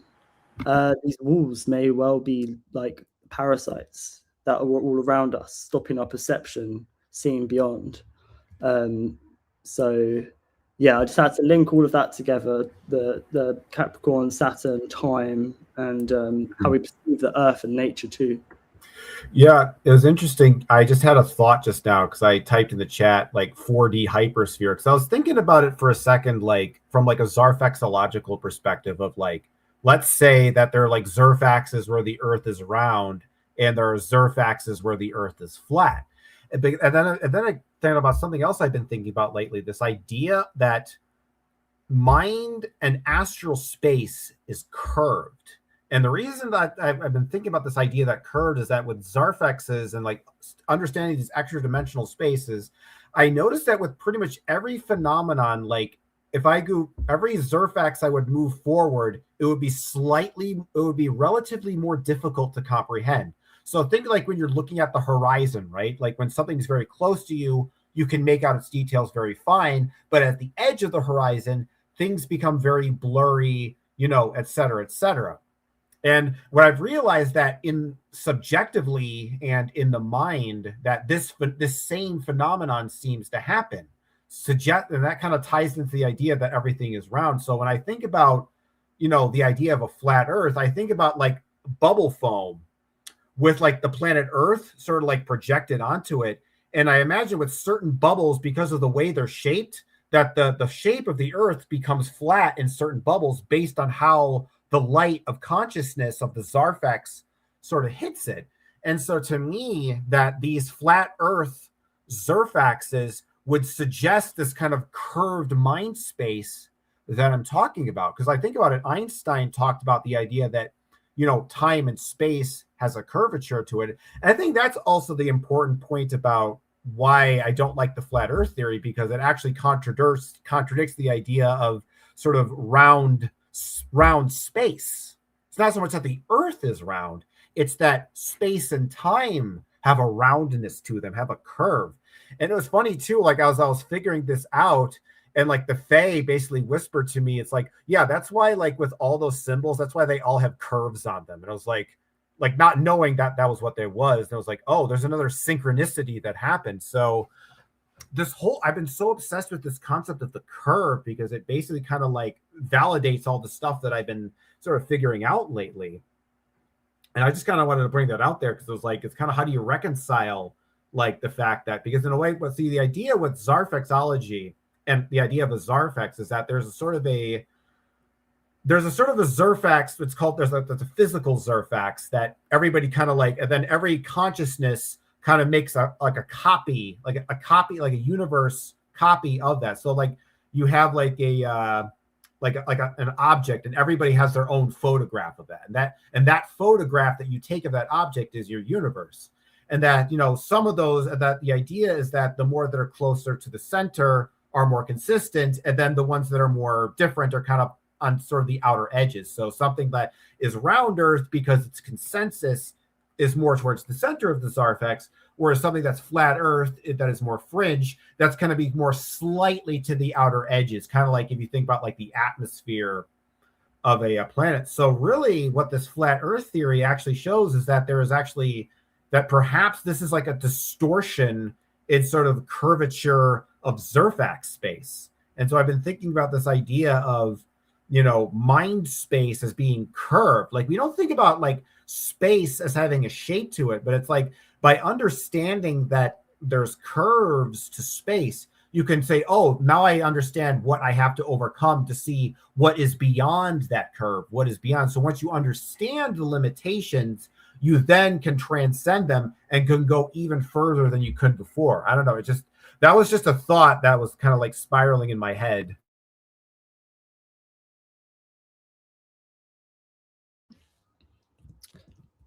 Hey, Franklin, would you mind sharing an image I shared in a minute for our tuition?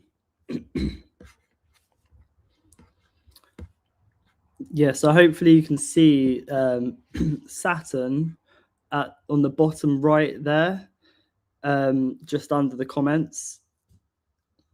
So our tuition was saying that there's a hexagram in the north pole of Saturn, and that nature has no straight lines. So how can this be?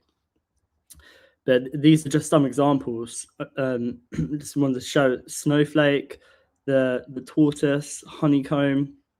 Also, the hexagram is what structured water looks like as well. It's what exclusion zone water, which is plasma water, which is around our DNA. It holds our light in place. That's why it's structured water. The exclusion zone water, and that's when water is happiest. That's why if you look up Veda Austin's work and how when she with her hydroglyphs, she collects fresh spring water from the core of the earth where it's created. Water's created in the earth's core. It looks happiest when there is a hexagonal shape, because that's a very powerful creation symbol. That's why the heart chakra is a hexagram, and the heart is a vortex, because the hexagram is a vortex, because the vortex is as above, so below. It's how we bring things in and things go out from the vortex. So this is why Saturn has a hexagram on its north pole, because that is associated with water, I believe, and plasma. And that's why it's associated with death as well, because death is linked to water. And you have to come back on a Tuesday or Wednesday when me and Franklin do our other podcast then to hear more about that, because I don't want to really bang on too much more about it. But the hexagram certainly is the shape of nature, I would say. And it's true, nature doesn't have straight lines, but that it doesn't move in angles would be more correct to say. Nature doesn't move in angles, it moves in spirals. And the hexagram is just structured water. It's how things grow. If there was no structure, it would just be chaos. I don't know where that saying came from, that nature doesn't have straight lines, but it's not true. I mean, I've got lots of crystals. They're natural. They come from nature. They're formed within nature. They got straight lines. I've got pyrite cube as well. I've got one like this. Not maybe, I don't know how big this one is. I've got small ones. I used to have nice big ones. Don't know what happened to them. But pyrite cubes, you know. When you And find it this like is that, just, this is how they grow. This is how they are formed in nature. And there are like thousands of crystals that have straight lines. And they are very much a part of nature and an expression of the natural field. And so nature most definitely has straight lines. So I can even take you to formations, natural mountain formations, where there are straight lines. You know, what happens is the water comes and the hot comes and the cold comes and the rock cracks in straight lines, right? Between polarities of heat and cold.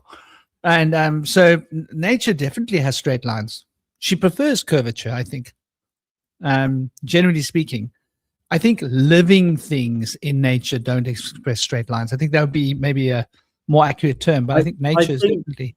Well, actually, I guess a good phrase would be things that grow don't move in straight lines, because the rocks grow, or are they sort of like you say, created by? I think crystals grow specifically, but I don't know if rocks grow square.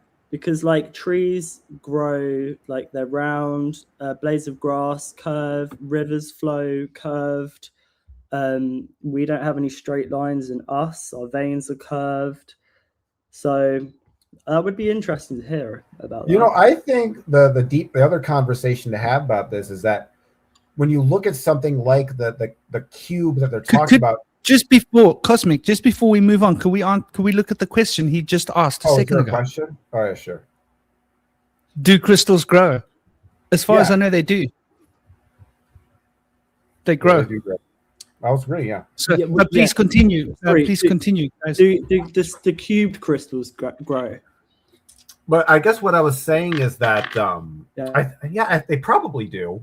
I think the idea is that a crystal is sort of like a fractal in structure. So the cube, like the whole, it's also part in the small part. What I was saying is that even if the lines aren't perfectly straight, it seems that their nature attempted to make a straight line, and that's what's really important, is that we see consciousness in nature. I think because that's really what we're trying to look for here when we look at all these crystals and the sacred geometry. Is signs for intelligence and sentience existing within physical particles, and that these symmetrical shapes represent a sort of intelligence of nature being expressed outwardly towards us.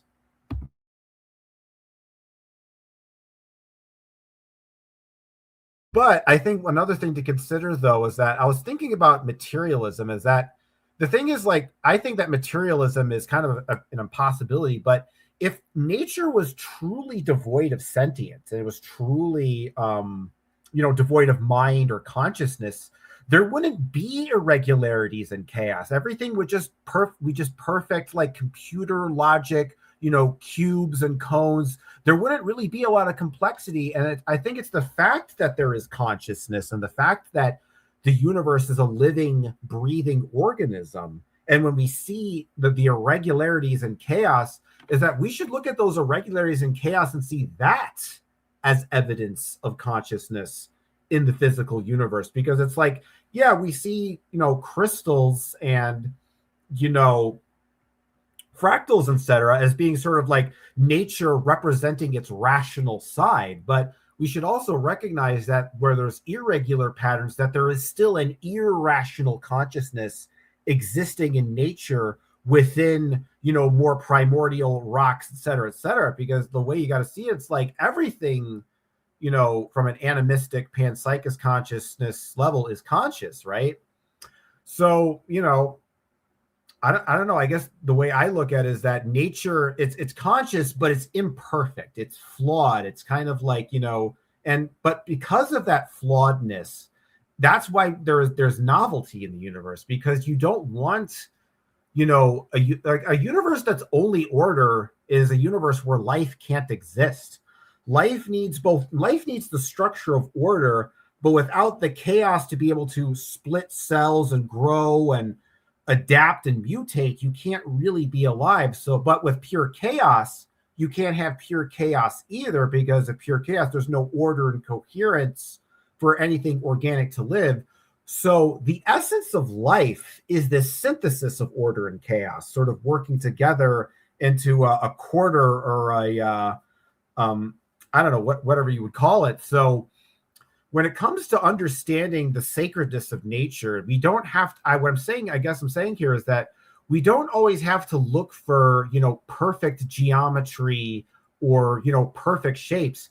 And perhaps that flawed, unsymmetrical, maybe disorganized parts of nature, maybe there's a life in that too, and that it represents our own flawed, disorganized nature. And that, in a sense, that, because I think sometimes we look at nature and we see that nature is perfect and that, we're flawed and that we're an aberration of nature. And I think that's a kind of belief that also keeps us, separate from the natural sort of Gaian mind, if you will. And I think it's important to see that, because it's an interesting way to think about it, that sometimes that what you think is irregular and chaotic is actually evidence for sort of God in nature. Because I think with Christians and, various religious people, they see the order in the universe and say, oh, that's evident of God. But then when they look at their equations and then they start to see that they're not quite as irregular, they're not quite fitting to magical numbers, they start to doubt that. But to me, the irrationality of the numbers is not evidence of a lack of sentience in the universe. It's actually proof that there is sentience in matter, because it has that human, organic, flawed quality that we have.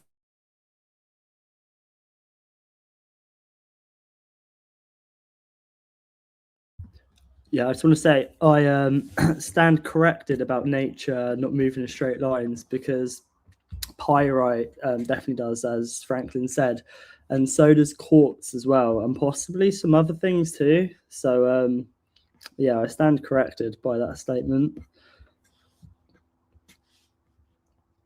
But that makes me think that, it's the masculine and feminine polarities in nature itself, because you have these irrational sort of segmented rocks, and you have these rational, perfect pyrite crystals, and you see both of those elements in you think it's interesting too that they say gender doesn't exist, and it's like you can see gender in the rocks, man. The crystals. That's exactly what I was talking about when we were talking. Oh, that reminds me. Let's pull that back up. The etymology. Oh no, don't tell me. My pictures went away. Oh. Okay, no problem. We will go back to where we were. Get back to where you once belonged. Okay, so the English word neutral. Pi, Proto-Indo-European. This is as far back as we can go to the graveyard of the original tongues, languages from whence our more modern ancient languages derived. So we're looking at ne, right? Which obviously comes from not, and it's like nehi in Hindi, near in Afrikaans, no in English. We've got it here. And the second one is kul, nekul, but it became changed in the Latin, uter. So we're talking about, and uter meanings, they're saying it here as who or which. I think it relates to polarity. It relates to a polarity between two things. In other words, not one or the other. And so this is why the seventh principle of Hermes is so relevant for this word, because the seventh principle of Hermes is where the one and the other meet and are brought together, right? The duality. Okay, so we start off with a monad, right? And that is mental. Everything is just a field of thought and nothing changes. Everything is complete and embodied within its fullness. Nothing can be divided or multiplied. Nothing can be changed. And then we have within this field a series of correspondences, but the series of correspondences only come into being due to the sphere of vibration. And the vibration can only happen because of the field of correspondence. In other words, the original mental thing doesn't change. So something's got to be outside of that thing, but it can't exist because it doesn't exist. So it needs to exist in two places at once. So it needs to beam part of itself there. But there isn't a consistent permanent sphere. So it needs to produce a sphere that's non-permanent. And in order to produce a sphere of non-permanent, it beams itself out there all the time, perpetually, lots and lots and lots, repetition. And that becomes a field of vibration. And due to the correspondence, there's a field of quantum, because the correspondence means that there's a correspondence between what is and what is becoming. But what is not changed in the process of becoming, even though becoming is using a building block of what is. The building block of what is never leaves what is, but the building block of what becomes is a reflection of what is, but it never leaves what is.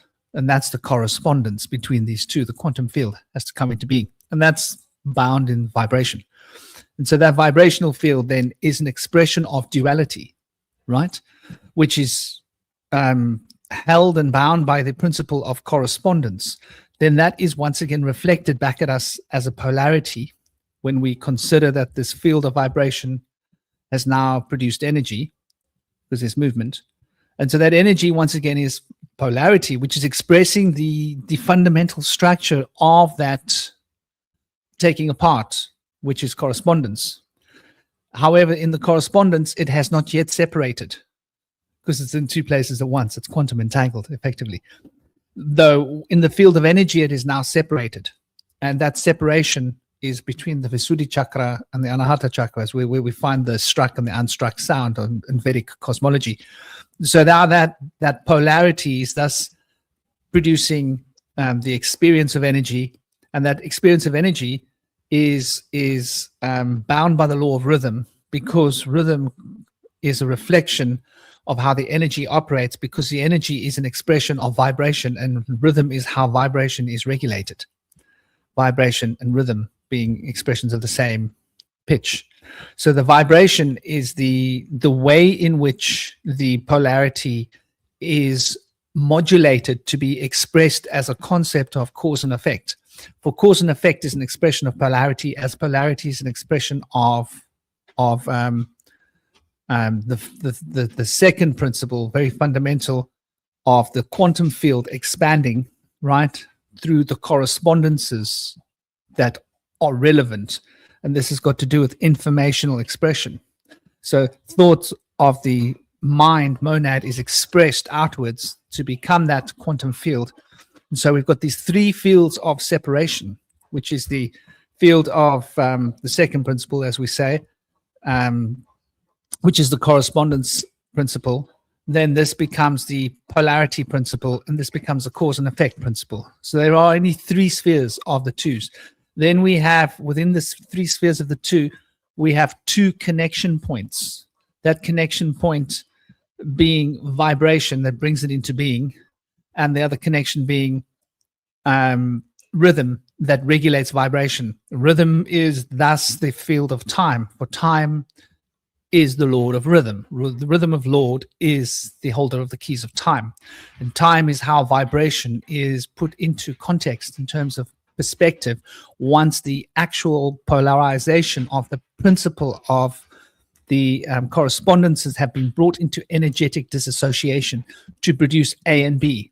And so in this A and B, we then have masculine and feminine being expressed through the very principle of polarity, which is an expression of energy that becomes the cause and the effect. And so the cause drives the effect, and the effect becomes the parent of the cause. And this is then resolved within the seventh principle of Hermes, which is the principle of generation. So the generative principle of Hermes, the seventh principle, is the principle that ties together the knots of the three dualities, the three polarities, if we can call them that, and brings them into a single synthesis, which is what we experience in nature.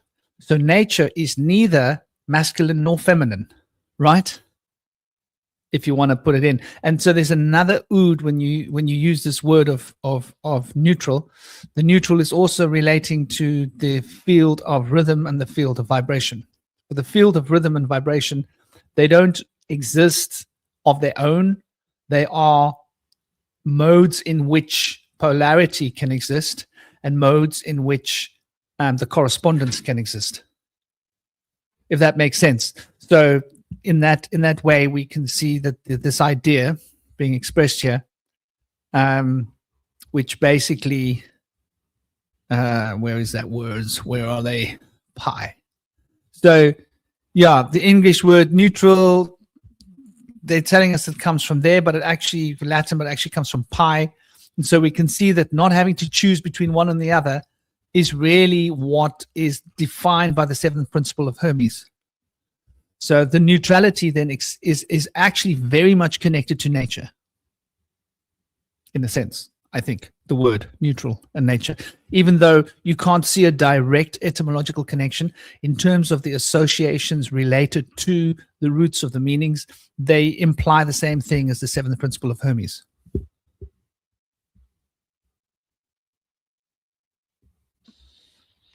Right, guys, I'm going to shoot off because I've still got a little bit of a temperature today, I think. Apparently that fog, Howard said they had that fog on Monday as well. So it looks like it was pretty widespread, but not as widespread as the fog that was around last January, I think. It was a worldwide fog that gave people like respiratory issues. So yeah, just I did a podcast yesterday. Was it yesterday? Yesterday, which I rescheduled, so I couldn't cancel it. And yeah, it wasn't great yesterday. And sometimes when I'm talking, as people know, my stream of awareness can just go off, and I've got to try and navigate my way back to what we were talking about. But I just struggling to find my way back. I kept being like, sorry, what were we talking about? It was awful, but still had a good conversation. But just trying to like talk and just sort of like got to be on point with this sort of info. So I can't even respond to what you just said, Franklin. I'm so tired, mate. Like you threw so much out there, so interesting. But I'm just gonna have to shoot off. I would usually stay on longer, but just need to go and like chill a little bit. So get healthy, man. Yeah, exactly. Like we always eat really healthy, don't put many toxins in my body, but there are a lot of toxins in the fog. And I think that when you're like sensitive to that kind of stuff, you know, just needs to try and like get some of it out of the system, I guess, somehow. Do you know if burdock is good for that at all? I don't know much about burdock. But what you're looking for is things that are anti-inflammatory, right? So you'll have a lot of anti-inflammatory stuff in your kitchen. Like, have you got turmeric in your kitchen? Yeah, we got a nice turmeric and ginger tea. So I might make a herbal tea. It's organic. But have you got actual turmeric? No, I don't think so. Okay. No, I mean, it's just good because you can dose up on that stuff. It's slightly blood thinner, but you're not pregnant, so you'll be fine. Yeah, well, the tea's got turmeric in it. It's got little bits of turmeric, little bits of like it's good tea. Like so that will do. Sure. For now. Yeah. I mentioned burdock because I brought a tincture a while ago, and apparently it's good for like cleansing your blood. So I brought it because I needed to buy like a few more things in my basket to get free postage a while ago. So it's like, okay, I'll grab that. It's just a $5. Haven't used it, but I was thinking it might be good for sort of like cleansing the blood. But yeah, right. Gonna shoot off. Well, get well, brother. Get well, So, and drink hot water with lemon. Well, I mean, you should always put a bit of lemon in, yeah. But I mean, just drink lots of hot water if you're having a fever, right? Like warm, keep drinking warm things, hot things, And you probably, you know what you say, you shouldn't eat too much if you got a fever, right? Starve a fever is an old tradition. Yeah, Eat a cold, don't- starve a fever. Yeah, I don't really have a fever still. It's more of just like a inflammation, I guess, and just like it started off with the throat here. Started off with the throat, and then yeah, Esme's as well. Esme was like at the back of her head here. What was it like? It's like an egg. Sounds Yeah. sinus related, honestly. Yeah, but it's not just sinus because it was my throat. And last night my I was getting like sort of like I fluttering. mean, the sinuses are like connected to like the throat area. So what happens in your sinuses? There's like the postnatal nasal drippage will go into your throat and give you a sore throat too. So that's part of it. They're related. Interesting. Yeah, I did smell kind of like chemicals in my nose when I've been blowing my nose. Like it smelled like there were chemicals in it, and I haven't Yeah, put maybe any like a chemicals neti up my pot nose rinse for a or long something time. would be a good idea too. What's that? Like a neti pot rinse. What is that? It's basically where you take like saline salt water and like pour it through your sinuses and you kind of make it go out the other sinus. Yes, Using, like, a little Franklin's pot. recommended that before. Yeah. Have you got rosemary? Yeah, well, fresh? No, any rosemary. Yeah, I think so, yeah. Yeah, because rosemary is a powerful anti-inflammatory. And you can dose up on this stuff, right? It's safe.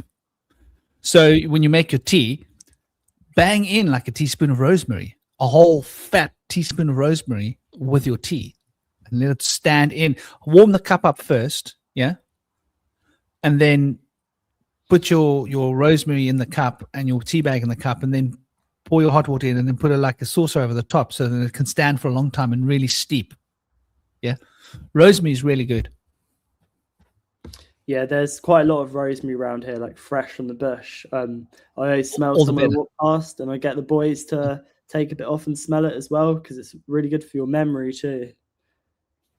Yeah. It's Yeah. Thanks for that. it's a potent anti. I think let me see here. Okay, there we go. So yeah, good old rosemary, you know, rosemary is good stuff. Now the wheels fall off when I start doing anything. So you should see that there. Is that right? Yeah. It's rich in polyphenols and carnosic acid and rosmarinic acid. And it suppresses inflammation-related signaling pathways and lowers pro-inflammatory cytokines. So it's really effective for reducing conditions like any kind of metabolic issues. And so think about when you're having a fever, right? When you're having a fever and you've got pain in your head, it's inflammation, right?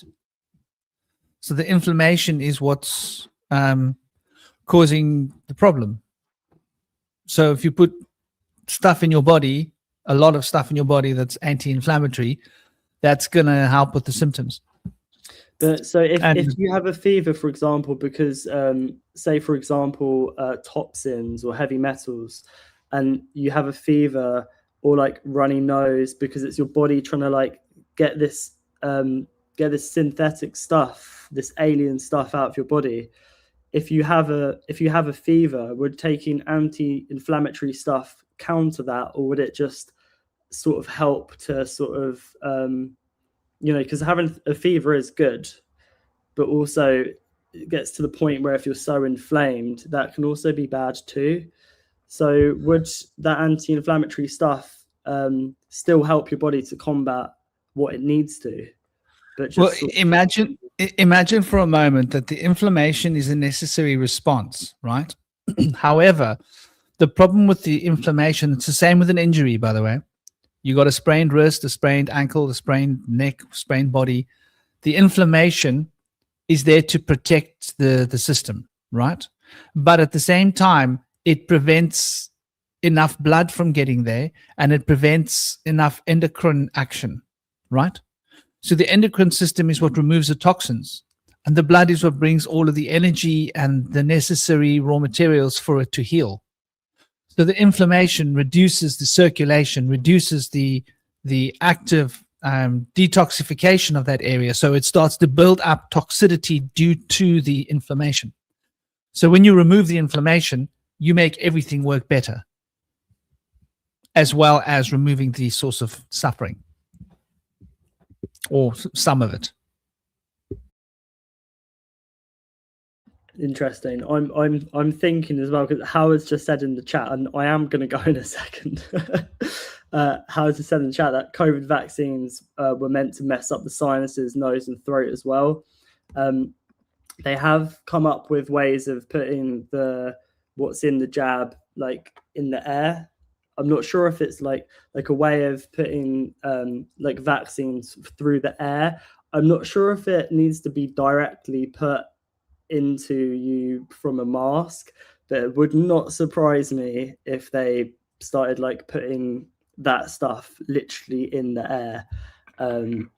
And they say they want to like block out the sun with like sulfur and these chemicals and stuff. It's like, yeah, maybe they do, but maybe they just want an excuse to start spraying the skies even more.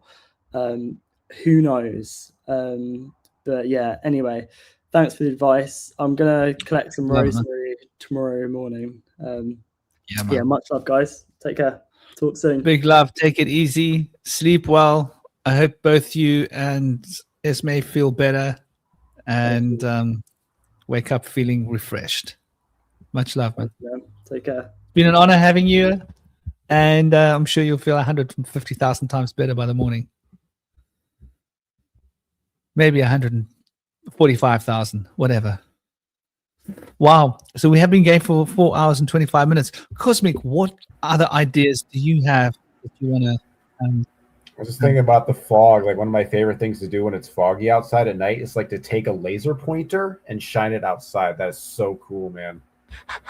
As for things I want to talk about, I don't think I have much else to say, really, at least related to the topic here. Well, what is it that we haven't specifically mentioned as of yet? That's I think we talked about indoctrination. I think we basically covered everything in the title. Maybe not I guess we covered that, the journey through time. I don't know. It's manifestation and entrainment. Yeah. And I think that's just the last one. Like how we entrain our reality around us. Yeah. How reality manifests, and how our how the indoctrination that's affected us, right, affects the way in which we generate reality. How's that for an idea? Changes the literal physical world. Yeah, I agree.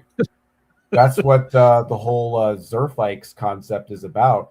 So basically, the way I kind of figured it out was this idea that they called the Vlidzerfax ratio. So the idea is that there is a Zerfax of randomness that's called the Vlidzerfax. And it's kind of like it's an upside down triangle and has like a weird tail. But anyway, it's like a certain level of randomness that's essentially created from sort of different universes simultaneously existence. It's kind of like, think of it as kind of like the liver of the universe. It kind of absorbs all the contradictions so that all these universes can kind of exist, right? So basically, depending upon your worldview, there's a percentage amount. So basically, the idea is that 400% is like the standard ratio. That's like the idea is that each 100% is one of the four membranes of a Zerfax. And so basically, 400% is like the standard level. Well, if you're somebody that believes in like magic, for example, it might be 300%. And so the idea is that the higher your belief, the lower that threshold is, right? And if you're more skeptical, you may have something like a 500% or a 700%. So you're like, nothing manifests for you, right? And so the idea is you're right in the sense that what I've basically figured out is that, you can't, because I was thinking about probability, right? like I have a pair of dice in my hand. I always like use dice as a kind of like a way to sort of like think about this this concept. And that like there's like you think about like percentage wise that there's like, you know, I can't necessarily, you know, change the percentage like in sort of deterministic reality, but from a Zarfax perspective of everything sort of being reflective Zarfaxes, you could see that there's different dimensions of randomness. So there's the randomness of the object itself. There's the randomness of my perception of it being in my hand. There's the randomness of it, of other people around it perceiving it as random. And there's the randomness of it being the universe. So that's 4 different Zarfaxes, right? So you have 400%. And then depending upon the what you believe will change that rate. So basically what I'm saying is, yes, you are technically correct in that what you believe is going to change your reality. So the idea is that the lower the percentage rate, the higher likelihood you have synchronicity. So if you have a high Vlid-Zarfax ratio, you're not going to get a lot of synchronicities. And if you have a very low one, you might get so many synchronicities that you think you're going insane. And it's like, that's the way I figured it. So in a way, with the idea that everything is different universes, it makes sense to see how different perceptions can actually alter your specific reality. Because I think a lot of people, when it's hard to conceptualize these ideas because we do think of everything as being one contained universe, because the contradiction is, well, if it's changed for me, why hasn't it changed for you? And vice versa. And this sort of Zarfaxology idea explains why that's the case, in the sense that everybody exists in sort of different Zarfaxes that are reflective of the Zarfax whole. And so you're very right in the sense that your perception of reality actually changes the metaphysical makeup of the existence that you exist in. It's not just a psychological shift.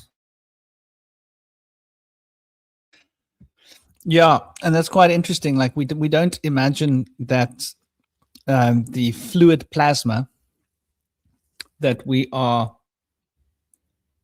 surrounded by is a somehow dimensionally reflective medium. Yeah. So if we think of the fluid matrix that we are within, like think of ourselves as like in a fluid womb-like matrix, and it's a fluid reflective medium that we are engaging with, and the consistent engagement produces particular structural fixations within the fluid matrix, which we then experience as material reality. But that there is this constant feedback loop between ourselves and this fluid matrix. And so we identify as the fluid matrix as being real. But it's really just a real, right? It's a real. It's like this. Like the idea, who was it that brought up the idea about the ancient Greeks thinking of reality as something that we project outside of our eyes? I'm not sure. I think if I heard the name, maybe like, oh yeah, that guy. Well, but anyway, so the idea is that we are receiving and we are giving, right? Like think of it like that. So one aspect of us is downloading and one aspect of us is uploading. And we're consistently doing this. It's like a consistent fluid cycle. So we are uploading what reality needs to be and then downloading what it is. How's that for a concept? And this is a circular movement of energy, like a chakra. And the circular movement and flow of this spinning energetic frequency is whirling at a particular vibratory resonance.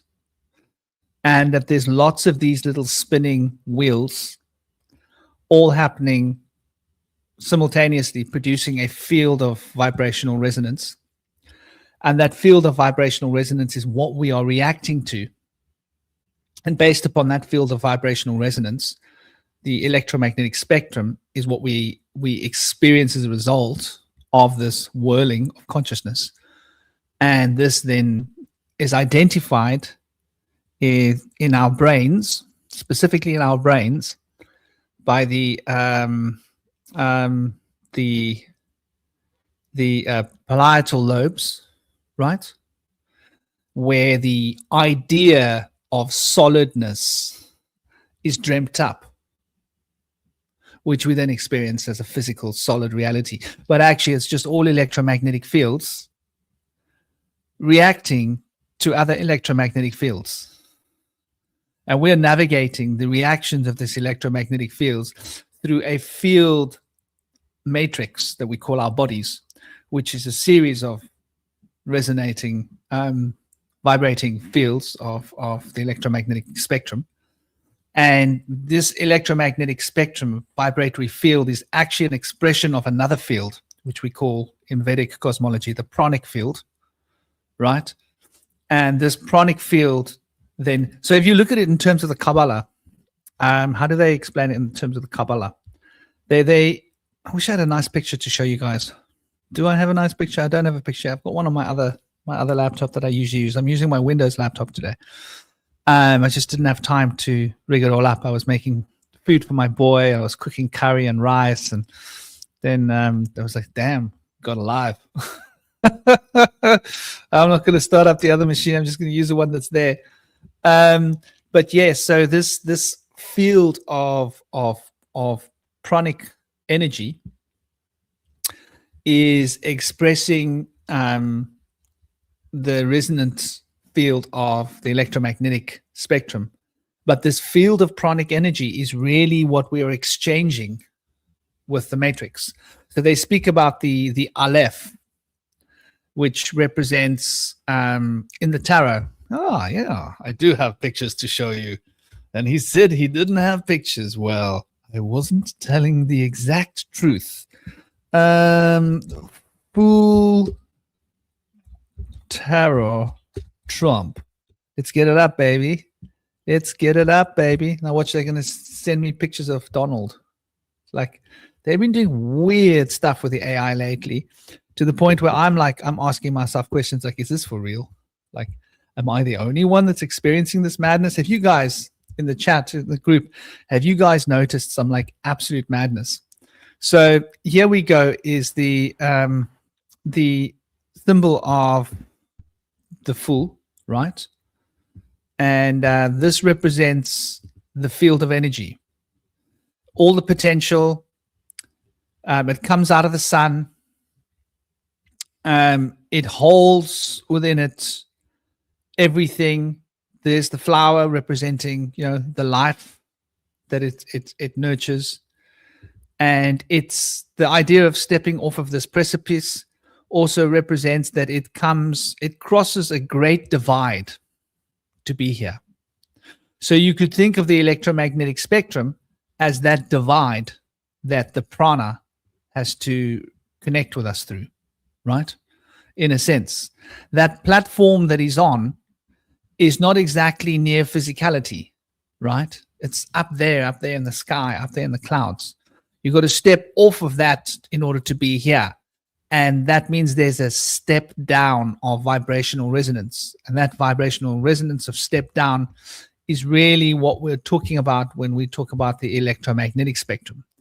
Then we have the other trump, which is, I heard people talking about this the other day. Mario, I'm really fond of Mario, but I think one of the things that he was asking a question about, I didn't agree with him. I need to chat with him about that.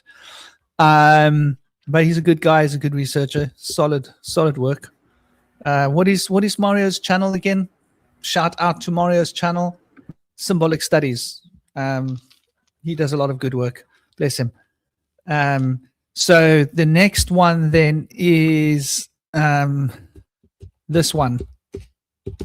Now, you'll see this tarot trump represents... Before we go, can I say something about the Fool that I just noticed now? Yes. You know, it's interesting that the Fool is supposed to be like the Fool, but he has such a serious expression on his face. You ever notice that? So he's more of a fool in the sense that he's like sanctimonious. It's like he's the Fool in the sense that he thinks he's spiritually enlightened. Like, you look at it, like he has this outfit on. It's very kind of like garish. And he looks like so proud of himself. Like he's gonna walk and he's completely oblivious to the inevitable downfall that's going to, he thinks he's looking up at the sun thinking, look at me, I'm the king, I'm the shit, you know, I got enlightened, the sun is behind me. And it's like, in a lot of ways, it's like more kind of like this. I never really thought about it before, but this card actually represents a kind of spiritual ignorance, a kind of like thinking that you're all that, like a kind of spiritual egotism. But then the actual fall is to like get down into real life and deal with the actual, you know, 22 trumps and go through that whole cycle to eventually kind of go back from the world and then go back to the magician. See, this card, the interesting thing about these tarot cards is that they all have associations with the other cards, kind of like how the devil and the lovers are pretty much kind of like identical in a certain sense. And this has an interesting relation to the magician, because this card is like the fool thinks it's the magician. And I just kind of wanted to point that out because I just noticed that now. Yes, totally. You see, the magician, now that represents Mercury, right? Now, the relation between the fool and the magician is fundamental, because Mercury is the only planet that has all three elements in its sigil or in its symbol, right? It's got the crescent, it's got the circle, and it's got the cross. All of the others have one or two. The moon and the sun have one, and the other planets have two: Saturn, Jupiter, Venus, Mars. Right? There's a cross, there's a circle. Cross, there's a circle. Venus, Mars, out of the picture. Saturn is a crescent and a cross. And Jupiter is a crescent and a cross. With Jupiter, the crescent's on the top, the cross is on the bottom. With Saturn, the cross is on the top, the crescent's on the bottom. With Mars, the cross is on the top. And with Venus, the cross is on the bottom. Right? So you've got those four planets. The sun is just a circle. It's got a dot in the center, but it's still a circle. And the dot in the center is representing this, the fool, because the sun is the harbinger of prana and life force and this substance from whence the electromagnetic field arises vibrationally. And then, of course, Mercury has got the crescent and the cross, and they are bound by a circle. So Mercury is the only planetary influence that has the natural proclivity to be able to move through the field of the divine and move through the physical, which is why in alchemy Mercury is so important, which is why Mercury in, Greek stories or Hermes has these little funky little shoes with wings and a funky helmet with wings, right? The shoes with wings means he can traverse the material world, and the helmet with wings means he can traverse the divine world. And Mercury is the messenger of the gods that moves between Olympus and Earth. So Mercury is the agent of prana, because prana is that which is moving between heaven and earth, and that is the source of earth through heaven's expression of prana. And Mercury is the administrator of this process. So that's why magic and magician, is those forces that can control prana, and magic is all about being able to manipulate this subtle stuff, this life force.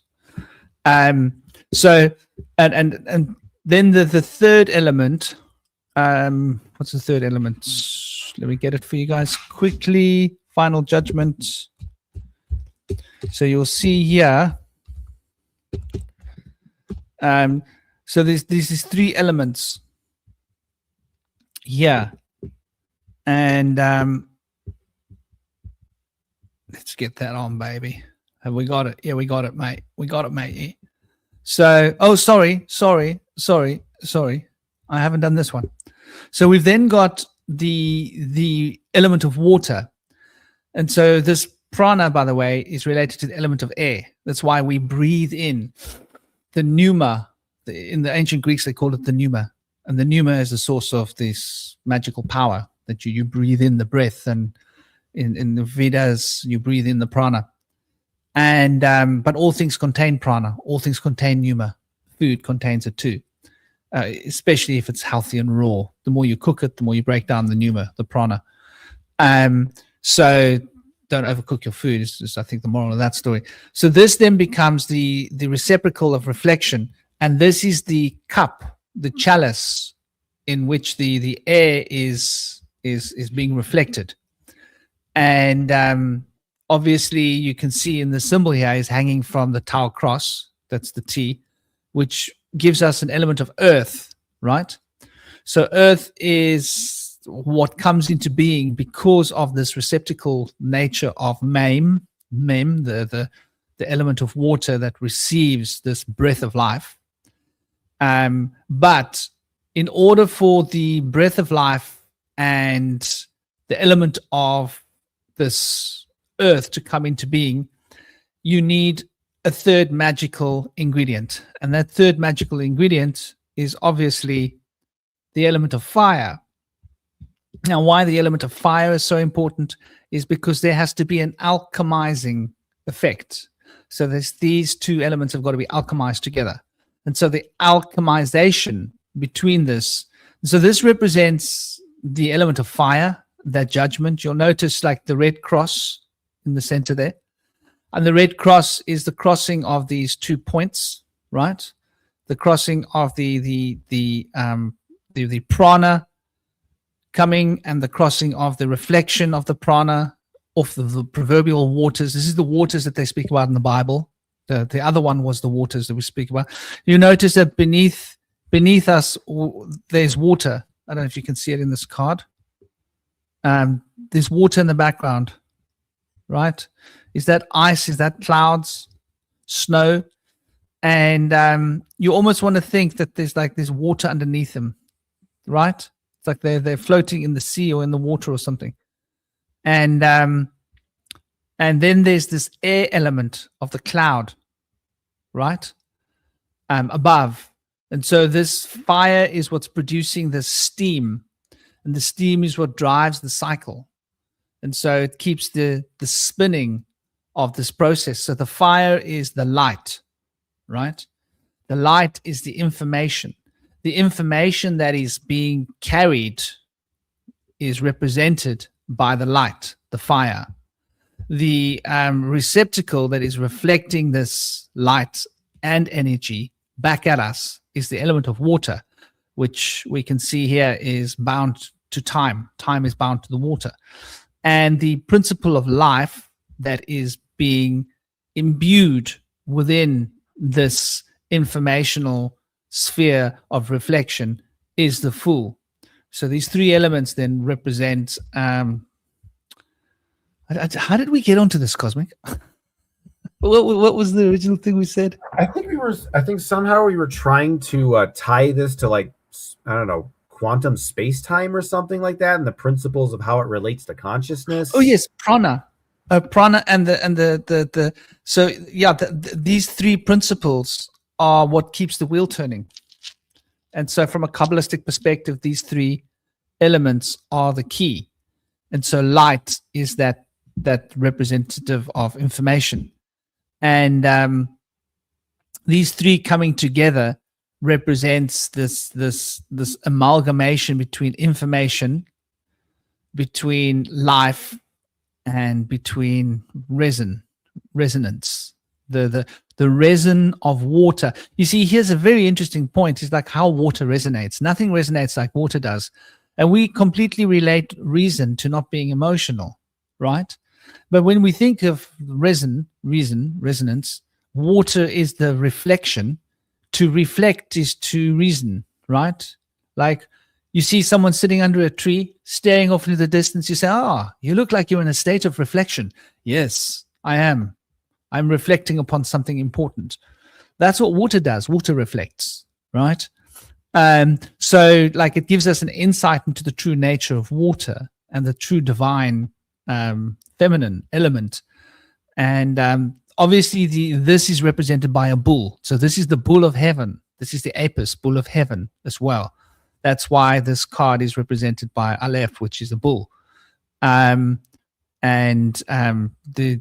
card of this is represented by Mame, which is water.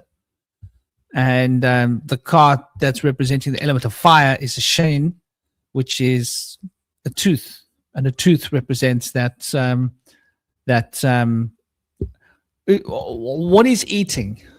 Eating is breaking down the information of material, of biological material, so that your body can break that down into smaller pieces and turn it into separate pieces of information that can be reassembled into your body to make a particular pattern, right? So if we start thinking of food as information, then we could say, well, the tooth is how that information is broken down to make it smaller, to make it accessible by the body, so the body can turn it into knowledge.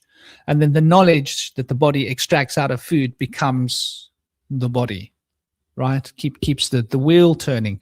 So in that sense, you could say that the tooth is related to learning, which is really quite an interesting concept if you think about it, because we don't think of teeth as relating to knowledge. But we have a saying in English, don't we, that when a child gets their teeth, right?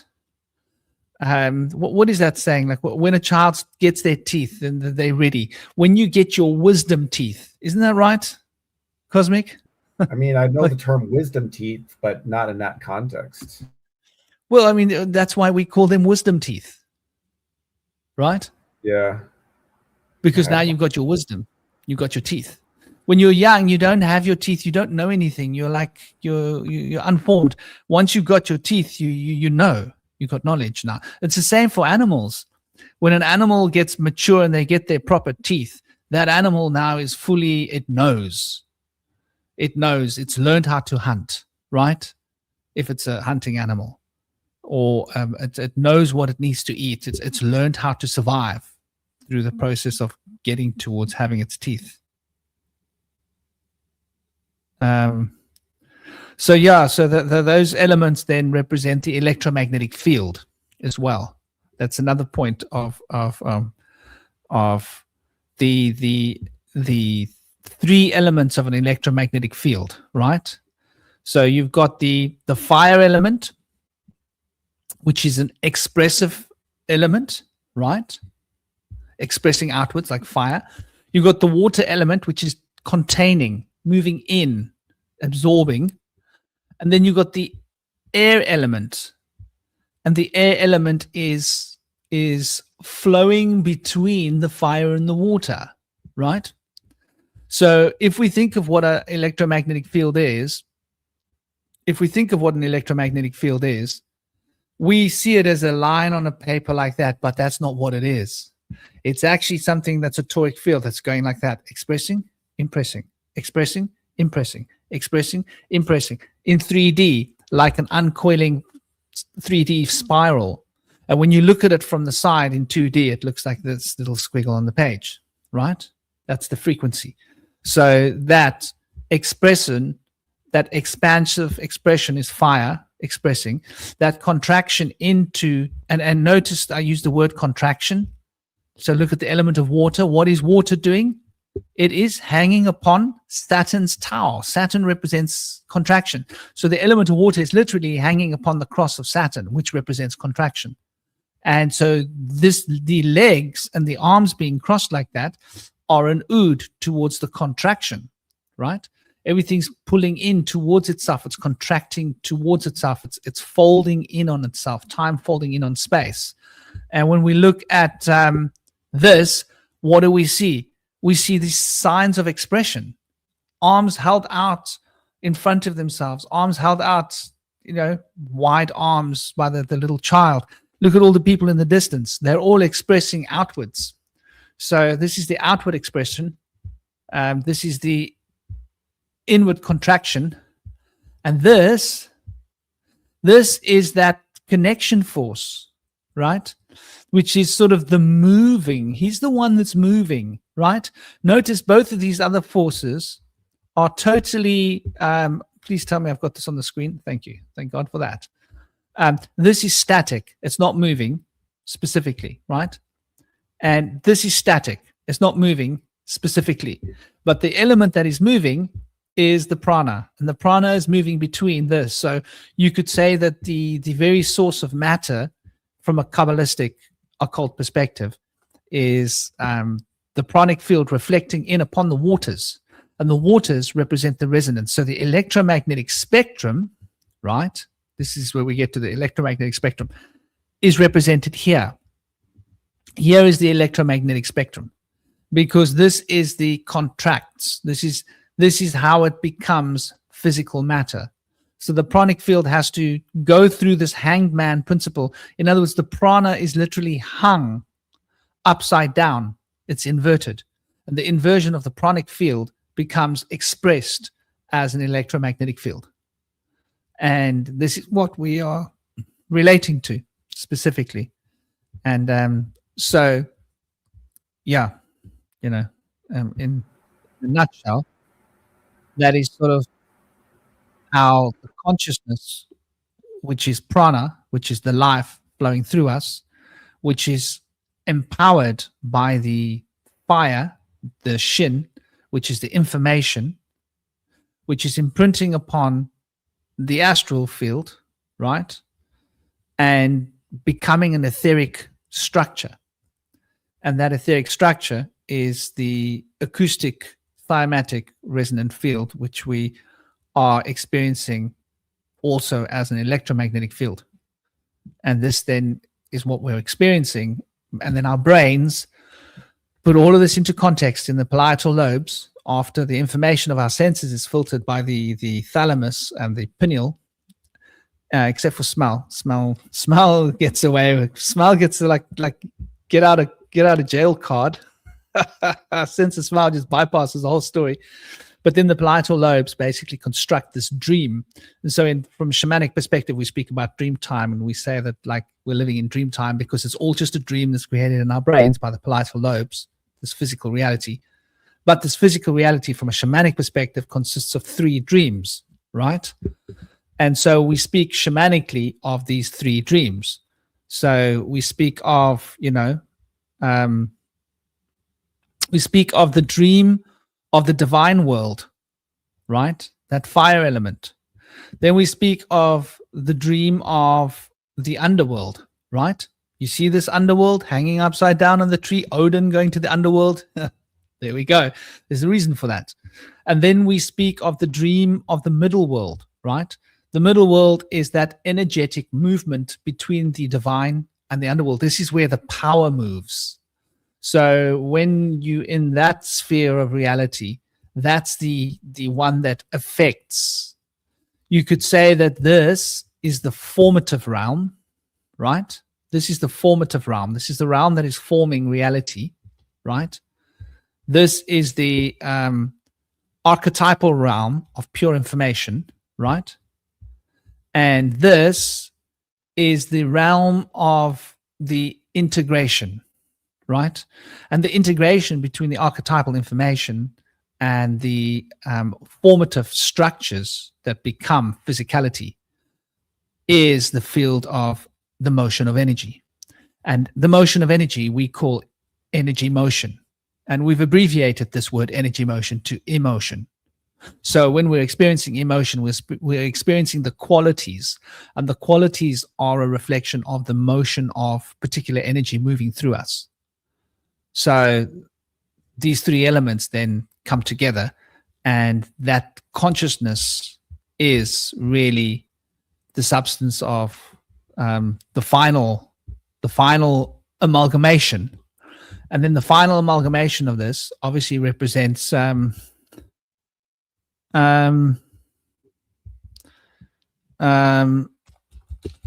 obviously the dancing woman. That's so delicious in her expressions of polarity, and that she contains both poles, right?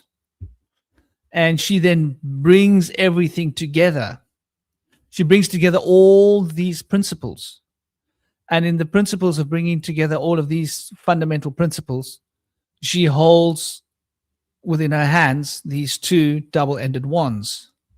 And the double-ended wands represent the fire and the water, and the fire and the water being broken down. She becomes the harbinger of the prana. She is the fool, and she is the hanged man in one.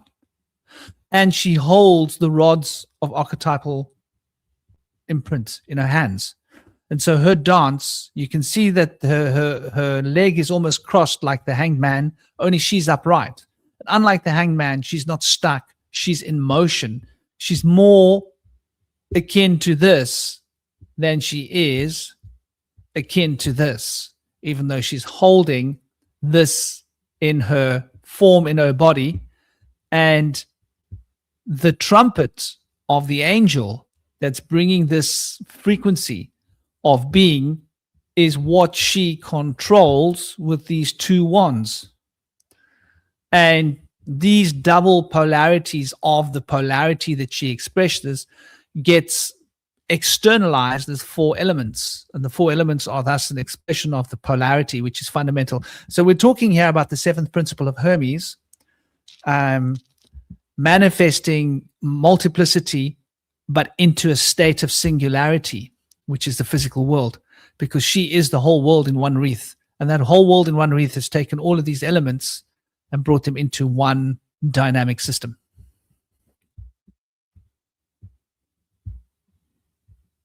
I've been falling back on the tarot a lot lately. Yeah, you certainly have. Well, it's just such a beautiful language. You know, it's so simple. And to just see how these symbols fit together. They tell the story in a fairly non-verbal way. And I think that non-verbal understanding is something which is like, you know, that's what we need. So everybody should be doing something like you were talking about, doing music or doing painting or doing drawing or doing sculpture or studying symbolism, you know. I mean, your idea of these letters of the alphabet, like that doesn't just appear, does it? Nah, it's more than that. There's a heavy symbolism happening, and it's like a churning. It's like a churning, and out of the churning comes these symbols, and these symbols have certain, like, they've got like a life of their own. If you sit and meditate on that symbol for long enough. Have you done that, by the way? You know, have you it's taken interesting. one symbol and meditated on it? Yeah, I have done that before, where I'll take like a specific Zerfax and like study that for a particular day. But I was starting to think about, like, why is thinking about the tarot like messing with my brain right now? It's because it's like I don't know where the tarot cards exist in relation to each other. The thing about Zarfaxology is you have a sense of space where the Zerfaxes exist. And I realize with Western cosmology, it's like you don't know where any of these images like exist in space and time. They're just sort of there. So it's like when I think about it, I'm like, I feel like I don't know where I am. It's like weird. Like I'm sort of like outside of that Zerfax bubble matrix and back into like the regular perception or whatever. But yeah.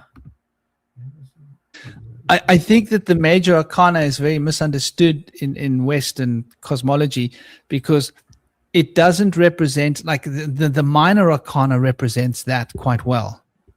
The minor arcana, I think, would represent here, like it's all about the enneagram, the minor arcana, right? It's about the numbers 1 to 9. And so that's like phases. Go on. Yeah. Sorry. No, carry on, brother.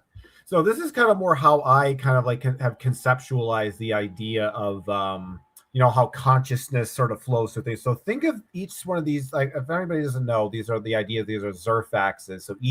So think of this as like a map, and each one of these circles is like an infinite 3-dimensional hamster ball. So this is like each circle is like an infinite expanding 3-dimensional universe. And the idea is that you got to think of this like a circuit board. Each one of these Zerfaxes reflects into all the other adjacent Zerfaxes. So what's reflected here is reflected here and back and there, but it's also by both the physical side, which is the Zarfax interior, and there's the astral component. Actually, the way I would conceptualize it, that this section right here would be the etheric, most likely, based on your descriptions.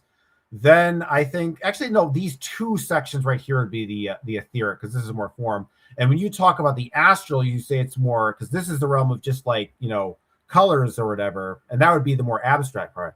So the idea is the way that these universes are essentially structured. So this is sort of the ultimate apex of the Zarfex right here. This is what every single universe is connected to. And this map basically right here simply represents the universe of one particular individual person. So the individual self being here, the Zerfax. And so the idea is this Zerfax right here is what's known as the Uzerfax. And this is basically the sum total of what you believe the universe is. So basically, this is the Zarfex nucleus as it actually is, and this is the Zarfex nucleus as you perceive it within your limited, framework or whatever. So basically, the idea is that all physical matter and exists in this Zarfex up here called the Phi-Zerfax. And the idea is it's kind of like, think of matter as being encased in a Zerfax that's like a black bubble that can't be penetrated in any way. So in a sense, because consciousness can't penetrate that, it can't be affected by direct perception, right? So that's why reality has a sense of solidity to it. But the thing is, the actual physical objects themselves don't exist within this Zerfax. This is sort of just like the quantum potential, and everything actually manifests in this Zerfax here. So when you think about your perception of the universe, like the stars and the moon and the galaxies and the sort of observable universe, that's all going to be within the Uzerfax right here. But what's interesting is that every time you basically fall asleep and go to bed, all of this basically kind of gets deleted, and then you go to the dream world, which is in the indeterminate zone. And so then you wake up back up into here, and sort of a new universe is essentially created. So the idea is that it's like every universe is sort of like a copy of like this sort of template. So the idea is in a Zarfex is that this is not the only Phi-Zerfax. There's 16 Phi-Zerfaxes to sort of represent the whole structure of the Zarfex. And that's what keeps the Zarfex solid, because when you go to fluid Zarfexes, there are no Phi-Zerfaxes. It's a purely fluid Zarfex. There's no physical matter that it's essentially contained to. But this is just potentiality. So like the objects in your physical room, the actual like chair itself, the actual, desk that you're sitting on, they don't exist within physical matter. Physical matter is sort of the resonance that keeps sort of mental objects a sense of solidity. And the actual solid objects manifests here in the Kid Zerfax, which is then reflected into the Uzerfax. So the idea is every Zerfax has a sort of a space relation to it. So if you think about like one state of mind, it's like it could be over here, it could be over there. And with the tarot, I guess you could say that like in the sense of how it's mapped on the Kabbalistic tree of life, that there's a sort of a spatial orientation with the cards, but it's not quite the same thing. So the idea is that every Zerfax is kind of like a life form, and they're all kind of like reflecting and working with each other. So that's how I would kind of like, so you had your kind of explanation of how consciousness sort of shifts and move around. I guess that's kind of more or less my perspective on how it sort of like moves around and manifests itself. Yeah, man. Carly was asking a question. Which symbols are you talking about exactly, Carly? You're asking about the symbols. Are you talking about the Zarfexes? They don't represent the actual atomic structure. They're kind of more abstract, and they kind of mean like different things too. What's interesting is that the Zerfaxes, they have different applications. So they represent physical places and physical things, but they also represent states of mind and states of consciousness. So, for example, someone who's very intellectual is going to spend a lot of time in the Ni Zerfax, or somebody who practices a lot of magic spends a lot of time in the Zaphras channel. So, and the Phi-Zerfax, like, it's interesting. It represents physical matter, but it also represents the state of consciousness you enter when you consume alcohol or opiates, right? So when you drink alcohol, you enter Phi-Zerfaxal consciousness, which is kind of like dead physical matter, which is whereas cannabis is more in the Kid Zerfax channel, which is more of like a sensuous version of that. So each one of these Zerfaxes, they're not just physical, but they're also psychological representations of state of mind. They have multiple like different applications for different states of mind and being. That's Exactly. There's a correspondences running through that, and I think that's quite important to realize, is that we're talking in terms of matter, but we're also talking in terms of something that's not matter, right? And the difference in the tarot, and that's what I wanted to say, is that I've noticed there seems to be this huge problem in the way that tarot is, in the way that it's represented, and the big problem that I have with the way that tarot is represented is that it's often represented in such a way as to suggest, right, that the major arcana and the minor arcana are all part of one set, where, well, they most certainly aren't. They are two very separate things. Like where the minor arcana represents the enneagram, right? That's why you've got these, literally, you've got 4 sets, just like you have got 4 sets here, right? You've got 4 vertical sets running across. And those 4 vertical sets represent 4 different states of being. The same with the major arcana. You've got 4 suits. And the 4 suits each have the 1, 2, 3, 4, 5, 6, 7, 8, 9 in them. And then you could say that this entire block is the 10th block, right? The 10 represents this whole thing, if that makes sense. So just like if you look at an enneagram, for example, if you look at an enneagram and you say that an enneagram has got all 9 elements there, right? But the 10th represents the entire enneagram as a single unity, which is the next octave of the next set of 9, if that makes sense. So in that same way, then to understand that enneagram is carrying all 9 of these elemental vibrational fields, but in the minor arcana, there are 4 sets of them, and they represent the lightning bolt or the sword of heaven, which are the phases, specific phases of manifestation that we're talking about here. The minor arcana are the principles that govern these phases, if that makes sense. So they're much more of a subjective idea,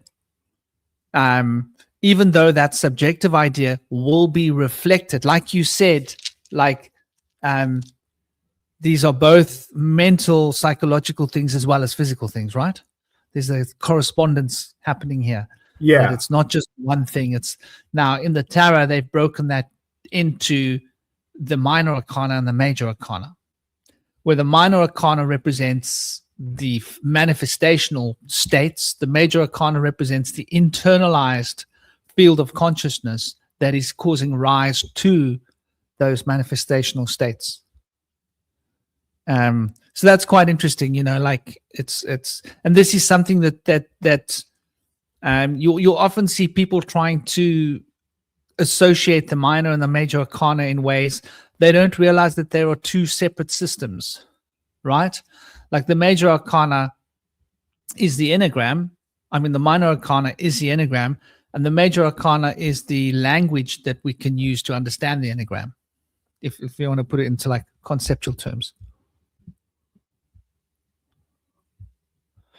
But this to me looks like an enneagram, like a different kind of an enneagram. Well, we talked last time we talked about the enneagram. I was basically telling you how this map basically directly corresponded to the enneagram based on my symbolism and its symbolism. Yeah. And so that's what the minor arcana is. It's the enneagram. That's why when I see people trying to map the major arcana onto the enneagram, I'm like shaking my head. I'm like, dude, that is just so wrong. And I've often, like, Gabe's was always trying to like associate this major arcana with that, and I was like, dude, the minor arcana, that's their place, right? The 10 sits at the center. If you look at the enneagram, in fact, that's probably an interesting and yes, people, I am gearing up for this enneagram. I'm gearing up for it. I actually want to do research into the alchemy, to the elements of the periodic table, and map them all out here. It's not so hard to do. It's just a bit of time. So here you've got obviously your 9, but at the heart and the center you have no number. And so that no number connects to the 1 to create the next phase, like octave, like, the 7 notes become the 8th note, becomes an octave. So the 10 is what connects the center of the circle to the outside of the circle. Effectively, that's what 10 represents. So you've got, the 9 cards of the suits, and then you've got the 10. And then you've got 4 phases of this, right?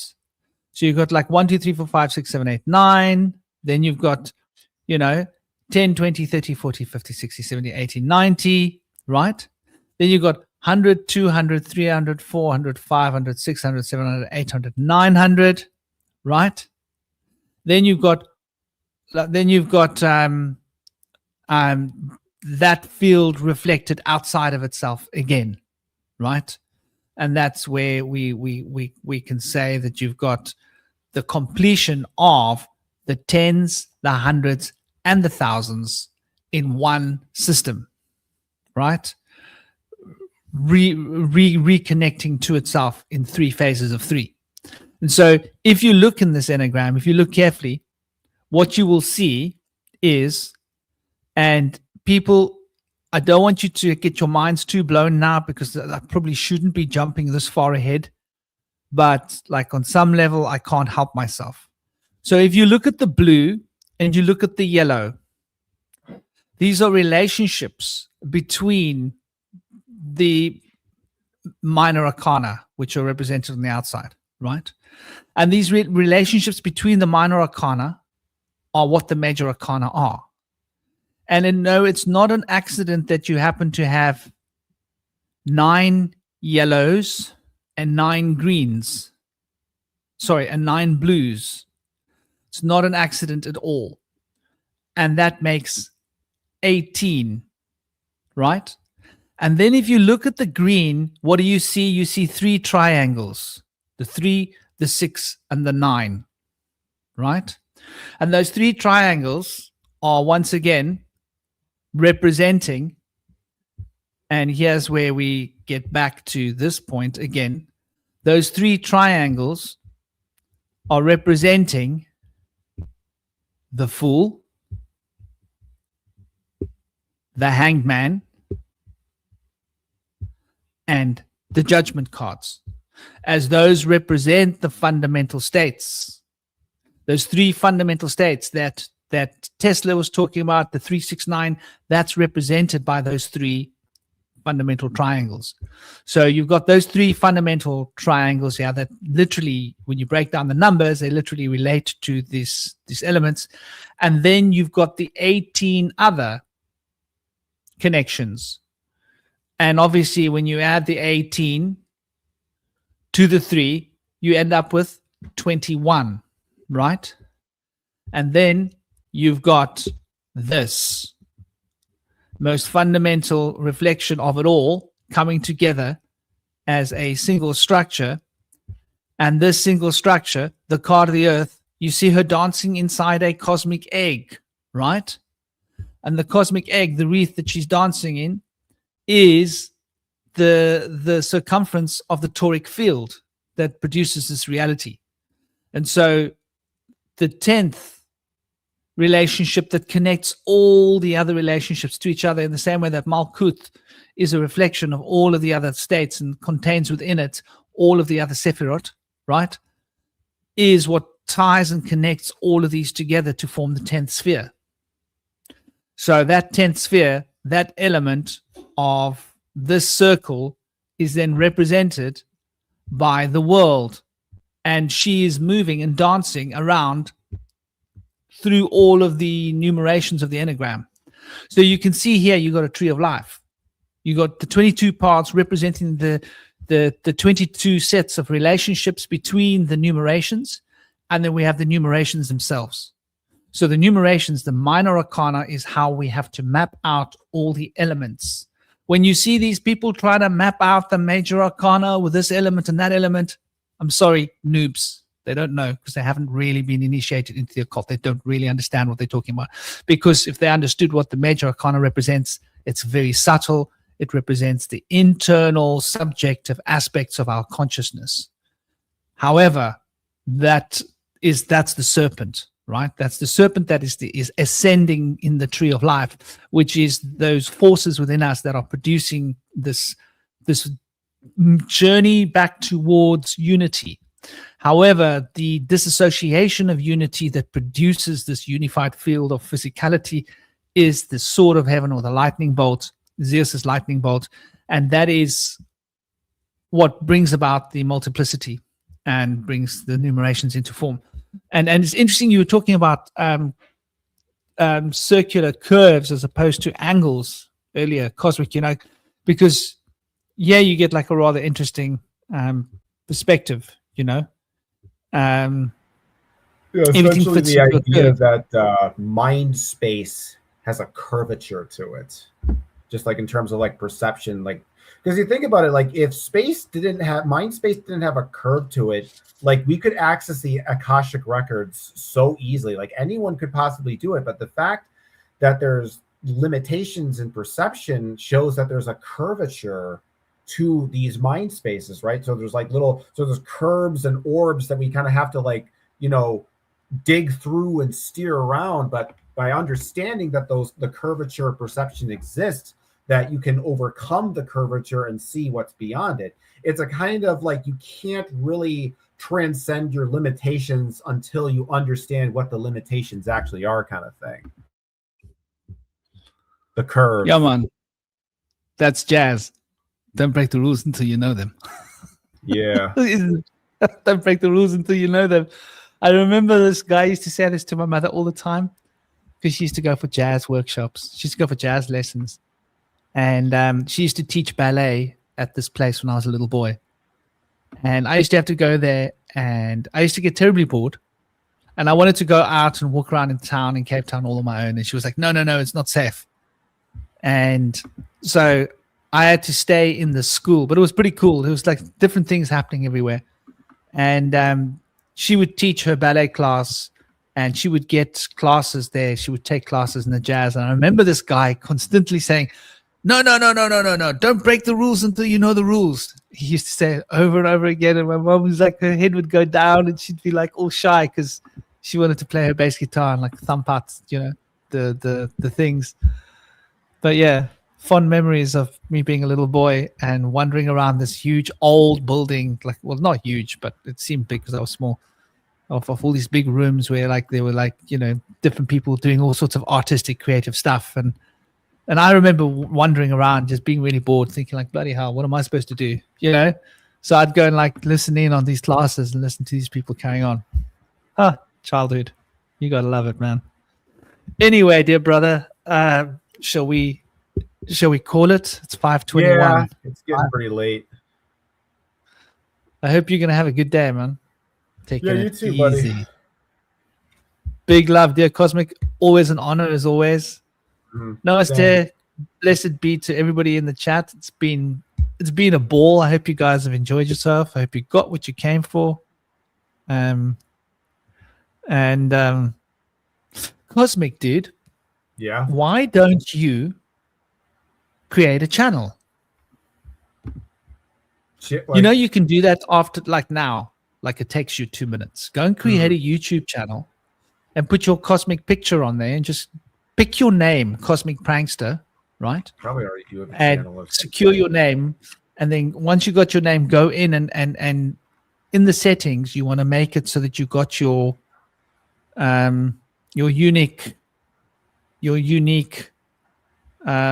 link, which is youtube.com at Cosmic Prankster, and put your picture on there, because you could be streaming this content to your YouTube channel as well. Yeah, definitely. It goes to Shinobi's YouTube channel, so you would then be building up a reservoir of information, and then you can also go into your YouTube thing and you can chop that up. You can take clips out of it that you want to turn into shorts or whatever. Anyway, I just thought it's not a bad place to definitely not a bad thing to do, because you can stream it to your YouTube channel as well, and it won't be a bad thing for you. No. Anyway, big love, brother. Peace out, man. Take it easy. You too. Vince, I hope you're having a good day. Tomru, out tuition. I hope you guys are all good. Howard, Carly, Hearth, Habor, Mermaid, Pirate. Oh my gosh, it's a whole lot of cool names. Middle Persian has its own hashtag system. Nice. Sounds exciting. Carly, I hope you're having a great great day. And Tomru and everybody else that's in the chat, much love, much blessings, peace, honor, respect. Take it easy, keep smiling, and the more you smile, the better you feel. The better everybody around you feels. The more they smile at you, the more you smile at them. It becomes just like a big smiling frenzy. So go out there and knock yourselves out. Om Shanti, big love, big blessings. Big love, blessings to you, dear Cosmic. Yep. Peace up, peace and love to you, man. Peace out.